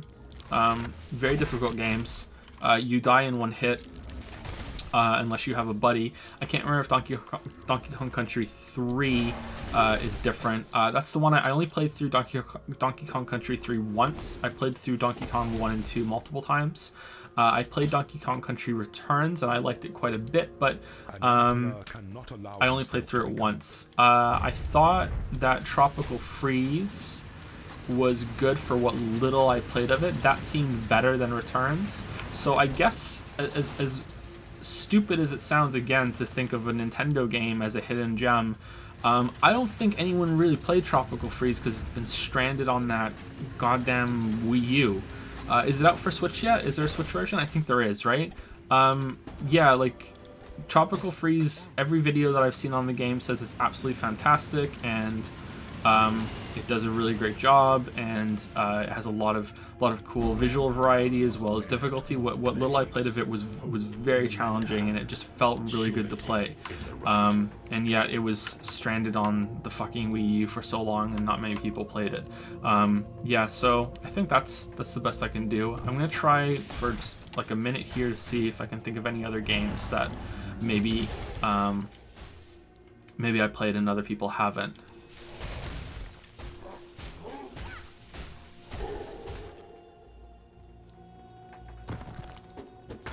Maybe I should check Steam and see if there's anything on there. Let me do that. You said the Tropical Freeze wasn't worth getting on the Wii U because it was an overpriced port. On the Switch, you mean? Yeah, I agree with that too. I still agree with it. Yeah, you shouldn't get it. It is an overpriced port. But it's still a great game. It's still way too expensive. But yeah. Talked about Celeste. The new Doom is a platformer, right? For sure. Hat in Time is a really good indie platformer. I played it a little bit and it was okay. It felt pretty good, but I didn't get back into it. I had no strong desire to go back and play it again.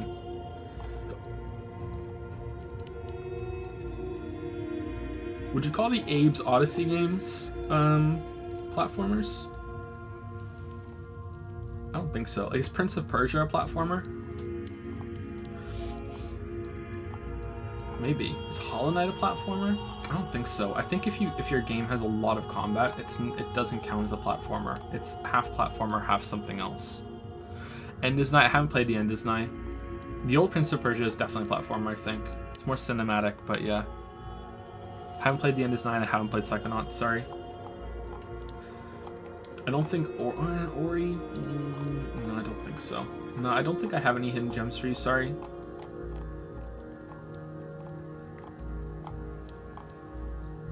There must be some that I played for the Super Nintendo that I can't remember.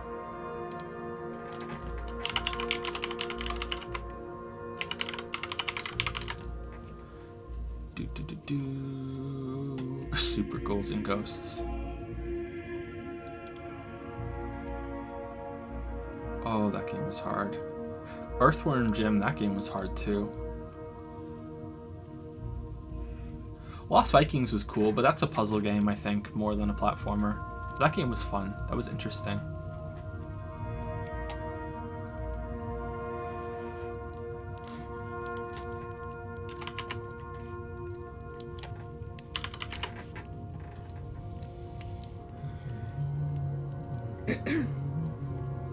Thanks for the support, Face Mask. And my first thought was Inch Oats, but is it Inch Oats? Am I close? You keep looking what you're doing. I'm just not going to sit here silently. No, wait, what are you talking about? Inch?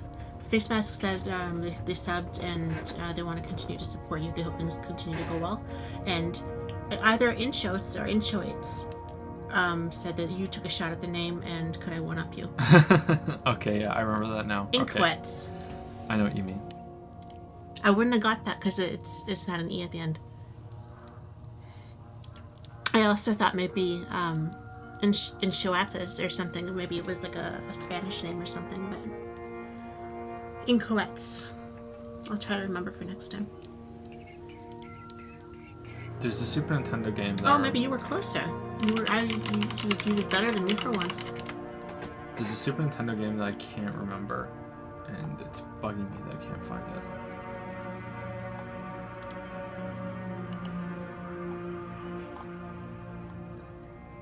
Congratulations. Aladdin for Super Nintendo was great. That isn't it, but that game was great. Surprisingly great. Anything by Capcom really is worth checking out back then. Even like the Magical Quest starring Mickey Mouse, that was actually pretty good too. I remember that being enjoyable. Like not like oh my god best time ever, but it was good. Yeah, anything by Capcom back then. I think there was a Tiny Toon Adventures game that was pretty good.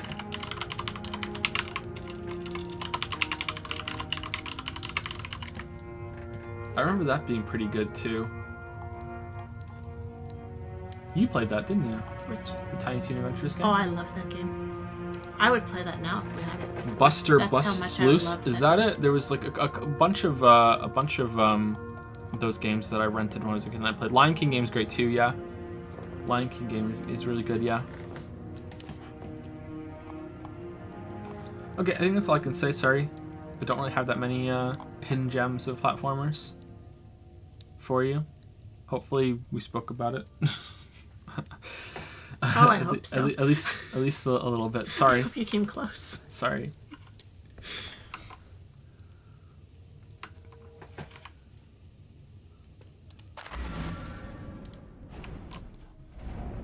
A story about my uncle is free on Humble Bundle and an interesting 3D platformer. That's a cool name.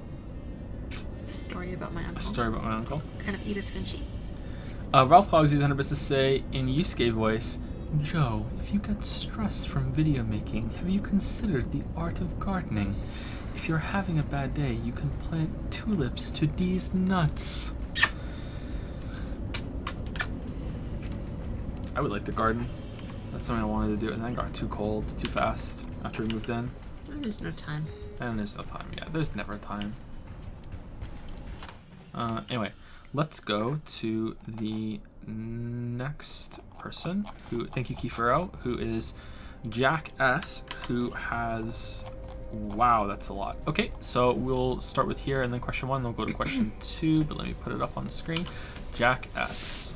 All right, good luck, Lily. Thank you.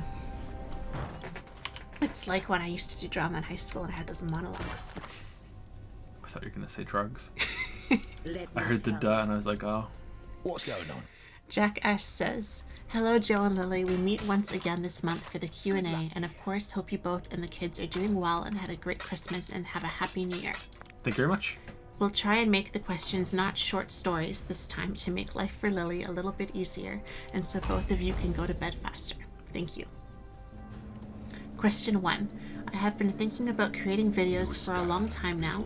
However, every time I start writing a script and jotting down ideas for a video that I think would be great, I instantly scrap it due to feeling as if the video that I want to make not contributing to the overall conversation at large surrounding video games. Whether this may be just reiterating the same points from someone else in a similar fashion, stating the obvious and so forth. It really bums me out when I think I am doing great work when in reality all I am doing is just restating the same points from everyone else. I don't want to watch and even listen to a lot of gaming related content anymore due to this reason now, in order to try and form my own opinion on everything that I play and watch. My question to you is, do you have any advice on how to break out of this rut, or just creating videos in general, and have you ever felt this way when producing any of your videos? Alright, so there's a lot to unpack there, I think. First of all, yes, it is a factor, and yes, there have been times where I've even stopped a video because I feel like there's nothing unique to say, but that is not always the correct response. So it works on all levels, really. When you're first starting out, you should just do it, because even if you are repeating what a lot of other people say, you need the experience and you need the exposure. If you, the problem with purposefully ignoring other videos, which I have done in the past as well, I don't want to have my opinion influenced by others, is that if you know what everyone else is saying, you might accidentally say the same thing, or you might accidentally repeat a point that someone else said and you don't even realize it. This is a problem with a lot of comedy, I think, as well. Like there's a lot of comedians that will accidentally steal a joke that they'll think they thought up when really they heard it from somewhere else. Of course, there are joke stealers that and plagiarists that do it repeatedly, but you know, every now and then something happens and it's just unavoidable. The problem is that if you avoid what everyone else is saying to not have that problem, you will still overwhelmingly likely write what everyone else is saying at the same time, just without the foresight of knowing that you're putting up this video that potentially is going to just be retreading the same ground. So if you know what everyone else is saying, and you and you have that in your head, as long as you can differentiate what you're saying and you can you're not going to repeat all the same points over and over again, you can know what to avoid even and how to expand on those points instead of just repeating them. So you can take what's already been established and what you agree with from other people's videos, and you can take it one step further and expand on what they said in a different direction even. Or you can disagree with it and you can say, okay, well, this is not how I reacted to it, and I know this is what most people think, and you can take it in that direction. The danger is that you might not find anything unique, and this is why I said that it can help no matter what kind of stage of a creator you're in. At the beginning, it almost doesn't matter. You want to just have the experience, you want the exposure, you want to get the videos out there. You should still try your best to make them as good as you possibly can, but unless you are in a position where you are so comfortable with finances and time that you can devote so much time to videos that you don't publish, you just need the experience of actually completing them. It's like you're not going to get better at, running around the track by just sitting at the sidelines and just thinking about it and like, oh yeah, I would just pick up the speed at this corner and this turn here. Like no, you have to do it. You need the practice. So you need the experience. And if you're trying to build something for like make a career out of it, you also need the exposure to build up your audience. But then it still holds true later on when you do have that audience, because even though you may be retreading the same ground, people still want to hear you say it. They want to have, okay, even this person agrees with this, with the consensus, or they want to hear how you say it in your unique voice, even though your points are not unique along with that voice. So in a way, and again, it's very general and there's going to be exceptions, and you should always try your best to add new things to the conversation, but in a way, you should definitely just do it. Don't worry too much about it and just do it. And I think that avoiding a lot of other people's videos and a lot of work that they're doing is probably a mistake in the long run, but there will be times when it's worthwhile. And I am guilty of flip-flopping on this. There are some videos where I make it a point to not watch anything at all. And then there are other videos where I'm like, you know what, I think that it could really benefit if I did some research about this, see what people are talking about, and maybe there's some things I can expand on it. And I think that usually comes through in the video. I don't know what's better. I just know that I I'm at the beach and I'm flip-flopping around on it from video to video. So that might be a little of a frustrating of an answer there. Sorry. Similar to any writing, though, right? What do you mean? Well, it's a little bit different making the videos because they're opinion pieces for the most part, right? Like you're putting your own spin on it, right? No matter whether it's the same idea someone else had or the same interpretation or not. But for writing, the most important advice you can get when it comes to writing a novel or a short story or poetry or whatever is reading other people's work and learning what you like and what you don't like, and finishing any of those works to try and get better. Like if you are writing a novel and you always stop halfway through, you've never had the experience of wrapping it up and finishing it, then you're not going to be very good at endings, right? You're never going to finish a book.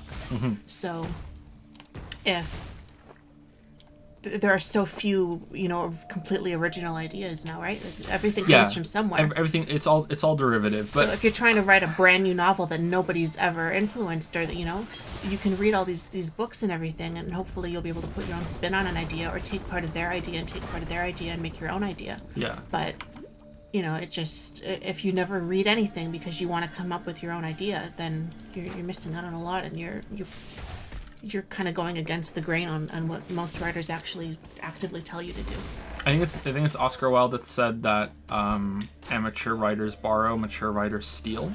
It's just like you just take it and you just make it your own. This is a really big topic, and I'm not prepared to talk about it. I might never be prepared to talk about it, but I do want to say that I'm not 100% in agreement with everything is derivative.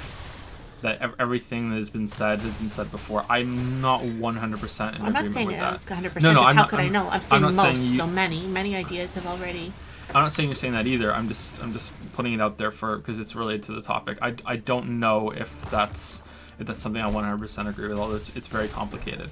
But when it comes to videos like what I make, there are things to be said that have never been said before. It's not all derivative. It may be derivative in a way if you really boil it down to its most base elements. But video games are such a new medium still. I'm going to say they're probably in their adolescence now. They're not in its infancy. That you will be saying new things, and like terminology isn't even around yet. And we can't even agree if are video games about interactivity, or are they about narratives that you have choices in, or are they about difficulty? I think that there's a very strong argument that should be made, and one day I might make it, that all video games need to be difficult. And if they're not difficult, you could very strongly argue that it's not a video game. The problem is difficulty. Difficulty doesn't mean, oh my god, I'm going to die 50 times to this boss. It can mean very low amount of difficulty, but it still needs to be just a little bit of difficulty. Yeah, so I don't know. It's The weary traveler draws close to the end. it's a difficult thing to judge, for sure. But yeah, don't be afraid to retread the same ground. Don't be afraid to refine a point. Don't be afraid to just reference what someone said and take it further than that. Yeah, just go with it. I would say that if you want to be a up and coming or a new channel, that a good way to see how well you can expand or refine points is to find a channel that's sort of like Game Maker's Toolkit, who is very, very direct, very entry level, and very succinct about the points that they make. Like Mark Brown goes for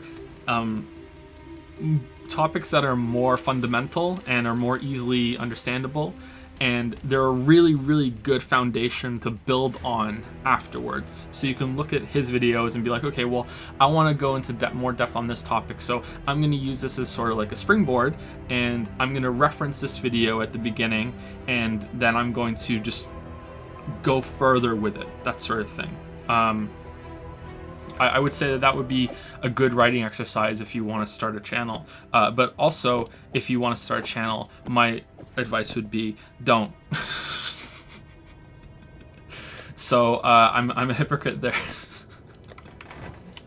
But that's for another day, I think. Yeah, but good luck with it, and don't be afraid to just reference it if you want. Just own it. Don't like pretend that, oh, this is something that's completely unique that you thought of, or you're just gonna pretend that you're not retreading the same ground or anything like that. You know, you don't even have to like sheepishly do it either. Like, oh, and I know this has been said a lot before, although I have said those words before in a video. You can just say something like, you know, the common perception on this right now is X, Y, and Z, and I agree with X and Y, but I disagree on Z, and then you can just launch into it like that. You know, you can get pretty good at just like owning that and then just going. Yeah, that's what I think.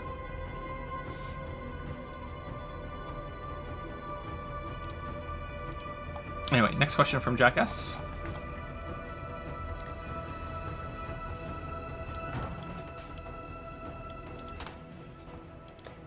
Up here. Yeah, I know. I was having a moment to remember how to say the name. I recently watched a video from Micah Edmonds, an extremely small creator who has made a series of videos trying to understand video games. These include critiquing Hellblade, a retrospective on the Batman Arkham games. I know the channel. Yep. And two of my favorites, a video surrounding what Walt Williams, the writer of Significant Zero, who I recommended in a previous Q&A, has taught him through his book and Specs Ops The Line. With the other being a very personal video about 2013's Tomb Raider and self-hate, which goes into the concepts of violence in games and how, for the most part, how an individual person's opinion surrounding that game, whether referring to the violence in the game, quality, etc., is meaningless. My question to you is, with your content, or even just personal opinion, have you ever felt it really mattered to the overall conversation about games? And do you think that the individual opinion on the consumer really matters in the grand scheme of the industry? To end off, I just want to say thank you to you both. I recently passed my first set of university exams, and yes, while I did a lot of work to get there and pass, both of you have kept me company for hours on end, whilst I have been studying and revisiting notes for the last 6 months, and I can't help but send my gratitude. Additionally, if you ever want to check out Micah Edmonds' content, he is no longer making videos, but rather making his channel a time capsule. What? Knowing that you are busy, links will be provided below. Tomb Raider and Self-Hate, what Volumes taught me. Again, thanks for everything both of you do, everyone on Discord and Twitch. Here's to a great 2019, and we'll see you on the Discord or the next Q&A. Love you guys.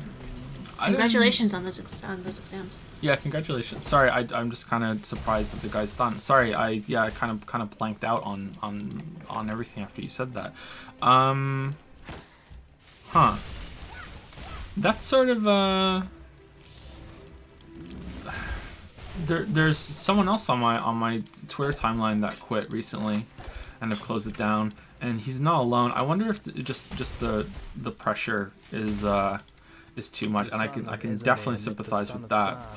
Especially starting out, it's really difficult to break into YouTube, and I wonder if I had started even a month later than I did, if we wouldn't be here right now. You know, I do wonder about that.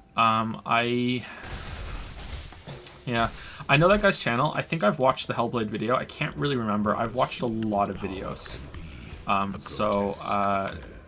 Yeah, I think, I'm pretty sure. I think I follow him on Twitter.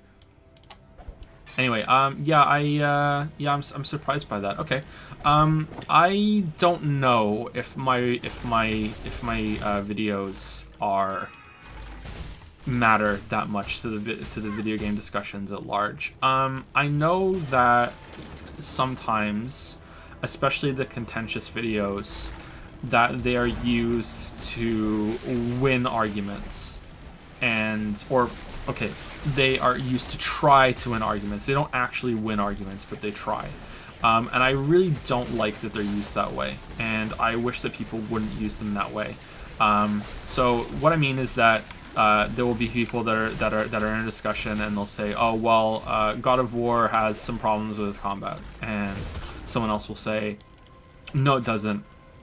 The combat's fine." And then someone will just link the video I made and be like, "Well, watch this video and you'll see everything that's wrong." And it's like, thank you for linking my video and potentially getting someone to watch it, but that is not cool. Not only is it just not productive for a conversation at all. No one's gonna still be around after you're done watching 3 hours of footage. You might piss the person off, and you know, you're really appealing to authority there with just linking this video and just saying like, hey, look, it's kind of like an I win button. It would be much better if you could understand the points and use them in the argument instead of just linking the video, and then you just link the video as a reference of, like, because usually the points I make in the video have evidence. Doesn't mean they're infallible. It's just that there's evidence backing them up. So that's how I would prefer for them to be used. But when it comes to like the more cultural part of games, or the more kind of lofty issues of consumerism and value for money and treating devs well and how we approach games and all that stuff, I don't think so. I don't think my videos are important in that way and are impactful in that way. I don't know if I would want them to be. I have no idea. I could be wrong. I don't know. I have a very difficult time judging my own work, including books that I've written, stories, videos, just anything really. The only good thing that I'm good at judging that I've made are my children. So no, I'm not really that good at gauging that, unfortunately, or fortunately. Maybe it's a good thing. I don't know.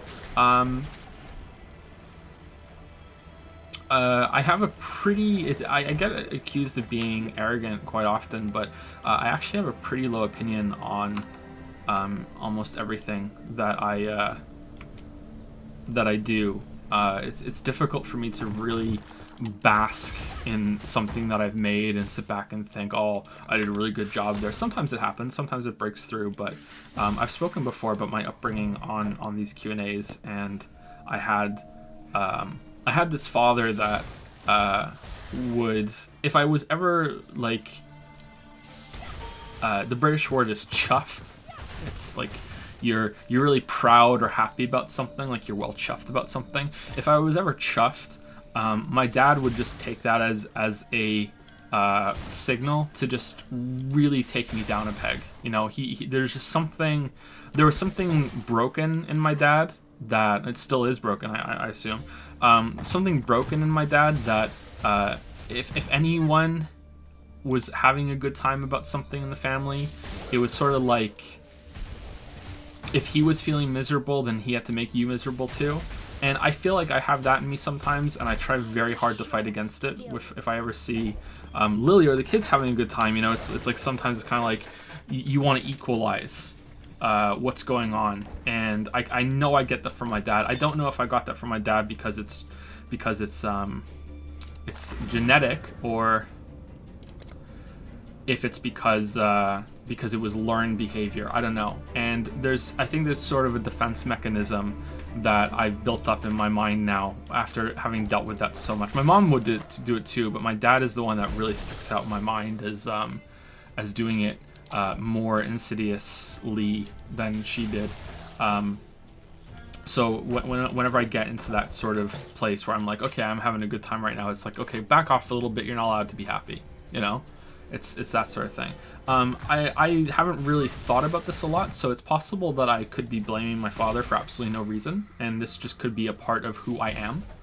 And I've always been this way, but I don't think so. I think that I remember being able to be obliviously happy when I was younger, and it just kind of being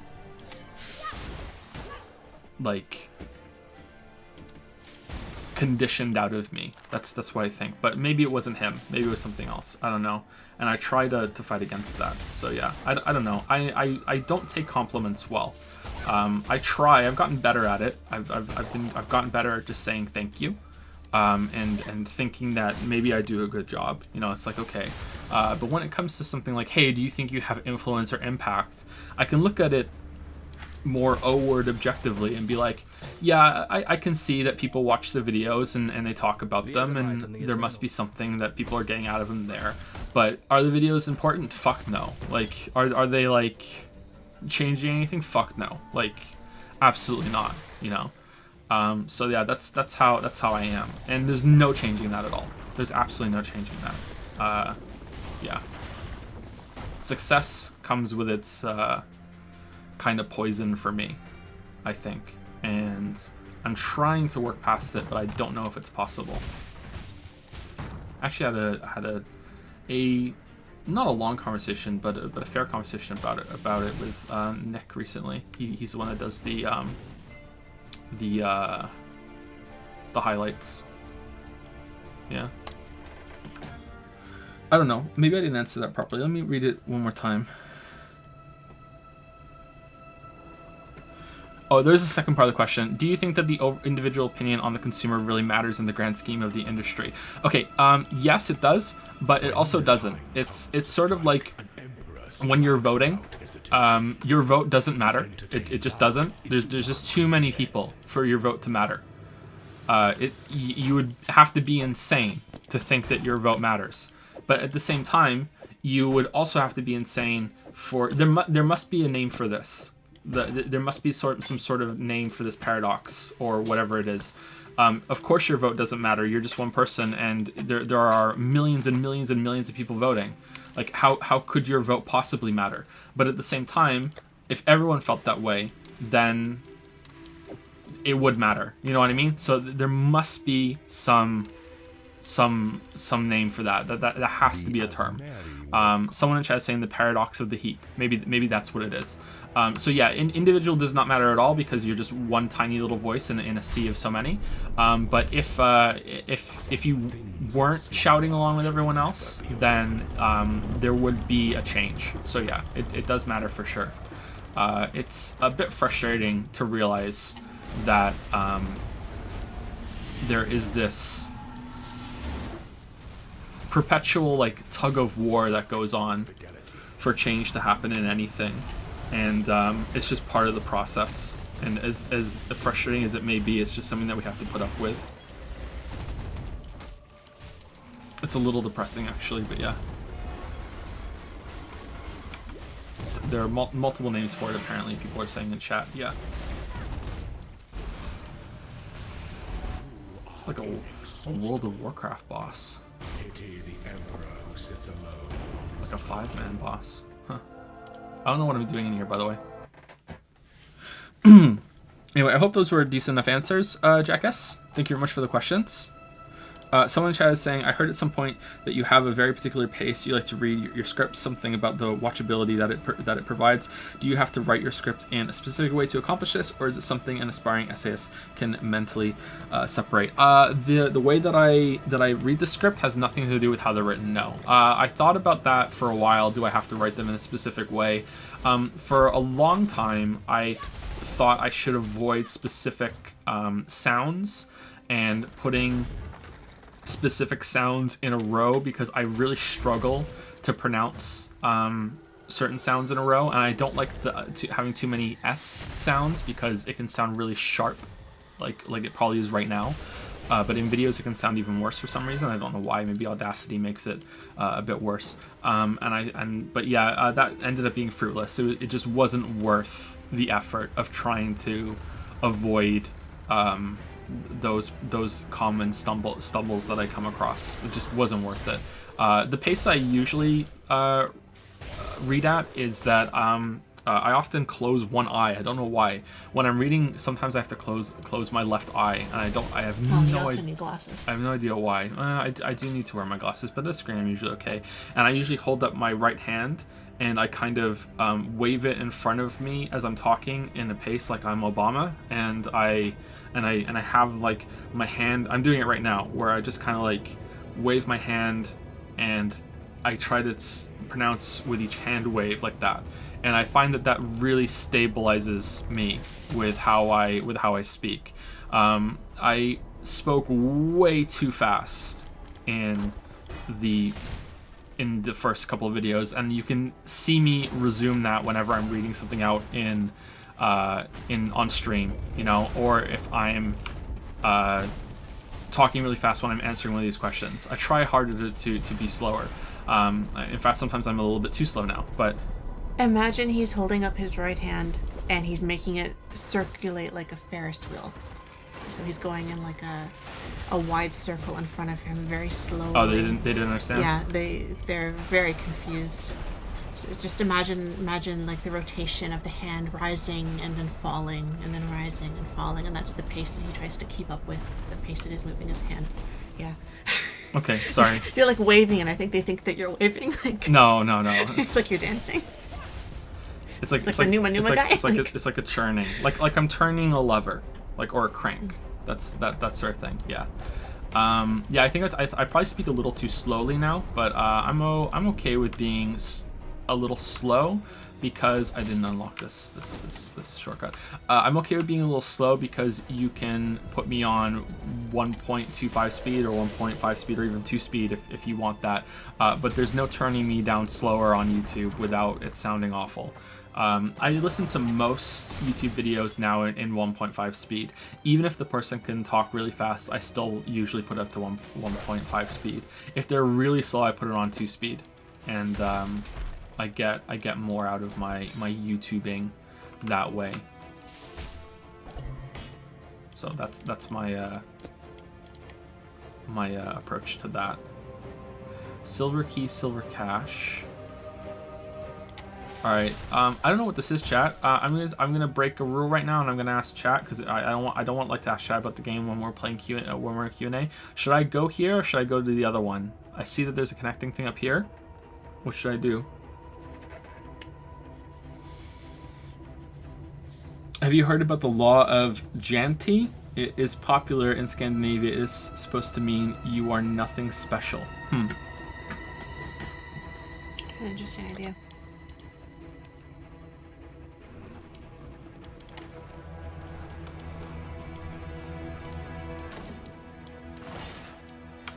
Oh, that hurt. Okay, so those are pressure plates.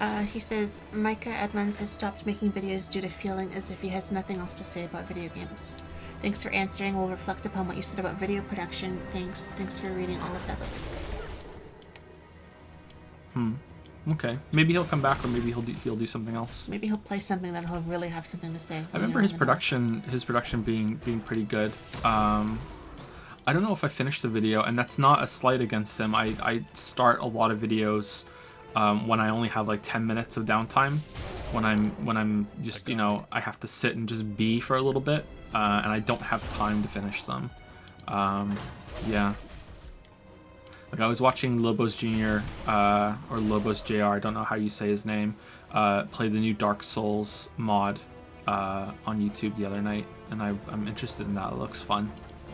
Daughters of the Ash or something. I need a silver key to open it. I think I'm gonna sneeze. No. Is it gonna go away?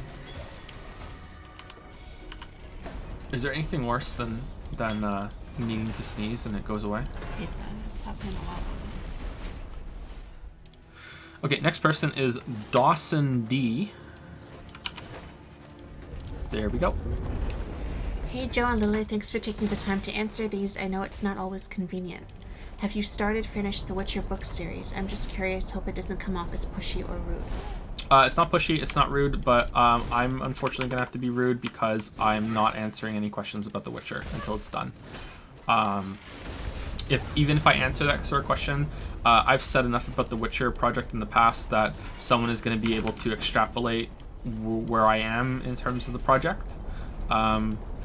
And I don't want that because I don't want any undue pressure. And like I said before, I really learned my lesson when it comes to talking about the big projects before they're finished.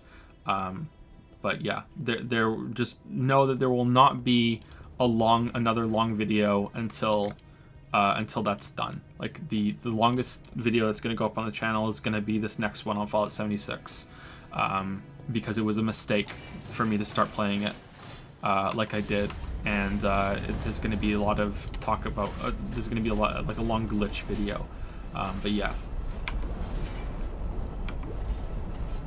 sorry about that. But there's another question I think someone else asked. Maybe it was your second question. I don't think so. I think it was someone else that asked about the Witcher games, and I'm going to give them the same answer. I'm just not talking about the Witcher video at all. Sorry. There have been times in the long videos in the past, God of War, Odyssey, Fallout 4 1 year later, and The Last of Us and Uncharted that, like, I mean, I don't want to be melodramatic, but like we were close to maybe going to the hospital. Just like I don't want to. I want to learn my lesson as much as I want to talk about projects before they're up, and it's a big problem for me because I love talking about what I'm working on. I'm just not gonna do it. Sorry. How do you feel about Bethesda Game Studios' design choices as a whole? Do you think their games are just meant to be played casually, or do you find the design straight up bad? I'd say I land somewhere in the middle. I think they have a specific thing they shoot for with their game, and while most of their games have a large number of issues, I can't say I've played something that's ever replicated one. Yeah, I agree with you there. Yeah, for sure. There is something special about them. I don't think there's ever been another game that's open world like Skyrim and Oblivion are, where you can pick up almost everything, and not just pick it up and put it in inventory, but you can pick it up, like you can hold a cup and throw it across the room and turn it, that sort of thing. I don't think there's any other open world game that's like that. There might be other open world games that are complex and if you want to say immersive in other ways. Red Dead 2 comes to mind about how crazy Rockstar was when it came to some of the details in that game. But I don't think there's one that's quite like the Elder Scrolls. I don't think... See, Bethesda is in this weird place where they're simultaneously overrated and underrated, which, again, like, it's just so stupid saying out loud, but there are people that love them and will defend anything they do. There are people that are, like, head over heels in love with 76. And while I can see why you would enjoy that game, you know, like I've read posts like I play this game every day, and I'm so grateful that they made, and it's like, what? So I know that they're overrated in that way, but they're also underrated because they do some really compelling things and some really interesting things, and there is nothing else quite like them out there. I think Bethesda's biggest problem, and I don't talk about this in the video, maybe I'll add it to it now, is that I don't think anybody who's high up in that company, that high enough to make decisions, plays games. I feel like there's someone up there that's making all this bullshit, and it's like it's not a gamer, and they're making really ill-informed decisions, and they have no idea like the sort of damage that they're doing when it comes to that. Or it could be that it could just be that there's too much power given to the people that want to push the money-making machine as much as possible. Fallout 76 is not finished. It's just not. It's not buggy. It's not, you know, it didn't. It's not that it didn't have Q&A or anything like that. It probably didn't, but that's not the reason why it is in the state that it is. It's literally not finished. It is an unfinished game. And there is not a single dev that worked on that game. This is in the script. There's not a single dev that worked on that game that can be proud of what they did because of that. There's just no fucking way. It's just not finished.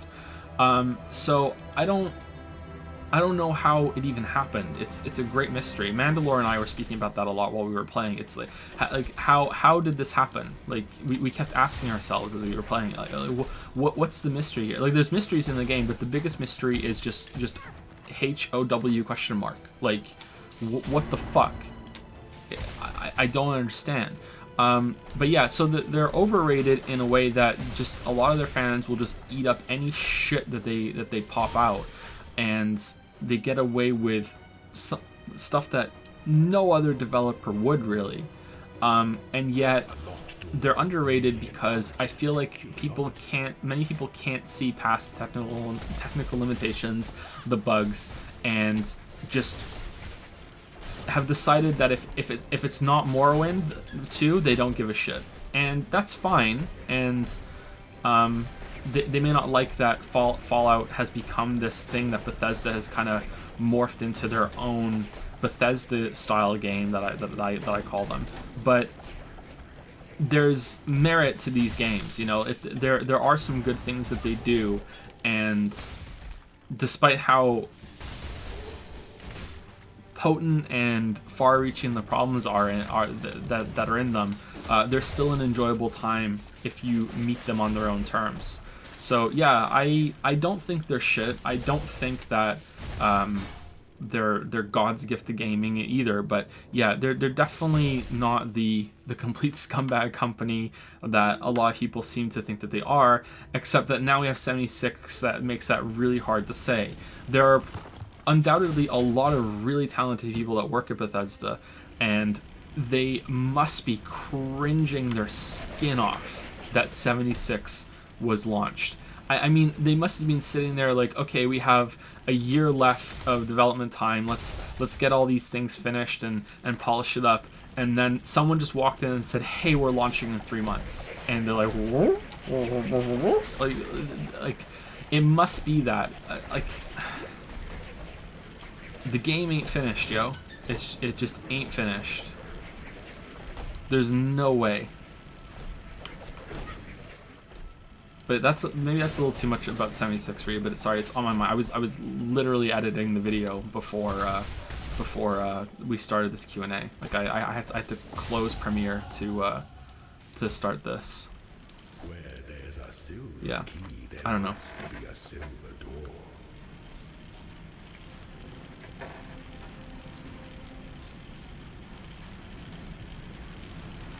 What do I mean by not finished? What aspects don't seem complete? The quests aren't finished. There are other vaults in the game that you can't go into because they didn't finish the interiors of them.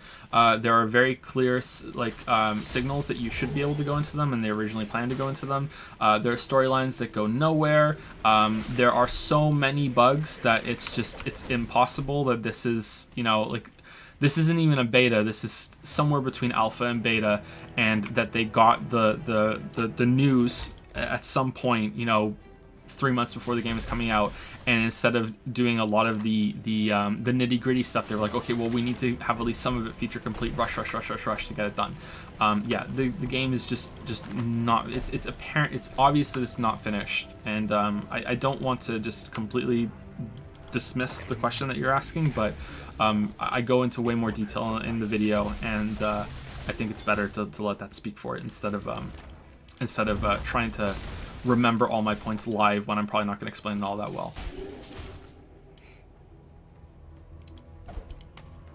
I think that's all I can say. Yeah, Bethesda is very frustrating because I think there's something really special that they could do with their games, especially this kind where they really embraced the.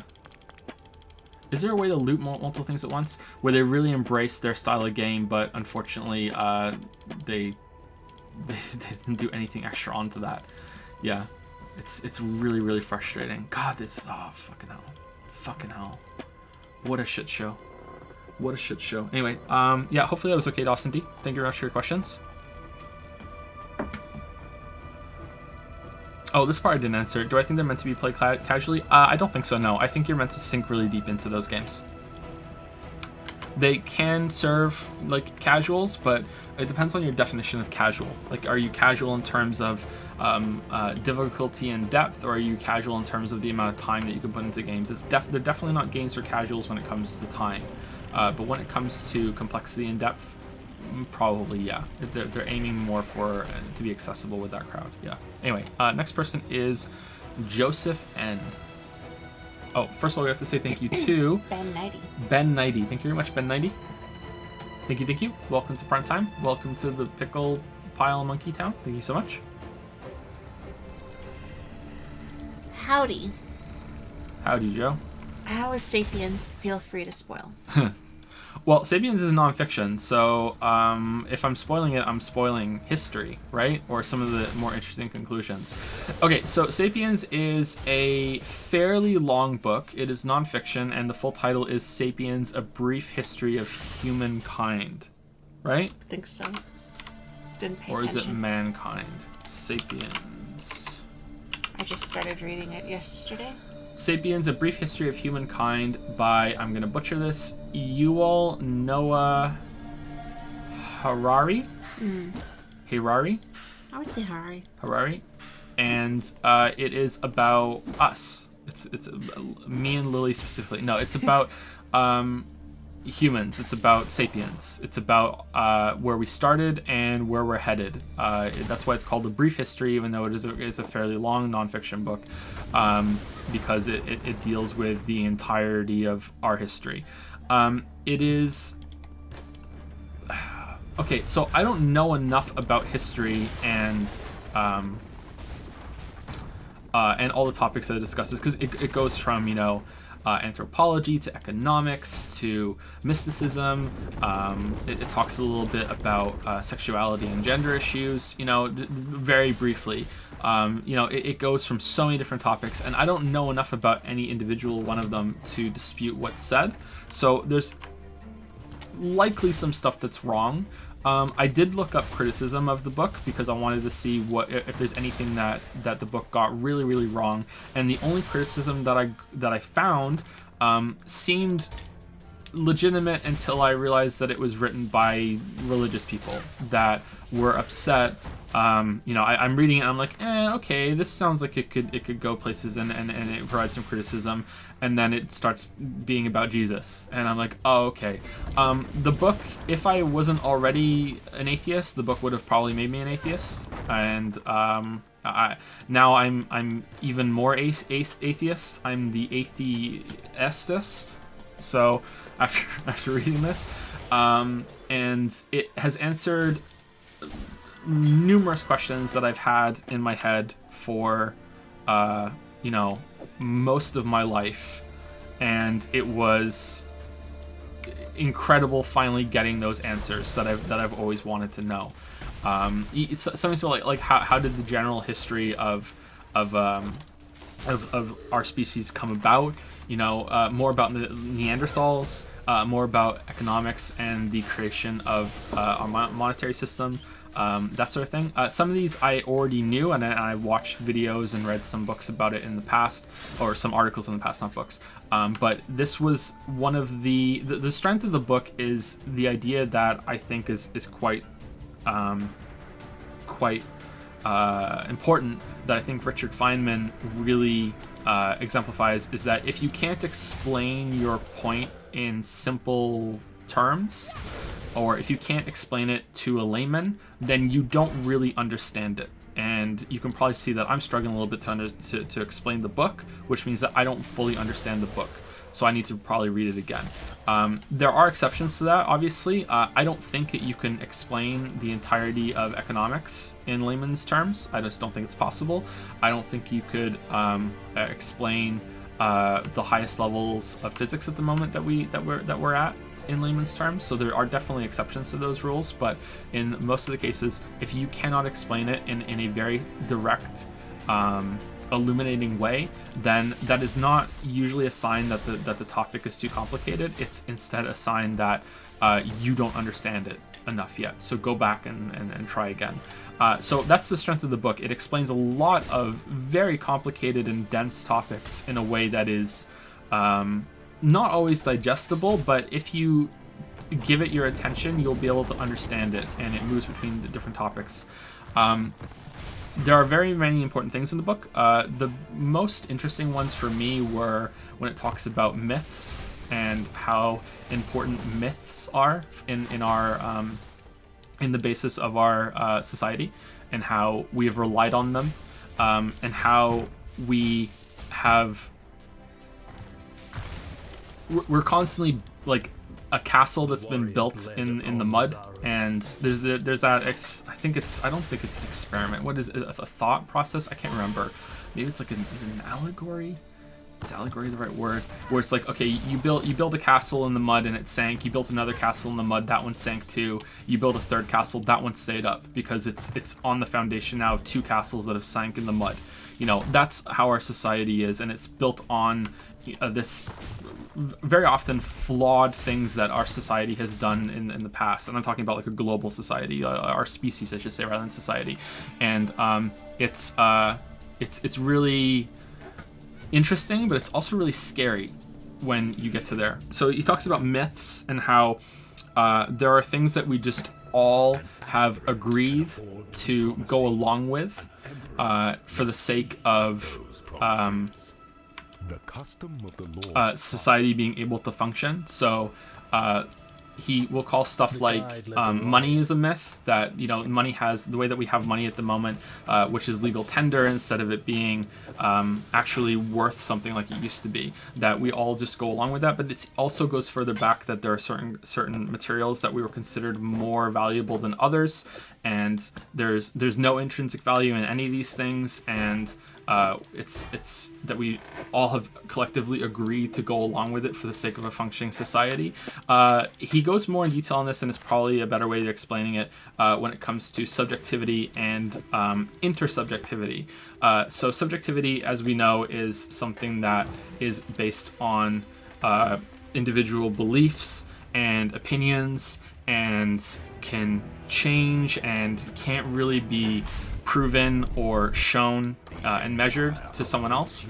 Intersubjectivity is when, I think this is where a lot of people get subjectivity confused with objectivity. Intersubjectivity is when multiple people, maybe even thousands or millions of people, have all agreed to those subjective terms, even though they can't really be measured.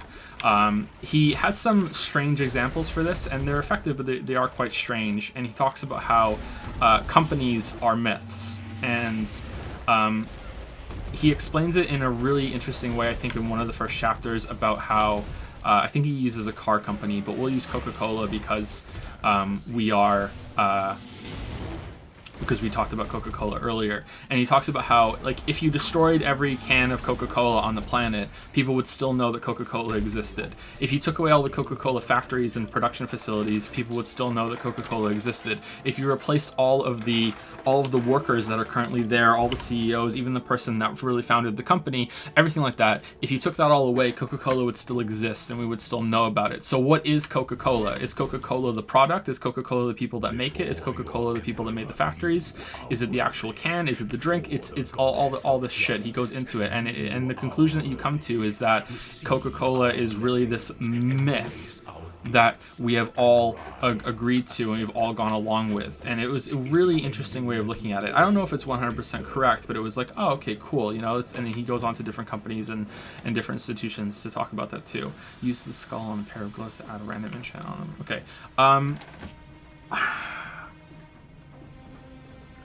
He got into some topics that made me uncomfortable because I'm not a vegan. He talked about how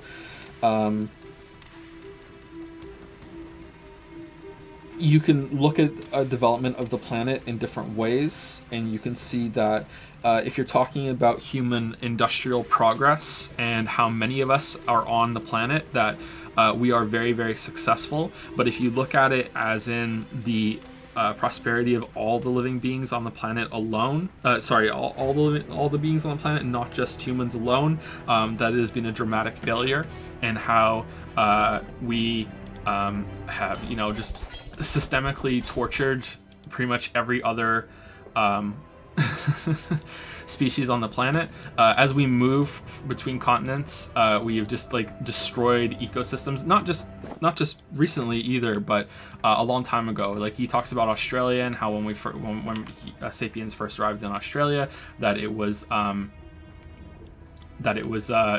a good time for a lot of the local species that lived there. There are a lot of animal species that are just gone forever, and it was really interesting to find out about how, like, these huge kind of almost made up sounding animals used to live in the Americas, like these huge fucking mammals that were here, and we just killed them all and ate them all.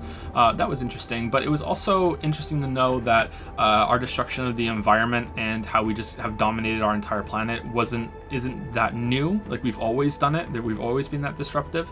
It kind of makes you leads more to the conclusion that our taking over the planet is kind of leading to something, and it's always like inevitably building towards something, and maybe it's something horrible, or maybe it's something great, who knows. He talks a bit about traps, and how we have, when we first moved from being hunter-gatherers to being farmers and the agricultural revolution, that was a trap, and that after we started planting food and we stayed in one place, that we were now caught in this trap, that now we have more access to food, which means that we have more people, and we need more people to plant more food to feed the people, which means we can have more people, which means we need to plant more food. And he used it in a way that many people who gain more financial status in their life end up being less happy because they work very hard for the money. They get more money. Because they get more money, their lifestyle changes. This changes their lifestyle so heavily that it becomes the new normal, and the new normal is more expensive than what they were before. But because it's the new normal, they're actually just as happy as they were before. They're not happier, and now they're working harder to maintain the same level of happiness, and there's more stress because if they lose their new financial status, they're going to go back to the old way that they were, which is now below normal, which is the new normal, which creates a lot of stress. And that's kind of how he talks about the agriculture revolution and how we're sort of stuck. He talks about the economy a lot, and how we're stuck in a similar way with how capitalism creates wealth. That was quite interesting, but I think I knew most of that already, about how the banks can create money by cycling money back out. So I think the example he used was quite direct, which was if a builder has $1 million and deposits it in the bank, and then someone who wants to come along and open a bakery goes to the bank, needs $1 million to pay the builder, the bank signs over a loan to the baker, who then takes that $1 million to pay the builder, the same builder who had that money, to build the bakery. The builder now has $2 million in the bank. The bank only has $1 million, and the bakery owes the bank $1 million, even though it's the same money. Then the bakery finds out that it needs another $1 million, goes to the bank again, borrows the same money, potentially pays the builder for another expansion. Now there's $3 million in the builder's bank account, but still only $1 million in the bank, and the bakery owes the bank $2 million. So wealth can be created in that way. It's quite a simple example of how it works, even though it's the same amount of money. And I think he said that current banking laws allow this to happen 10 times. For every dollar that the bank has, they can lend out $10.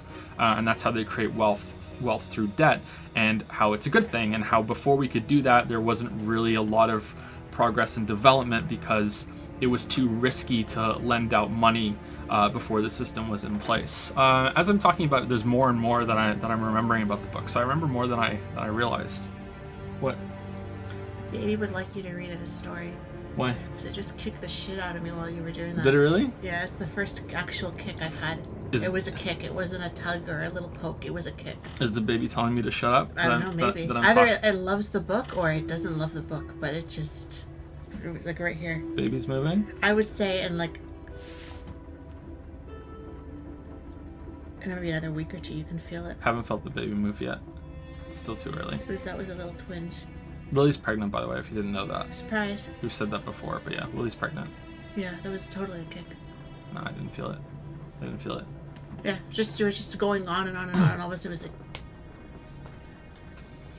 like... Anyway, sorry, I'm not doing the book justice. I highly recommend that you read it. I don't think I explained it very well. I should have prepared this, but the point of these Q&As is I just wind me up and I go. I will say in closing that the book has made me both feeling way more secure in the future of our species, but also a lot more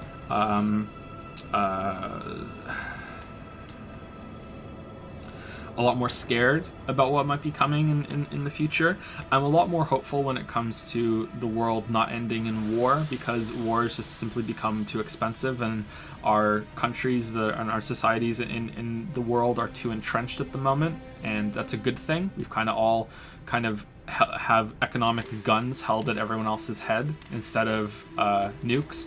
But on the flip side, I'm very concerned that and this is mostly out of ignorance and basing it off how I feel with what it's like trying to get ahead as the millennial generation after what the baby boomers did to the countries that I've lived in, and what said at the end of the book. I feel like we're heading to a total economic collapse in the next 20 to 30 years, and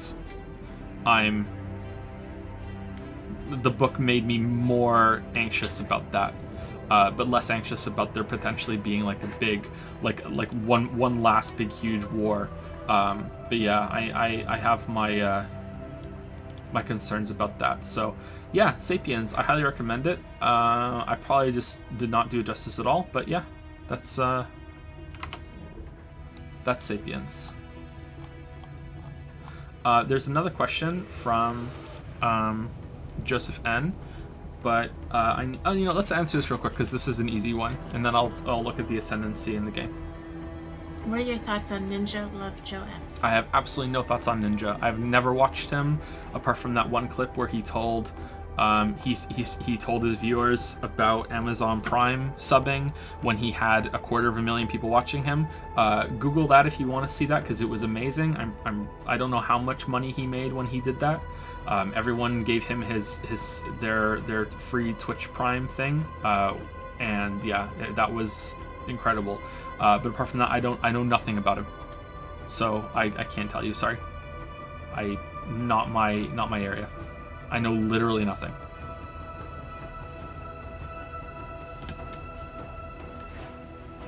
Okay, so let's see.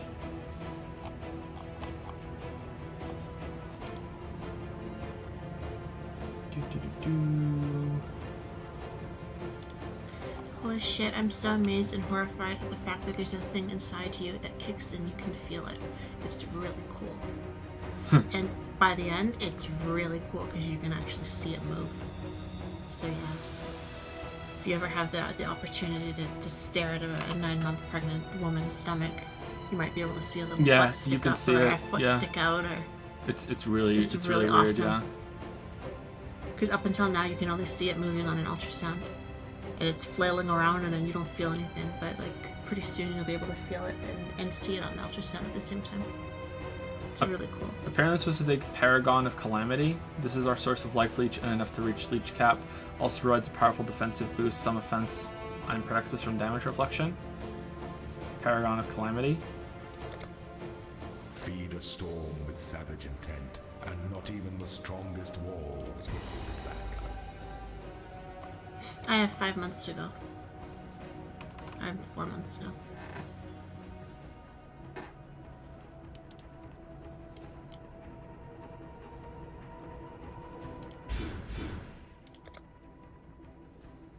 Okay. I think that's it. I don't know what this is. I don't know what this is. I don't think this was in the game when I played it before. I have no idea what this is. How do I... Okay. So is that... Oh, is this now like in the middle of the tree? Huh. Okay. That's kind of interesting. Okay. Sorry about that. Hey, I was rewatching your Bloodborne videos, and one thing that interested me is your use of Gurman saying, "I wouldn't think too hard about all this, just go out and kill a few beasts to support your claim the story's lackluster. I'm confused. From what I remember of the Bloodborne story, wasn't Gurman saying that directly tied to a number of secrets in the story? Maybe I'm being silly and am the fool who gets too deep in the lore. Well, I wonder if you see this around." I haven't really investigated it much.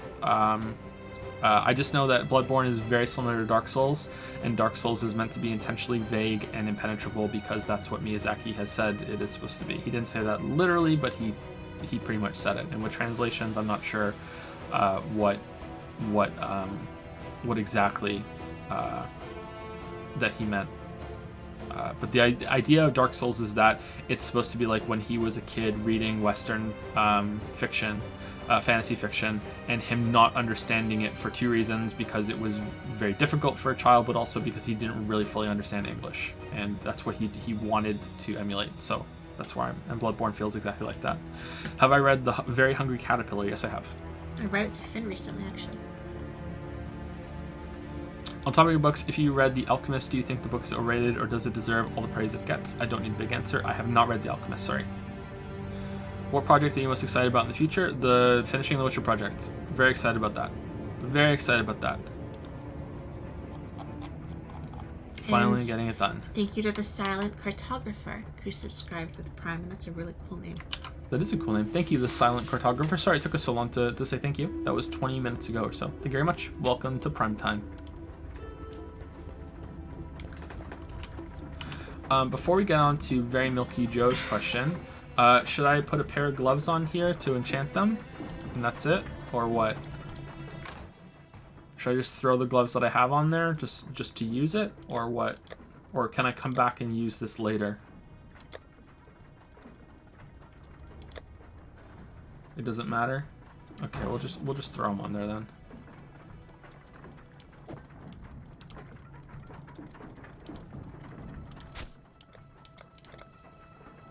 Oh, can I take the skull? No. Okay. Alright, there we go. Alright, sorry about that. There we go. Very Milky Joe says, did you ever play Horizon Zero Dawn? And if so, what were your thoughts? I remember you talking about how you were going to play it on older streams. I have played Horizon Zero Dawn, but I haven't finished it. I played it when it came out, briefly. And that was right around when Leo was born, right? Because that's when Breath of the Wild came out, right? So I was playing that, and I wasn't sure if I was gonna be able to nab a Switch to do a video on Breath of the Wild.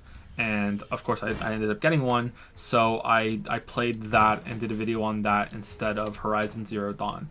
I played Horizon Zero Dawn for I think 4 hours. Maybe it was more than that. I got out of the starting area. I did the Hunter Games part with the contest, and I was having a pretty good time.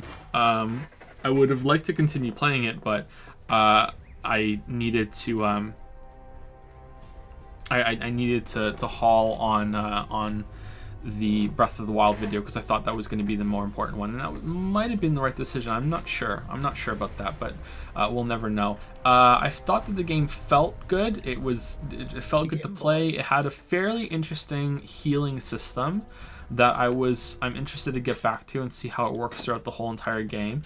So instead of having an Estus flask that you stop and drink and refill at checkpoints, you fill it up by grabbing stuff from the environment as you're running past, and it fills up this healing bag that you have that you can use to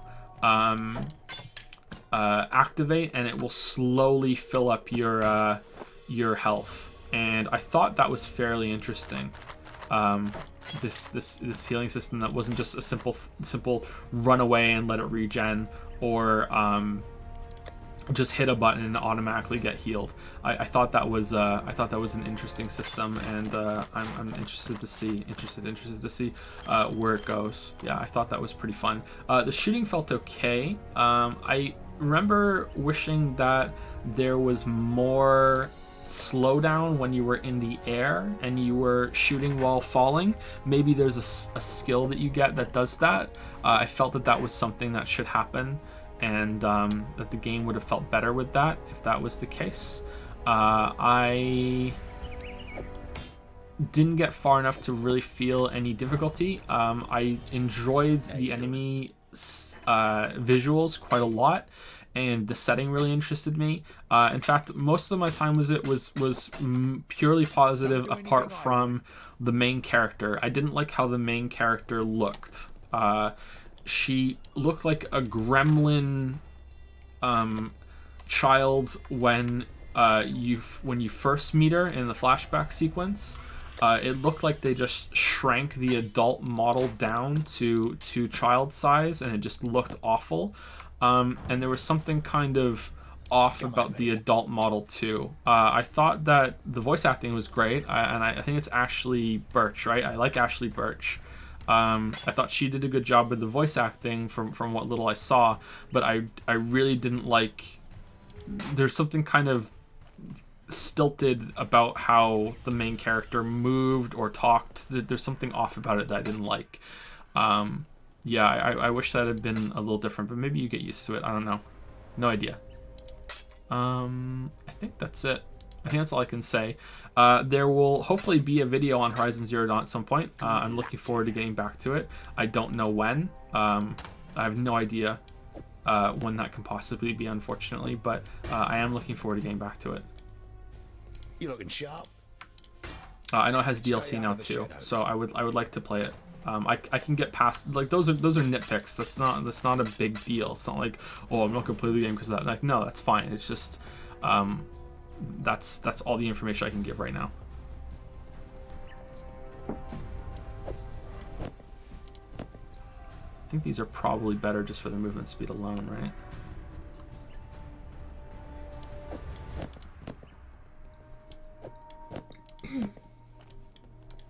You getting there? Don't do anything I would. Let's see. Okay.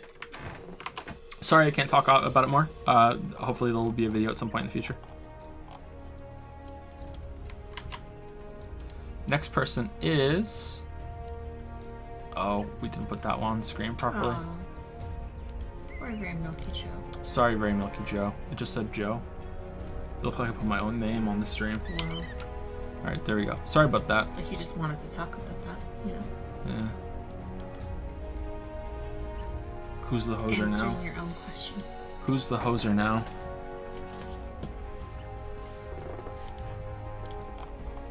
Okay, so who is it? It's Micah. It's Micah? It's not Mika. It's which Micah? I always want to say Mika first, but then I think Micah. It's Micah? Okay. Which is funny because in Macedonian, Micah is mother, and I've always known that. So you'd think that I would instinctively say Micah and not Mika, but I always want to say it backwards. It's funny. After all these Q&As, I still can't say it. Hey. Hey. How's it going, Micah? Feels like forever since I've asked you guys my deep and meaningful and obviously the best questions. Obviously. I missed the last Q&A and shed several tears over it, but I'm back now, so let's get started. Micah's throwing some shade, don't you think? Just a little bit? Okay. This question is less relevant since it's January now, but I'll ask it anyway. How do you guys feel about Santa Claus? Specifically, do you think there's some hypocrisy that parents encourage their kids to be truthful and punish them for lying, while perpetrating a significant lie to them every year about a fictional person for the first 10-ish years of their life? I won't hide my opinion on this one. I find the Santa lie despicable. It damaged my relationship and trust with my parents for a long time and added some unnecessary angst and resentment to my adolescent brain. I'm aware most kids just get over it, but I never fully did. There's enough wonder in the world. People shouldn't need to make up more just to make kids behave. I won't rant about it anymore, but I'd love to know how both of you feel about it. Okay, so we cheated a little bit, and we actually talked about this a little bit before because, there was the question about sapiens, there was a question about subjectivity and impact of the videos, but no, it's the Santa Claus question that we discussed beforehand to make sure that we would do this question justice. This is where our priorities lie. So I won't speak for Lily, so I'll just say what I think real quick, and then Lily will say what she thinks. I think that, as with most things, it depends on how it's done. I can definitely see where you're coming from, and I hate deception. I hate lies. I used to hate lies so much that I had a policy that if anyone ever lied to me, they were dead to me forever. That's how much I hated lies. Just completely just done. That's how I was before. I've gotten better at this as time has gone on, and I've learned to move past what's probably an insecurity, because of what happened when I was lied to before in my life. But that's how much I hate lies, and so I can definitely sympathize with where you're coming from. However, I really like the Santa Claus, myth. The idea of Santa Claus and the Santa Claus movies when I was a kid, and thinking, Santa Claus is coming to give presents. And I was told pretty quickly, or fairly early on, that there's no such thing as Santa Claus. Sorry for any Fortnite players that are listening to the stream, learning that right now. Sorry. But yeah, I was fairly early on, and I was a bit upset, but it was kind of like, oh, okay. I think it depends on how it's done. I think using it in a way that is abusive, just to bribe your kids to behave, and constantly throwing it in their face, like causing all this big anxiety and everything. I think that's really bad, and I don't think that's how it should be done. But if it's just kind of like hey, there's Santa Claus, and you get a present, and it makes that time of year a little more magical, and it can make that time of year feel a little more special even after you learn the deep dark truth.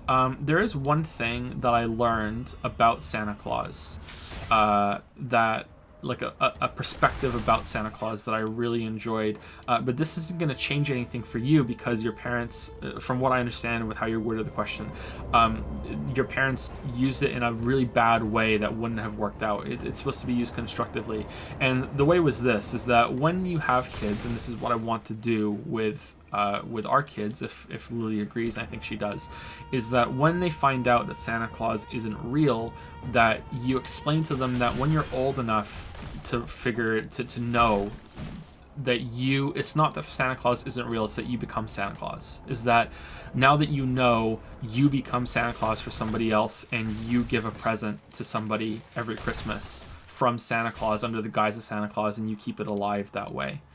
So it's not really so much of a lie, it becomes this ritual of, now that you're old enough to know, you become Santa Claus along with us, and we've been Santa Claus as well, and you do that. and that's what I want to do, and I think that's a good way of doing it. The other important thing that I, sorry if you're going to say this, Lily, because you're the one who taught me this, and I think this is good too, which is that you shouldn't give your kids, you know, Santa Claus, the present from Santa Claus when I was growing up was usually like the biggest present, and I think that Lily changed my perspective on that when I think she read something about how if you do that and you give your kids like crazy presents from Santa Claus and they go to school or they have friends and their Santa Claus gave them, you know,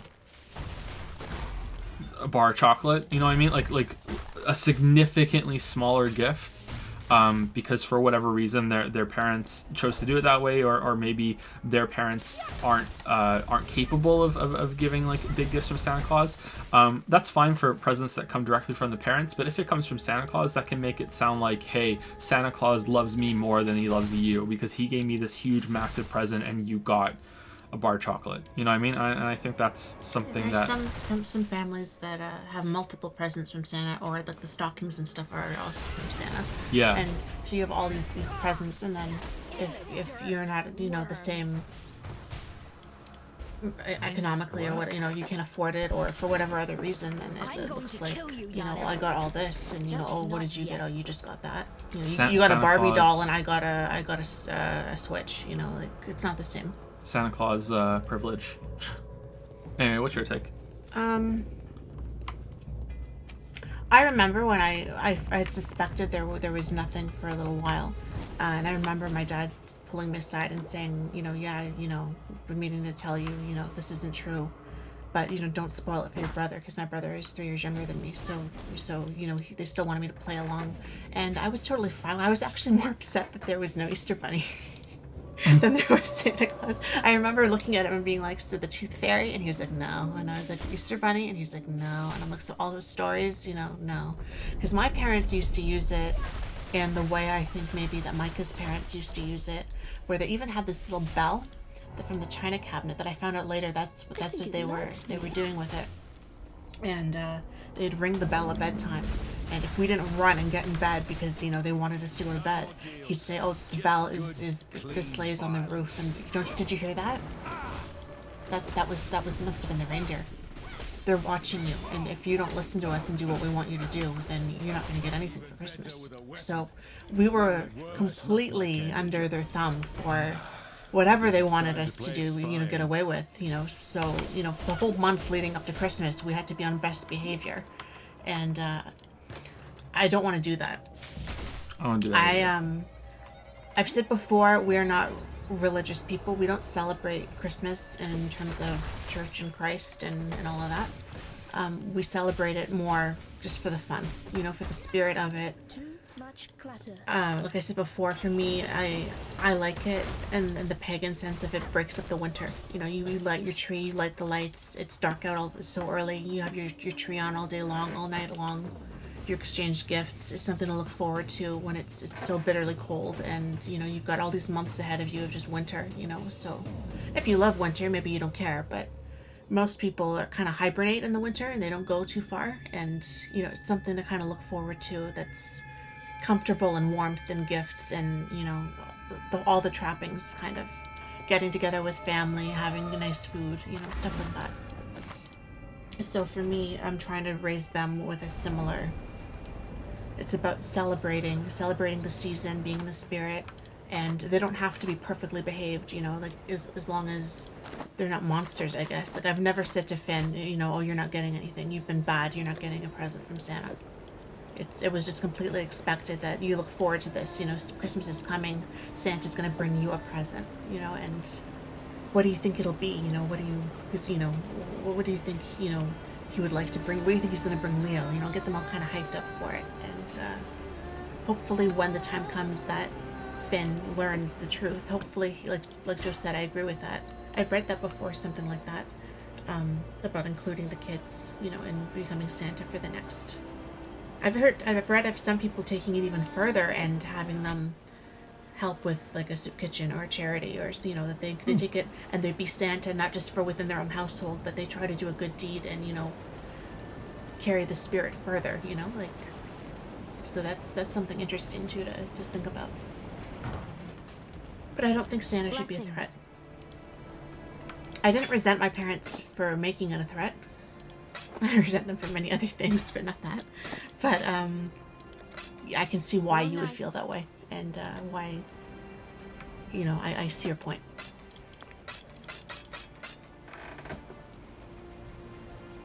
What did you get from Santa Leo? God is not great. How religion poisons everything.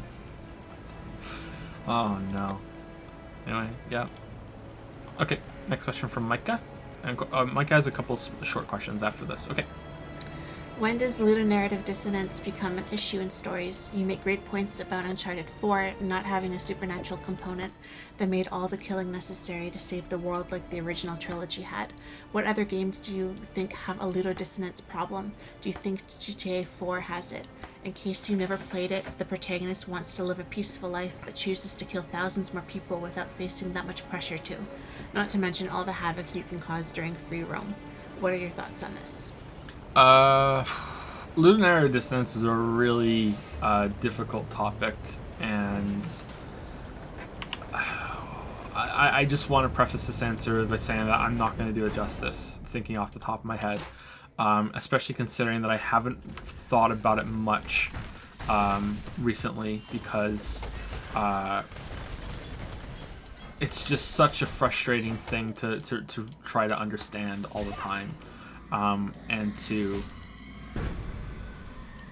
justify. There are a lot of people that don't care, and if anything, I'm envious that they don't care, because it does bother me.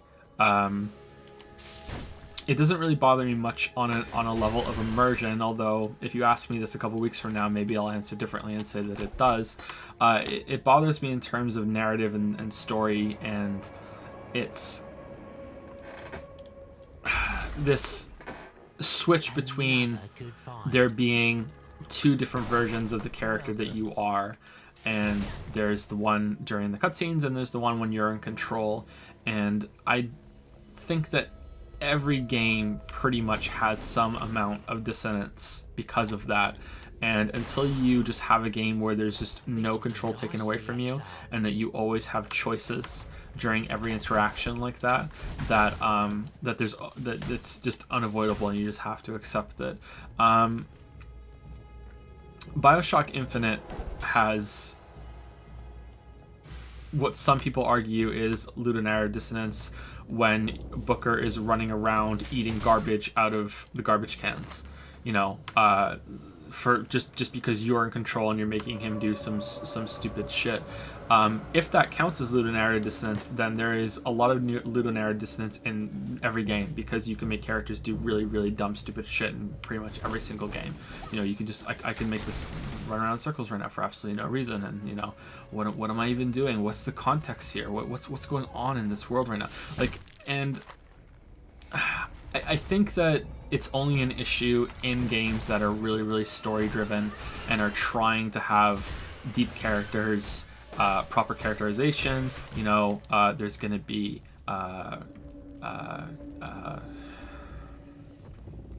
character development. You know, most games don't have that, so they can get away with doing stupid shit. I am a big fan of stories, and I think it's a very human thing to want compelling stories, and I am very suspicious when people who are gameplay is the only thing that matters to me, that's all I want from games, say stuff like that, because there being an interactive story medium is so incredible to me, and I just don't see how you can be human and not have an interest in stories. Everyone, it's like storytelling is a part of our heritage, you know, like it's deeply ingrained in us. So I'm always a little suspicious when someone says that, and I think that maybe they might have some ulterior motives, that they hate on specific games that have stories, and it's not that they have a problem with stories in games, it's that they have a problem with the specific type of stories that are being told in games that are quite popular. I don't know. I do know that I can agree with a lot of things when it comes to how games present their stories. Specifically, again, because it's on my mind because I just played it, I don't want to read when I'm playing a game. I'll read some, but I don't want to spend most of my time reading a story. I want to either be told the story through conversation, scenes, and narration, and that type of thing, and have a more movie type presentation when it comes to the story, or I want it to be told through gameplay. But even if it is a more cinematic type of story presentation, I would much prefer it that it didn't interrupt the flow of gameplay, that it was something that was done seamlessly and that you can always skip it. And in the type of games that really focus on that, I think that's the only place that ludonarrative dissonance matters. It's just, this gets really difficult to judge when you look at games like Super Mario. There are people that love Mario, and I don't mean love the game. They love the game too, but they love the character. They love Mario the character. They love Yoshi. They love Princess Peach or Toadstool or Daisy or whatever the hell you want to call her. They love those characters, and they want to see more of them, and they play those games because of those characters, even though the stories are just pretty much non-existent and are not the focus at all. And that's really weird to me, and I don't know how to process that and how that relates to my opinions and how I view a lot of video games. You know, like I really don't know where that fits, and it makes me think that maybe I have some thinking to do and some growing to do when it comes to how I view video game stories, because people aren't wrong to like those things, but yet it just baffles me, like who gives a shit about Mario as a narrative character, and yet there are people that do. So I don't know, like it would never even occur to me to talk about ludonarrative dissonance in a Mario game, you know? So yeah, I don't know. I really don't know. I haven't played GTA, so I can't really comment on GTA at all. So I don't know how. It sounds pretty dumb with what you're saying, and it sounds like something I would be annoyed with. The biggest one that annoyed me was in Mass Effect 3. The ludonarrative dissonance there was that there was something incredibly urgent going on, that was time sensitive, that is resulting in many people dying every single minute, and yet you can, hey, let's go talk to Garrus about the calibrations, and hey, what's going on down here, and let's go to an archaeological dig site, and let's just sit around and talk about our feelings. And that is the only game where it has been so strong that I could not play it. I could not finish it, so I turned it off. And I'll probably power through it, stomach it as much as I can when I play it again at some point, but I just turned it off and I couldn't handle it anymore. I don't know. Like, I look at my Diablo 3 video and it was entertaining, but does it really matter? I don't know. Like, I go back and forth on that, and I think you can sense a little bit of my trepidation in the video as well. It's a Diablo game. Who cares? All I want to do is kill monsters and find loot. Like, who cares about the story? And so, well, Blizzard cares about the story. They put a lot of effort into it. And if people are going to put a lot of effort into the story, then it should be as good as it possibly can be. And these moments of ludonarrative dissonance should be smoothed out because they're really jarring. But it's like, then I come back to the Mario point, and I'm like, I don't know. Maybe it doesn't. Maybe stories are allowed to be nonsensical and fucking stupid, and it's okay in most cases. I hate that idea that we can give so many stories a pass for being just off the wall fucking bonkers nonsensical, and who gives a shit as long as we hit these big narrative crescendos that we can make you buy into by using really strong, powerful dialogue in that moment and have a building blast of epic music to support it and make you feel it through that, you know, instead of building it up narratively. Like I don't know if that's good or not, you know. Video games are already dragged toward action movies because, like action movies, there need to be these sections where you just fight monsters. It's just that instead of it being the characters in the action movie having this big epic blowout, you know, let's see Iron Man fight fucking Hulk. It's you fighting some monsters. And that's great, but it leads every video game story that has a lot of combat, which is almost all of them, to have action movie plots, because you have to justify this type of gameplay within the story. And I don't know. I look at it and I think it's lazy, and that's why I think I enjoyed God of War stories so much, because it felt justified. There was no ludonarrative dissonance in the fighting in God of War. There was some ludonarrative dissonance if you really want to stretch the concept, but it was airtight. It made fucking sense, and it didn't feel superfluous. It didn't feel forced. That's why I think I liked it so much. And it's why I don't think there's ludonarrative dissonance in The Last of Us. It felt justified in The Last of Us 2. In Uncharted, I'm not sure about that. Uncharted 4 really felt like it was pushing a little bit, but I think all the other ones, it was like, okay, it's self-defense. But yeah, I don't know. I sometimes I feel like I'm way too picky when it comes to stories, and that it's a flaw, and I need to let things go, and I need to be more willing to just accept things for how they are. But other times I get angry that the potential of the medium is being squandered the way I see it. So I don't know, man. I don't know. I really don't know. I do know that I should play God of War. I should play GTA. I need to get on that.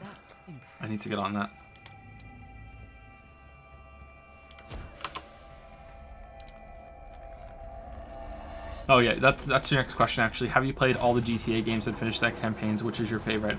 I've played the top-down GTA games, the first two on the original PlayStation, and I played a tiny bit of GTA 3 and a tiny bit of Vice City, and that's it. I haven't played any of the others. I have never had GTA 4 or 5 running in front of me ever.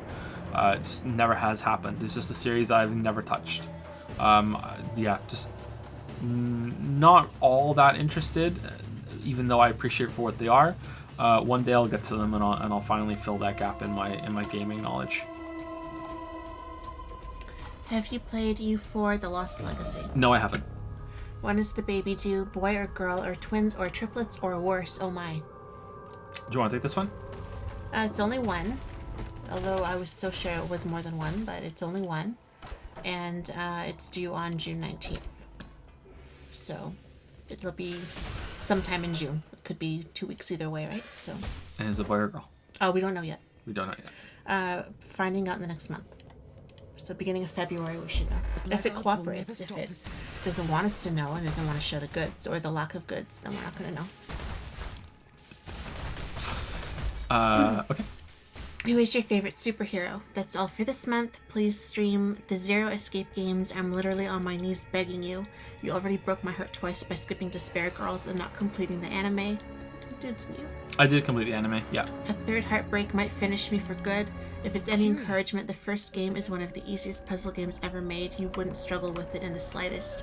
Hope you have an amazing 2019. See, that just makes me more nervous to struggle, because if that's the reputation it has and I get stuck because I overthought part of it. You're screwed. Yeah, I'm screwed. Yeah, I don't know. I if I play them on my own, I will stream them afterwards so we can have that experience together. Sort of like what I think we might be able to do with Return of the Obra Dinn. But yeah, that's it for Zero Escape. My favorite superhero is it's either Batman or Iron Man. I like the superheroes that are actually human and have gotten to their super status in a in a skillful way, building up their expertise. You know, Iron Man can be kind of bullshit. You know, but I really like the thought of having like that iron, like the flying suit, And I think there's an amazing game that could be built out of that. Anthem might be interesting because of that, but we'll see. And Batman for the same reason, really. I'm not really big into superheroes, though. In terms of concept, just because of how it plays out in the story, I really like Dr. Manhattan. But that's I like that. That's not a superhero, you know what I mean? Like that's completely different. Yeah, I don't know. Yeah, but I'm not really that big into superheroes. I watch the Marvel movies more for the fight scenes. That's what I like about it. I don't think that Marvel movies have good stories. I don't think they're good.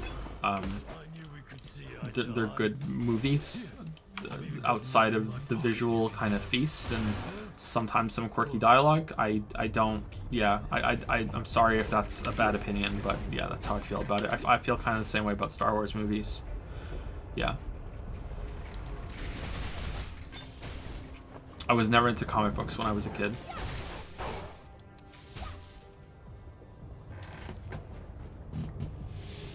Thank you, Taco Waveable, for the 14-month resub. My second 14-month sub with Prime this month. Is this how time works? Is this how time works? Is this what is known as time travel? Thank you, Taco Waveable. I don't know what's going on there, but hey, thank you. Hope you're having a good night. Will there be 2 15-month resubs? I don't know. We'll see.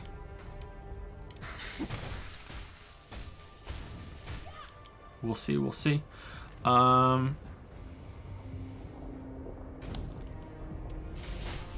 Let's take the next question, but I also want to ask chat, is this better than what I'm using? This corrupted arc gem? Val arc?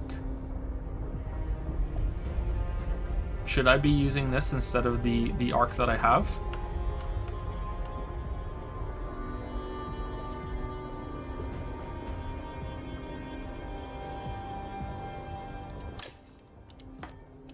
So here's the arc that I have. It's level 9. And here's the one that's over here.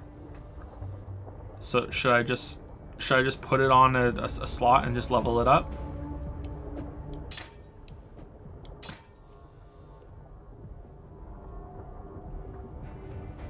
It's cold damage as well as lightning.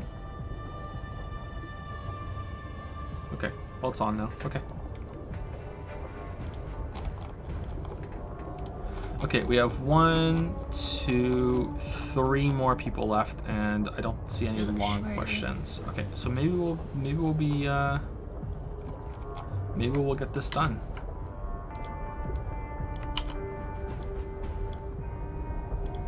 All right, go for it, Lilybell. Poison D, I think. Oh, this is the person that asked about The Witcher. Yeah, this is going to be quite short. Yeah, apologies ahead of time, Poison D, but I'm not going to be able to give you a good answer to this one. But go ahead, Lily. Hey Joseph, big fan of your videos on YouTube, but can't catch the streams. I signed on as a patron in 2017 after that video about The Witcher came out. Witcher 1, in my opinion, is shit. Witcher 2 was okay in terms of gameplay, but made me fall in love with the world, and Witcher 3 might be my favorite game of all time. Wow, okay, that's a big spectrum there between the 3 of them, huh? Okay. So my questions are simply, how is the video progressing? Is it hard to stay motivated on a project for so long? And the next one is, have you any rough ETA? Do you feel you are halfway, 3 quarters, 90%? All the best to you and the family in 2019. So I'm not giving any estimates at all about The Witcher, just in case you didn't watch the whole VOD and you just skipped ahead to your own question, which is what I think most people do.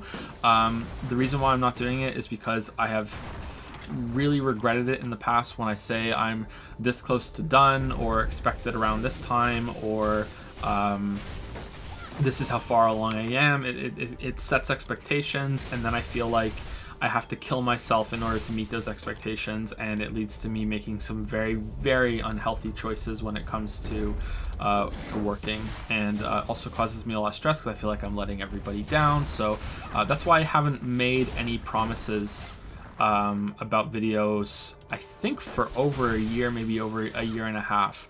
But even though I don't make promises, even giving out an estimate is enough that kind of feels like half a promise to me, and then I feel really bad. So even though I've had that promise policy for a while, it's still, yeah, it's still not enough, and I need to stay quiet on it. I can tell you, I can cheat though, and I can say that I had already played Witcher 1 before, and I can agree with you that it is quite the flawed game. I can tell you that.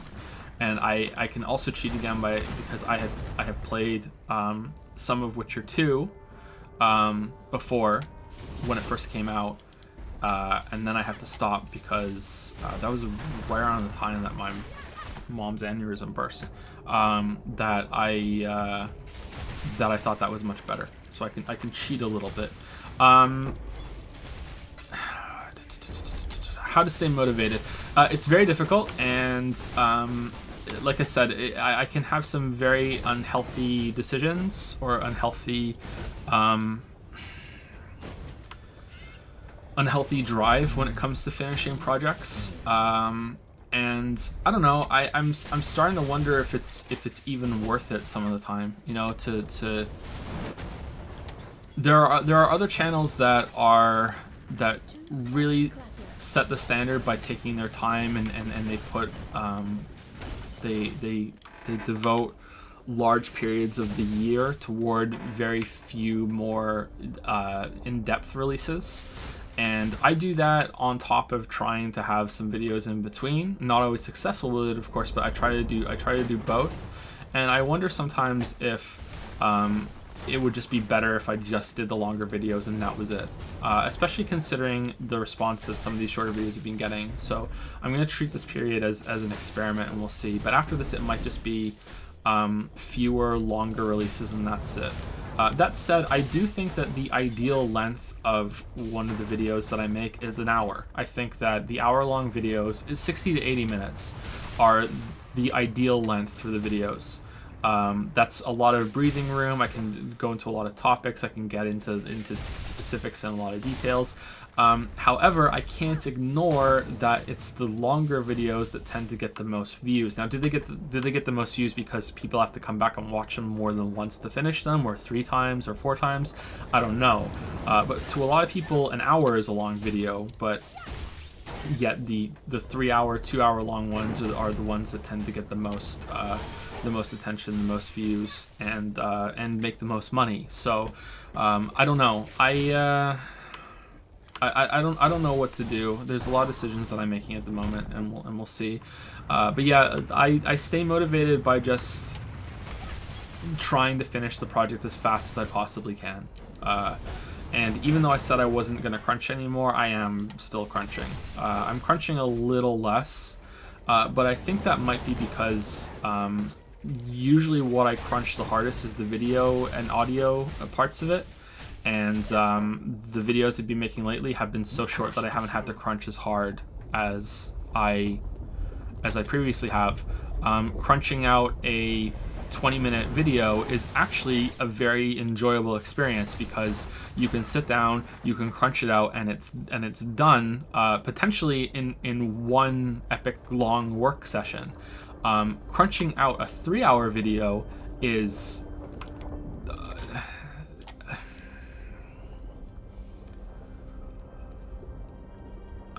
do I even need to say anything else? Like it's I just, yeah, like From when you were a quarter of the way done or half the way done with that short video, you're not even close to anywhere near even anything talking about it. So yeah, I don't know what's gonna happen in the future, but yeah, like I stay motivated by just getting it done as quickly as I possibly can. That's how I've done it so far. Yeah, I don't know. Stay motivated on the books, because the books are writing books are very big projects as well, and there's some parallels you can draw. They're not the same exactly. Like it's fun to do the videos because there are stages to it. It's not when you're writing a book. There's only 2 stages. There are 3 stages, but they're all writing. You know, you're planning, well, that's writing. You're writing the book, that's writing. You're editing, that's writing. They're all writing at the same at every stage of the way. Whereas with a video, you're playing a game. Usually, it's different than the game you just played before. Then you're making notes. You're writing a script. You're editing the script. Now you're recording the script. Now you're editing the audio. Now you're making the video. Now you're uploading it. Now you're creating the comments. You're responding to it. There are a lot of stages, and they're all different. So it's enjoyable in that way. But with the books, when I was writing a lot of fiction, I had a much healthier outlook toward working. I was able to write. I had word deadlines every day. Usually anywhere between 1,000 to 6,000 words a day I would write. And very rarely would I hit 6,000 words, but that was my range that I would try to go for. On a very good day, 6,000 is when I would stop, and 1,000 is my bare minimum. I would write 1,000 words a day, and that was my, like, I would do that, and if I got that done, then I was allowed to do whatever I wanted with the rest of my time. You know, this was before the kids. You know, and that was my work time, and that was like a much healthier outlook compared to the videos. And I don't know why it is that I can't do that for the videos. Maybe it's because of what happened with the books on Amazon when we lost that, because they changed the algorithm, which I'm still petrified of YouTube doing. YouTube just pulled some shit this week where they're doing an experiment with thumbnails, and without asking for permission or anything, they just are selecting random channels to just change your thumbnail to one that's auto-selected from the video itself that YouTube's algorithm will choose, because they want to see if it'll get more views that way. Like, what the fuck? What if your thumbnails are really, really important to the video? I think too, though, that there's a bigger audience this time than there were with the books, and you engage with them a lot. Like, we used to get emails from readers and stuff, and oh, we're waiting, when's the next one coming out, and reviews, and it was really enticing to see the sales and everything like that. But it's like it on a much broader scale now than it was with the books, and you have a lot more comments and a lot more people waiting and asking when the videos are coming out. So I think you're a lot more likely to push yourself harder to get the stuff out faster than with the writing. There was interest with the writing, but there wasn't. If there was this much interest with the writing, you wouldn't be doing the channel right now. Yeah. Pretty So. much, yeah. Because I wouldn't have had to find something else to do. Yeah.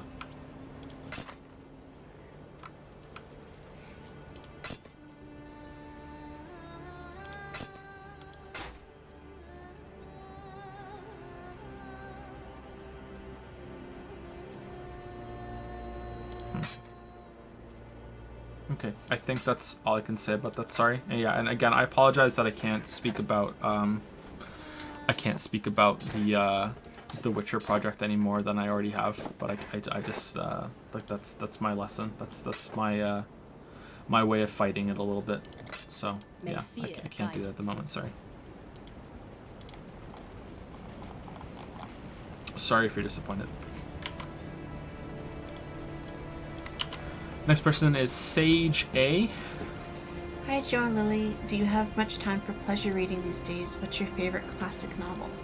Not really. I don't read nearly as much as I should, and I miss it. I've been trying to read a little bit more lately, and I think I read more books in 2018 than I did in 2017. So I've been trying to get into it. I haven't read as many classic novels as I should. I would say that my favorite is either Great Expectations or The Picture of Dorian Gray. Those are the two I'm going to go with. And just as a kind of wild card answer, I really didn't like Wuthering Heights. Did you like Wuthering Heights? I read Wuthering Heights. Didn't really like Wuthering Heights. I have it, I think, but I haven't read it yet. I haven't read much of them.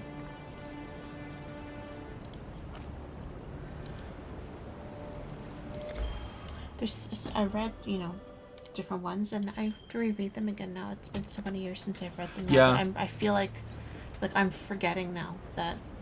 Can I really say that's my favorite? You know, because Keep your eyes sharp. it's not clear anymore in my memory. Yeah, I can understand where you're coming from there. Yeah. Yeah. Great Expectations is by Charlie Dickens. If you don't know that, I think everyone does know that, but just to make sure. It's a book that I tried to read once before I read it all the way through. Charles Dickens, when you are a teenager and you are being forced to read it in school, just like Shakespeare, it's mostly dog shit. Not only are you kind of being coerced into doing something that you don't really want to do, it's difficult to properly understand what's even being said without enough life experience. But Shakespeare is always like that unless you study it. But Dickens is, at least when I read it a long time ago now, I think in my early 20s is when I tried a second time, and I just fell in love with how Dickens writes. Like it said in the second Matrix movie, it's like wiping your ass with silk. Like Dickens is just so smooth. It's dense at the same time, but it's like wow. Yeah, and I didn't really enjoy the overall story, but I just loved how it was told. And I guess Dickens's prose, man. That's what I enjoyed the most about that. Whereas The Picture of Dorian Gray was more about how it was told and the story itself. I really like the story. I really like the concept of this nobleman having a picture in his attic that is aging instead of him, and the decadence that he goes and spirals into. But there's also these scenes of just characters being really clever and witty, which is always just fun to get into, and it was really well done. I've spoken about Joyce before on streams. I'm not the biggest fan of Joyce, even though I do acknowledge how important he is and how influential the Portrait of the Artist as a Young Man is. But I don't think that's a book that I would ever be excited to read again. I probably will, just to refresh my memory of it, but it's not something that I'm like, fuck yeah, I get to read that again. It's just kind of, whereas I would probably be excited to read Great Expectations again. I don't usually read books a second time, but it depends. What's your definition of a classic? Because if Catch-22 is a classic, Catch-22 is my favorite book, so that would be my answer to that. And I guess it depends on how far back you go. Right now I'm reading The Haunting of Hill House book, which Lily started after me and finished before me. Yeah. What's your answer? Did you think of one? I have like 5. I'm trying to I don't know. I used to say Great Expectations. I used to say The Catcher in the Rye, which I have to reread now because I'm actually struggling to remember what it's about, even though I remember all throughout high school saying that was my favorite of the classics. Is that a classic? I believe so. I mean, it's worthy of a classic, but is it old enough to be a classic? How old is Catcher in the Rye? It's usually on the list of the classic books you should read. Okay. I love the story of The Great Gatsby, but I prefer the story to the way it's actually written. I feel like if someone were to rewrite it now, I'd probably enjoy that more than the way it's actually laid out. But I really love the story of that book. It's one of my favorites. But I'm thinking like favorite now, like not if I was picking something that I had read 15 years ago. If I had to pick right now, Blessings. I would probably go with either Dracula Ooh. or The Murder on the Orient Express by Agatha Christie. Those 2 books are really, really... I have read neither Especially of those. The Murder on the Orient Express. I really enjoyed the ending. So if you've read it, then you'll probably know what I mean, I hope. And if you haven't read it, you should read it. I really want to see the movie they just made because I heard it was good. Catcher in the Rye published 1951. See, I think maybe they're kidding in chat, but I kind of half agree that you can't be a classic unless the book's 100 years old. It's on all the lists, though. It's... It's on. It makes the lists of you know. I bet you it's on the poster hanging on the wall downstairs. Probably. What about To Kill a Mockingbird? Isn't that a classic? And isn't that about as old? And what about like Animal Farm and Mice and Men and stuff? How old are those books?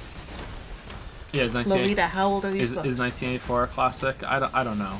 1984 is a really good book. So is Fahrenheit 451. Animal Farm is pretty good too. Yeah, haven't read Lolita. Is Tristram Shandy considered a classic? I think that's older than 100 years. That is such a hard book. Oh man. Yeah. Okay.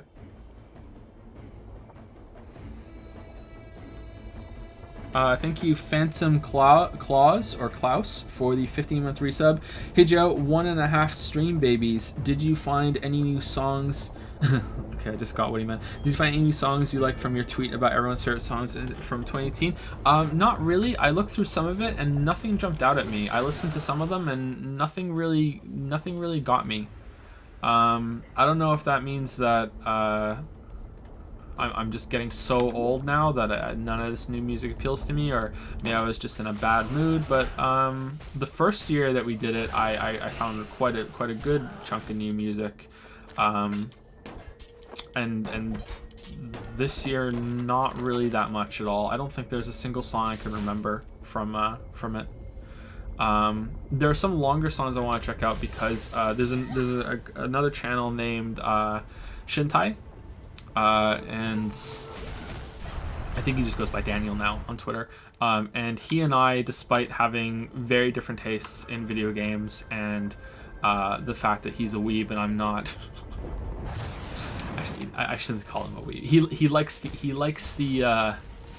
anime. Let's put it that way. He likes the long cartoons.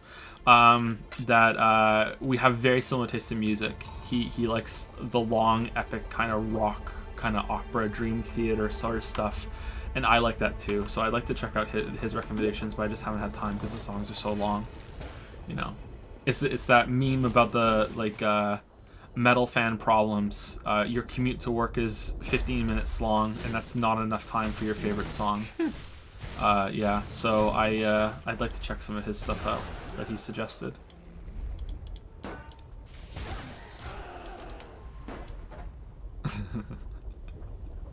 I'm not a weeb, I swear. I'm not a weeb. Not a weeb. Thank you, Ralph Cost 100 bits. I got fired from the calendar factory just for taking a day off. So then I stole one, but then I got it wet, so I put a damper on my whole. So I put a damper on my whole year. At least I thought so until they caught me. I got 12 months. Now the only way I'll get a calendar is if I win a lifetime supply, so I'll know when I die. There were a few of them in there. That was pretty good. That was pretty dense. Did you make up that whole thing by yourself? Because that was good. That was good. Well done. Well done. Thank you, Kimichi, for the 16-month resub. Is that the first 16-month resub? No, I think I saw another one. Did you see another one? I think I did see another one earlier. I can't remember where we're at now. Thank you very much, Kimichi. Evening, Joe and Lily. How goes the pathing and exiling and babying? Pathing is going okay. I'm just kind of mindlessly clicking as we're doing the Q&A. And the baby is... We're making movement tonight. Yeah. Maybe, Well, you're not having the best of time, that's all. I feel bad for you. Well, like, it's never really fun, is it? It's fun afterward when you think about it and you're like, oh, I miss being pregnant. And then you're pregnant and you're like, get the fuck out.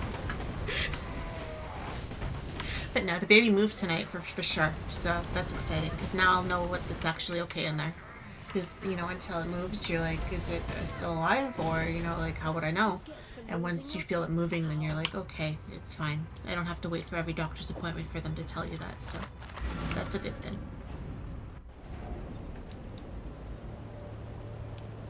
What's But now you have a new worry when you go long enough without feeling the baby then move. you have to start, you know, you poke yourself in the stomach, you drink orange juice, you bounce around, you try to coax it to move. Wake up, wake up, wake up. What do you need now? Thank you, CJ, for the question. We put that on the screen, right? Yeah, we did. Okay. I think this is the last person. Caleb R.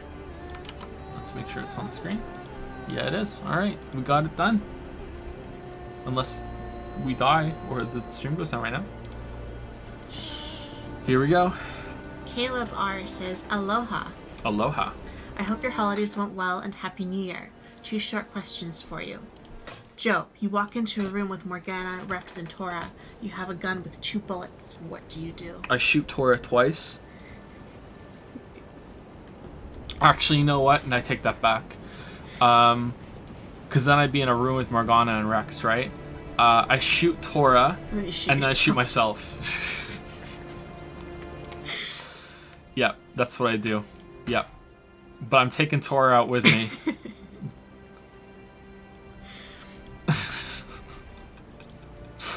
Alright. I asked this last time around, but can you talk a little bit about other creators that you follow and or create content similar to yours? More specifically, who inspires you? Are you the one who asked this last time? I remember this being asked, and my answer was a little awkward because the answer is nobody. Nobody inspires me. There's nobody that I look up to in that way. I can talk about some of the people that I follow, but it's not going to be the exhaustive list because I'm sure I'm going to forget somebody, and I'm going to feel bad. So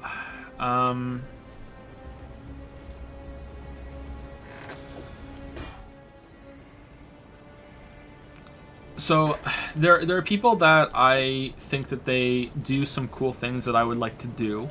I wouldn't call that inspiration though. So I really admire how funny Shammy and Mandalore are, but I'm not gonna try to be inspired by them and try to be funny, you know, because for one, I'm just not. I don't think I'm naturally a funny person in the same way that they are. I kind of just, I feel like I luck my way into some of the jokes that I have. I think that's fairly evident when we come to when we're talking about what happens on stream. It's even more evident in the videos because I can just flat out tell you that I never really plan for a joke. I just, if it comes along, I do it, and I have a rule about jokes too, which is that a joke can never interrupt what I think the video is trying to do unless it is just unbelievably funny. Like, it's really funny, and I just can't resist how good it is. And it's not necessarily funny in the way that everyone's gonna find it funny, but it's just I cannot let this opportunity go. So using Celine Dion in the Dark Souls 3 video, I couldn't pass that up. Once I had that idea in my head, I had to do it. So like that's an example of something where I'm just going out of my way and breaking my rule. I find them inspiring, and I find them admirable in that way, but that's not an inspiration. I'm not going to try and do that in any way. There are a lot of reasons not to, and also I just don't think it would work out. I recently watched the Death of the Author video by Lindsay Ellis, and I thought that was pretty good. I thought that maybe she could have gone more in depth with some more about, you know, the more controversial opinions on Death of the Author that she very heavily hinted that she would talk about, and that maybe she even agreed with, but instead it kind of turned into an ad for a book. I don't know, but I was really enjoying the presentation of that video when she had like the old style kind of informative old VHS type, you know. I don't know what era that's from, but I really like that. I was like, oh, okay, that's a really cool way of presenting your topic, and I like that creativity, and I wish I could do that, you know. I wish that that I could have that kind of flair in some of my videos, but then I started thinking about it. I'm like, do I though? Like, would that really add enough to it? Would it take away from it? Maybe.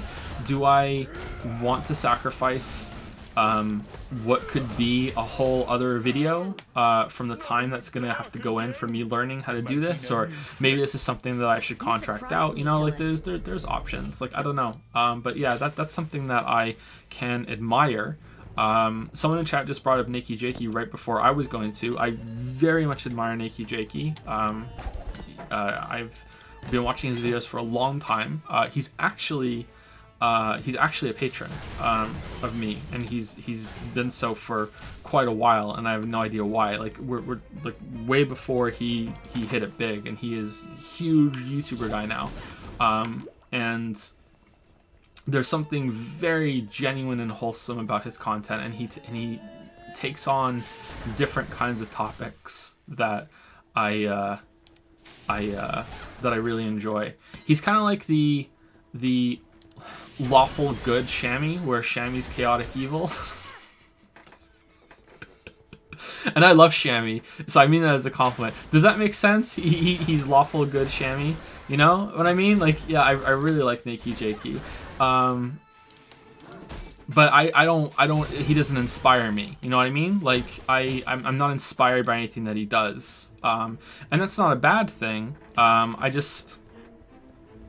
don't know. I feel like maybe that's just, maybe I'm not trying to grow as much as I should be as a creator, but I don't think that's true. I try to do something new in almost every single video, whether that's some more fancy video editing or trying something new with the script or recording. It's getting a little harder to do that now, especially with some of these videos that I'm trying to make quickly before The Witcher. I'm not being as creative as I usually am, but I do usually have some intent that I go through while I'm making the video. It doesn't always work out, and I sometimes have to scrap it, but you know, it's there. The attempt is there.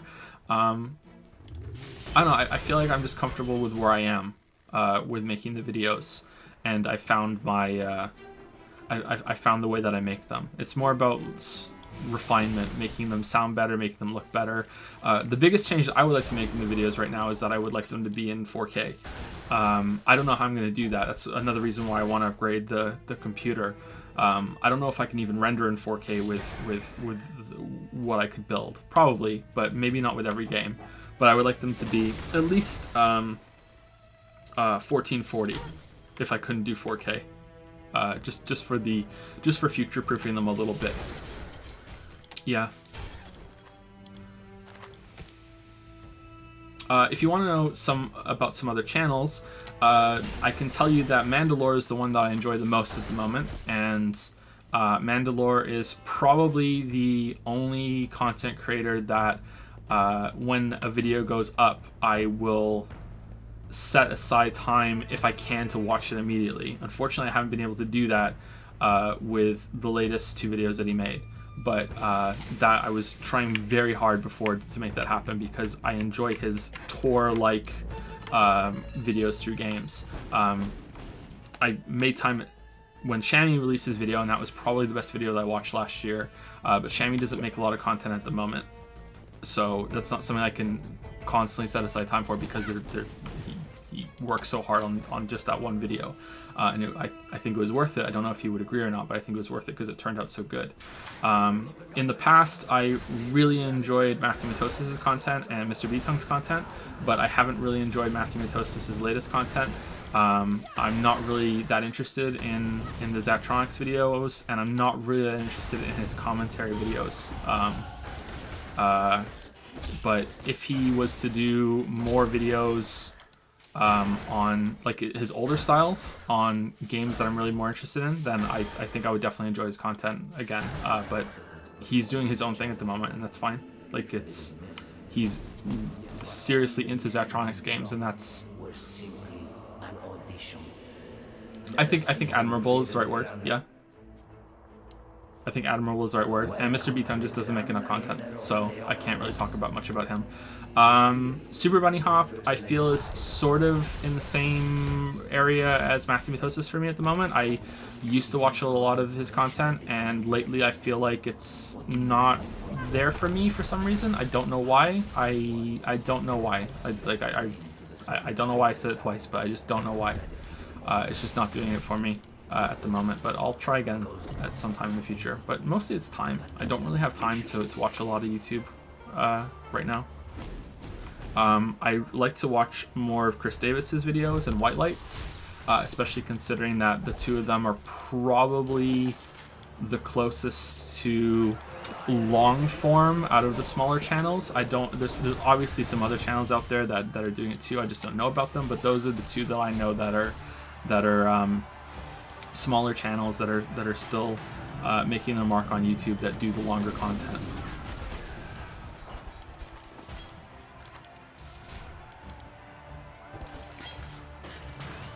Racevic is fantastic, but last few videos have been on games that I either want to play myself or I'm not that interested in.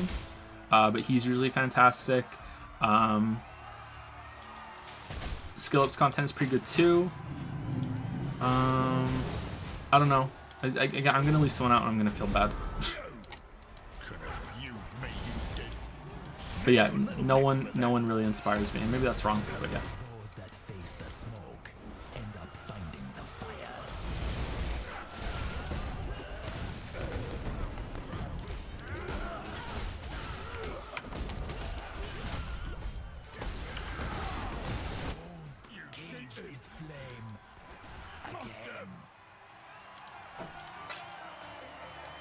Anymore. I should clarify on that. Anymore. Obviously, there were some that inspired me before. Yeah, for certain. Not as dumb as you seem. And I think that's obvious. I think that's it. I feel like I didn't answer that one well. I don't know. Leonardo da Vinci is pretty good. IMO, his voice is so soothing. Yeah, Leonardo da Vinci has one of the best videos on YouTube. His Hellblade video is absolutely fantastic. That's one of my favorites on YouTube. Yeah. Very, very, very good. See, I forgot it. I forgot about that, and I love that video. That's the danger here.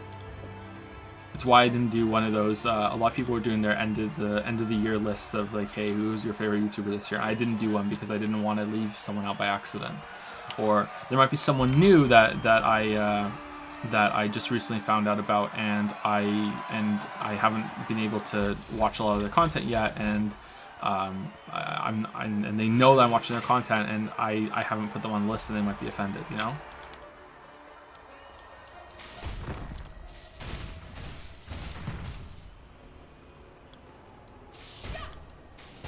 Just change the export res to 1440. It doesn't affect render time at all, as long as the bitrate stays the same. Allow the high quality codec to be used on YouTube as well. I used to do that, and I didn't feel like it was making any difference. I used to do that, but I will. I actually want to render out at 1440 and actually have them in 1440. 4K is probably beyond me at the moment. I don't know. We'll see. Like it's for work, and Too much clutter. the money should go toward it to making the videos better, and that's something that can be at the risk of busting out the O word again, objectively better.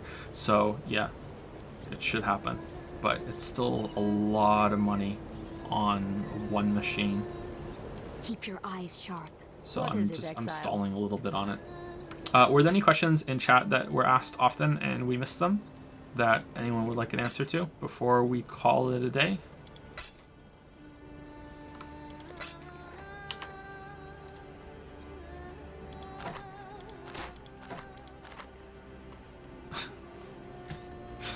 Lord Chicken has subscribed for the first time with Prime Time. Lord Chicken 1010-1. Thank you very much, Lord Chicken.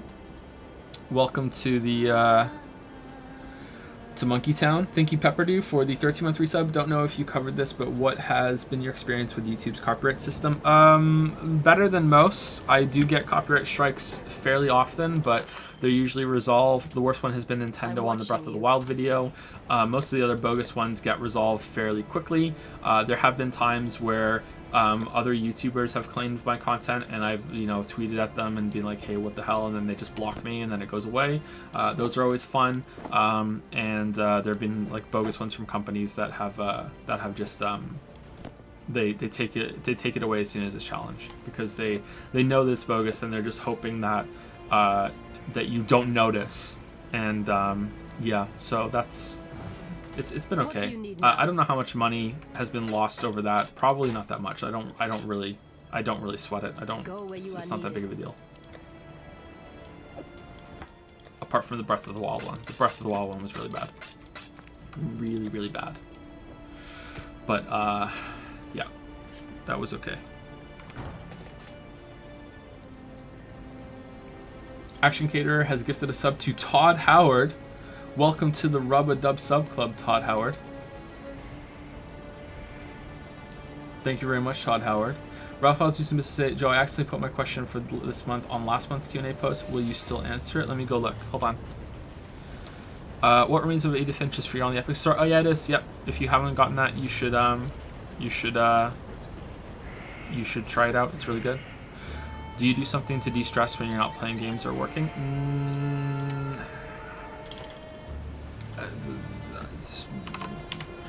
That doesn't usually happen. But when I do, I try to either spend time with the kids actively doing something with them, or watching TV. I find watching TV is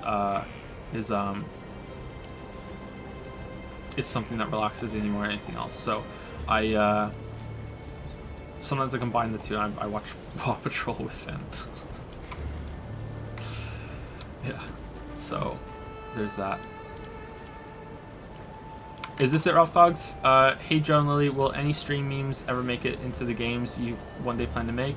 And do you find that sort of reference humor funny or lazy? All the best for trying to see. Is it that one?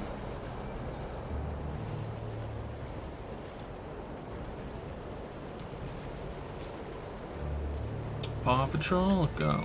That's it? Okay. Ralph Clogs. There you go. Your name is on screen. Alright, so should we read it out again so it's there? If you want to. I'll you can read it. It's a little bit far away and it's very small font. Okay, stream memes might make it into the games, maybe. I don't know. The games are so far away and so in theory that I don't even know if I could answer. But it'd be kind of funny if there was like some secret in a game, and if you go and hit a button in the right place, then you hear me say Leon, you know, like some stupid thing like that, like an Easter egg. But actual straight up memes being like part of the dialogue or anything like that, I don't think that's gonna happen. I don't know, but like again, they're so far away in theory that that who knows, right? But maybe like if there's a way to subtly do it. And only people who understand the streams or the YouTube videos will know, then that might be irresistible. But yeah, I'm okay with reference humor. That was the other part of your question. I'm okay with it, but I'm not the biggest fan of reference humor. I think that in terms of the styles of humor that exist, that it's a bit lazy, and you know, it's reference humor is basically, do you get the reference? And there's sometimes that I do reference humor, again, because it is so easy, and you can just kind of fire and forget and just hope that most people know it. But it's not my favorite. I prefer it's the same with is it intertextuality? I think it might be intertextuality. Making a lot of references for dramatic reasons to other books, or this story is reflective of, you know, Homer's Odyssey and all this other shit. You know, it's like, you know, why don't you make your own story? You know, this adds very little for me. Even when I've read the text that you're reflecting or you're heavily influenced by, it doesn't add very much to me. It's like, oh, okay, cool. You're just basically flexing that you read this thing, you know? I vastly prefer it when something tries to be wholly original than do that sort of thing. Of course, there are exceptions, but I'm not really that big of a fan of referential writing in general, I think. Yeah, I don't think so.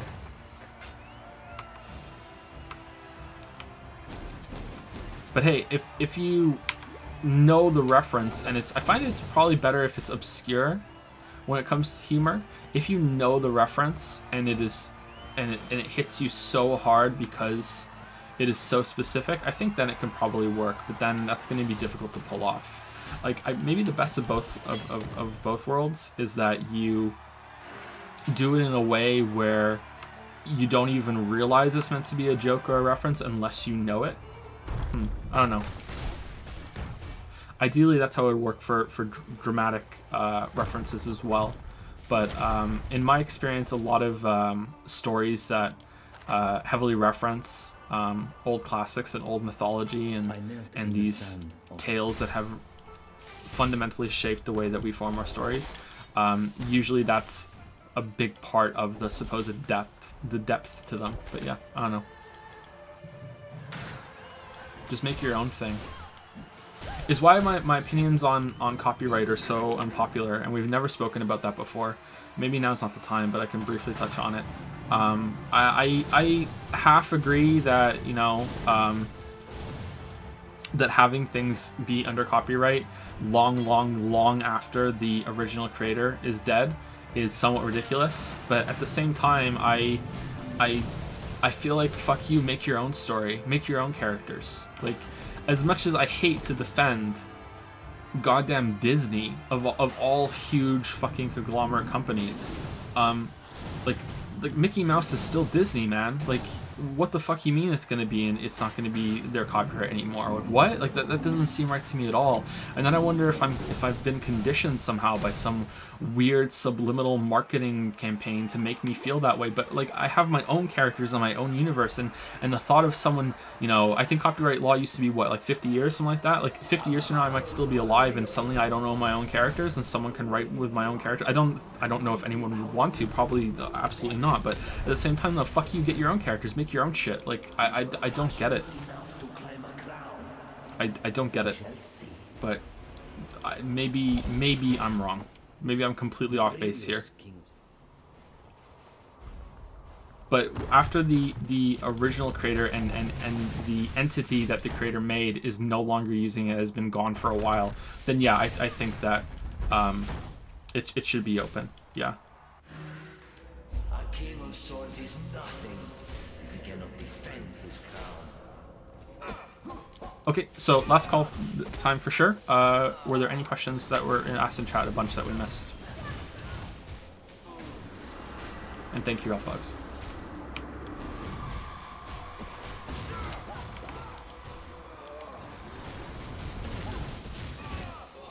And thank you to Normie2, who resubscribed with Prime for 14 months and is watching part 1 of the Q&A right now. Gamer Senpai, thanks for all the streams and videos. Gamer Senpai. Thank you very much, Normie2. Thank you. Do you like Octavarium? I don't think I've played it, sorry. I think I know what that is, I think so, but I haven't played it. Well, I almost always agree with your thoughts on games difficulty. For example, your take how Bloodborne is too difficult for beginners and too easy for people familiar with Souls franchise. After watching a lot of streamers, my friends, roommate, etc. play video games, I'm always shocked how little people understand how game works, even after days of playing, and sympathize with devs for making so approachable games. So I'm asking, do you ever have same thoughts when you're talking about a game?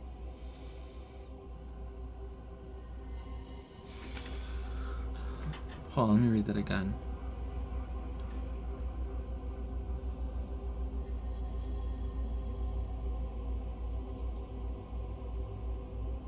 Do you mean how little people sympathize with devs for making their game so approachable? Or do I ever... Well, okay, your question is basically about how accessible a game should be and how difficult it should be. Accessibility through difficulty. I think that most games should be difficult, but difficulty is very hard to get right, and difficulty doesn't always mean crushing. That boss I just did in that room was difficult, and the reason why it was difficult is because I couldn't just stand in one place and hold down the right mouse button. It wasn't taxing, but just the fact that I had to move a little bit made it difficult. It didn't make it very difficult, but it was at least a little difficult, and I think that's the problem.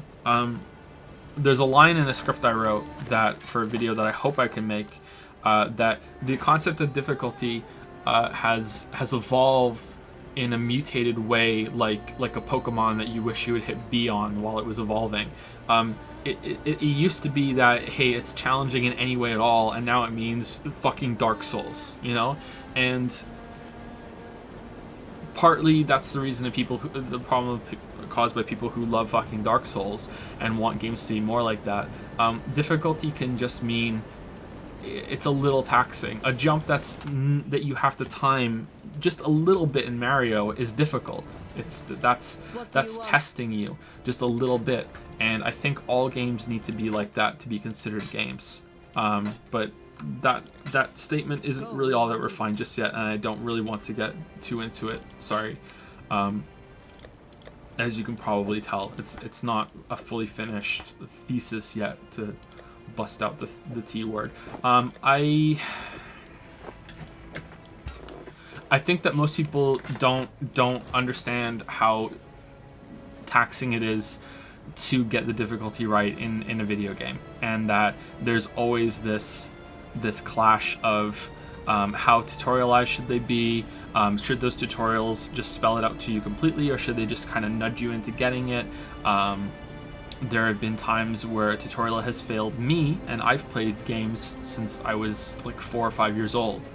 There was one on stream where I didn't understand a tutorial on Celeste, and that was like an amazing game for me, and it still completely failed to communicate to me how it worked. So it's very difficult to get right. Very difficult to get right.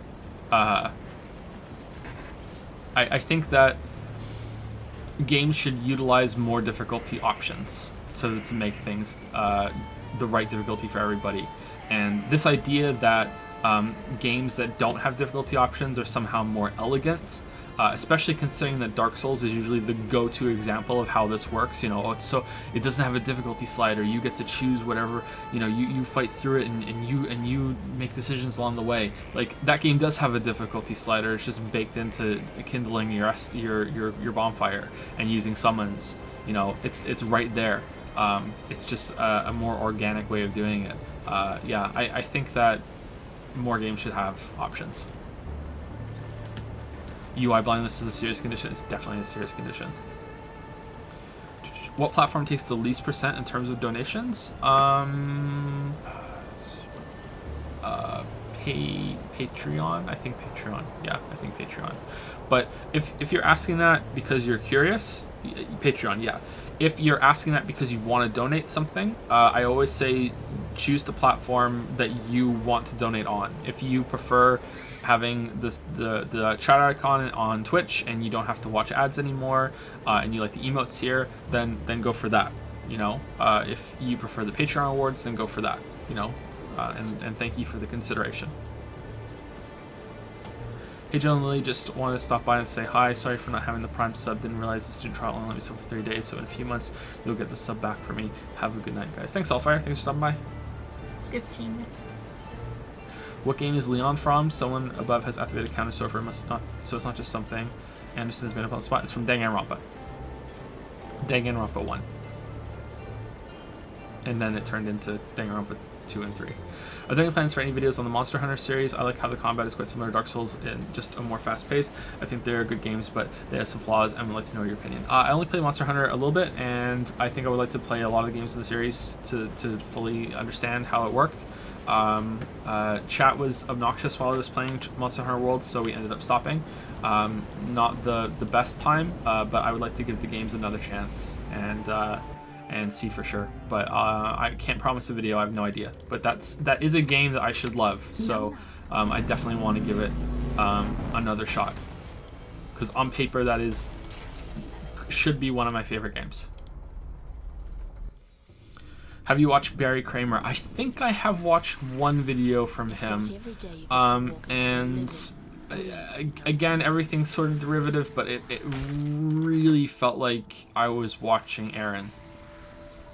Maybe he's pulled away from that now on his later videos. I don't know, but the one that I watched, I was like, holy shit, this is Egoraptor. Like, it was really off in that way.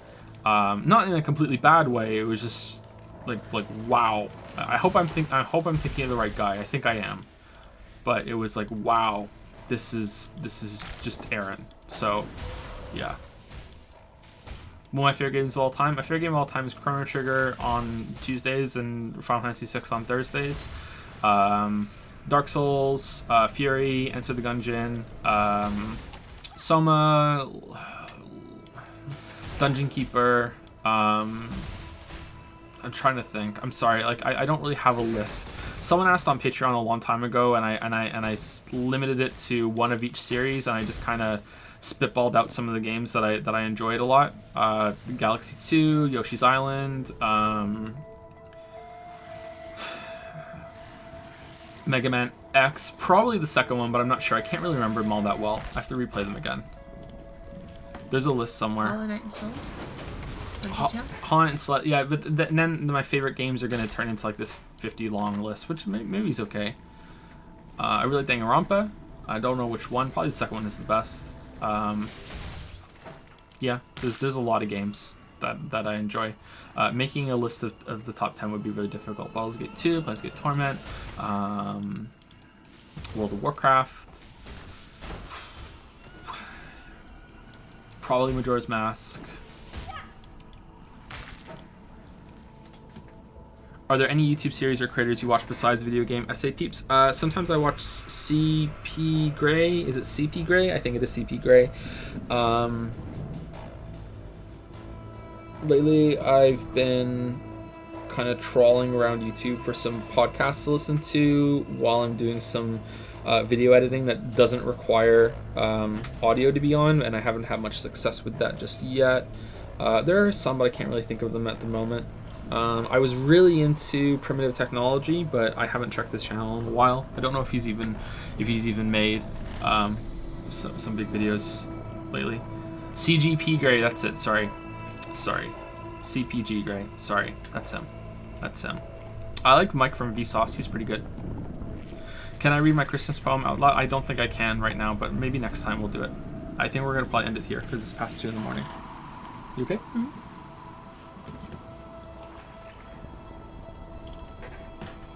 I was thinking of the Canadian guy who eats the food. He's my favorite. I don't know his name. Okay, guys, here's the scoop. That guy. I don't watch anything on like, YouTube. It's not like music or, a history documentary, whatever. But I think he's hysterical. Hold on, let me see if I can find him if he's on my list. He goes into restaurants and starts fast food in restaurants, and he like stealthily tries things that are supposed to be like the worst reputed food.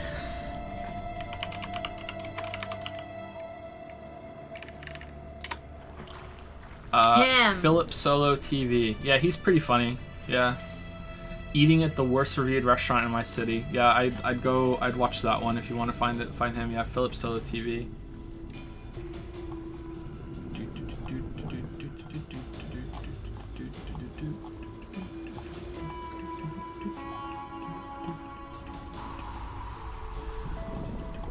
Can you close that for a second so I can read Super Pinky? I want to say I really like all your content. I think you always bring up some excellent points about a variety of games, and while some people may call that negative or nitpicky, sometimes that's all you need to hear to have a more critical view on things. Thanks for that. On another topic, what do you think of Nier, Original and Automata, and Yoko Taro in general? Sorry if you've already talked about it and I missed it. We've talked about it sometimes, and thank you for the message. We've talked about it a couple times in the past, Automata, and not really Yoko Taro in general because I don't really know him that well, and I haven't played the original Nier, so I only know Automata.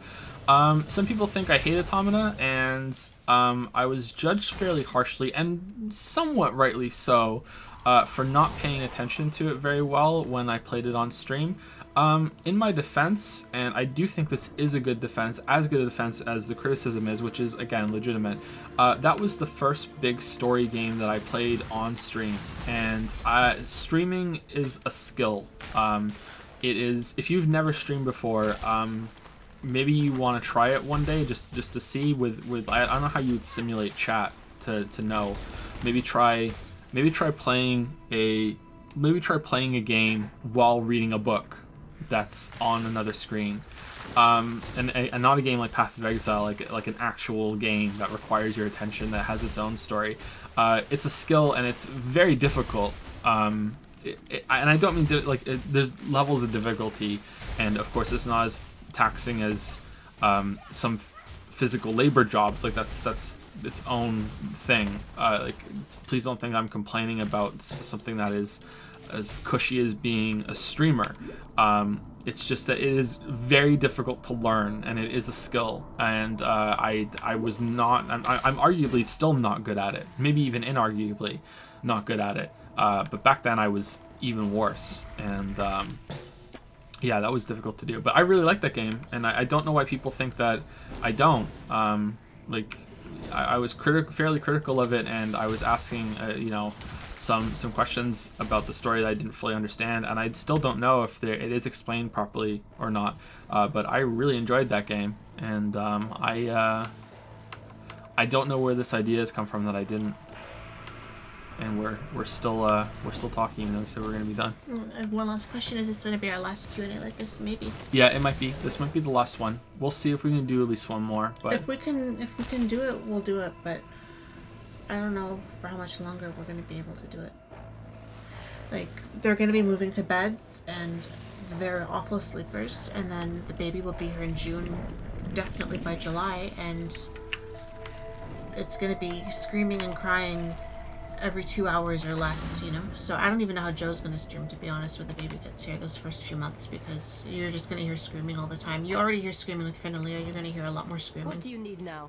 Because babies cry You will be when they're remembered. tired and when they're hungry, and sometimes they just cry. So, and we're gonna be crying too. and yeah, there's gonna be very little sleeping going on here. So That would just make life I complicated. don't know how it's gonna work. So yeah, we might have to quit while we're ahead on that one. But I did enjoy doing them. I really enjoyed the Q&As. I'm sad that I have to stop doing them, because if I don't stop doing them, you know, this month or next month, it's going to be in the next few months anyway. But I've enjoyed my time with all of you. Thank you for your questions and your interest and your acceptance and everything of me. Not everybody would have supported the wife, you know, being on stream and stuff like that, and you always you welcomed me right from the very first streams, so that was really nice. That's true. They did take the chat's been really yeah. great. That's rare. Yeah. I'll see you on Twitter and on Discord. And if I can stop in sometime, I will, but, you know. Love. It's very hard for me to just interrupt a stream when I have Finn, because Finn doesn't want to leave, and Leo won't sit still, so. See, we might still be able to do it, and if they do go away, then they can come back later, right? If, Maybe when the baby's older, right? Maybe When- once the baby's like 6 months. You started streaming when Leo was 6 months old. And I remember the first few streams, he would wake up, remember, for feeding, and I'd be feeding him while you were streaming. Mm-hmm. So it's possible, right? Like, maybe end of the year or next year or whatever. But we'll see. We don't know, right? We'll see how it goes. But I've enjoyed all of you, so if I don't see you again, thank you for that. You're done. See you guys later.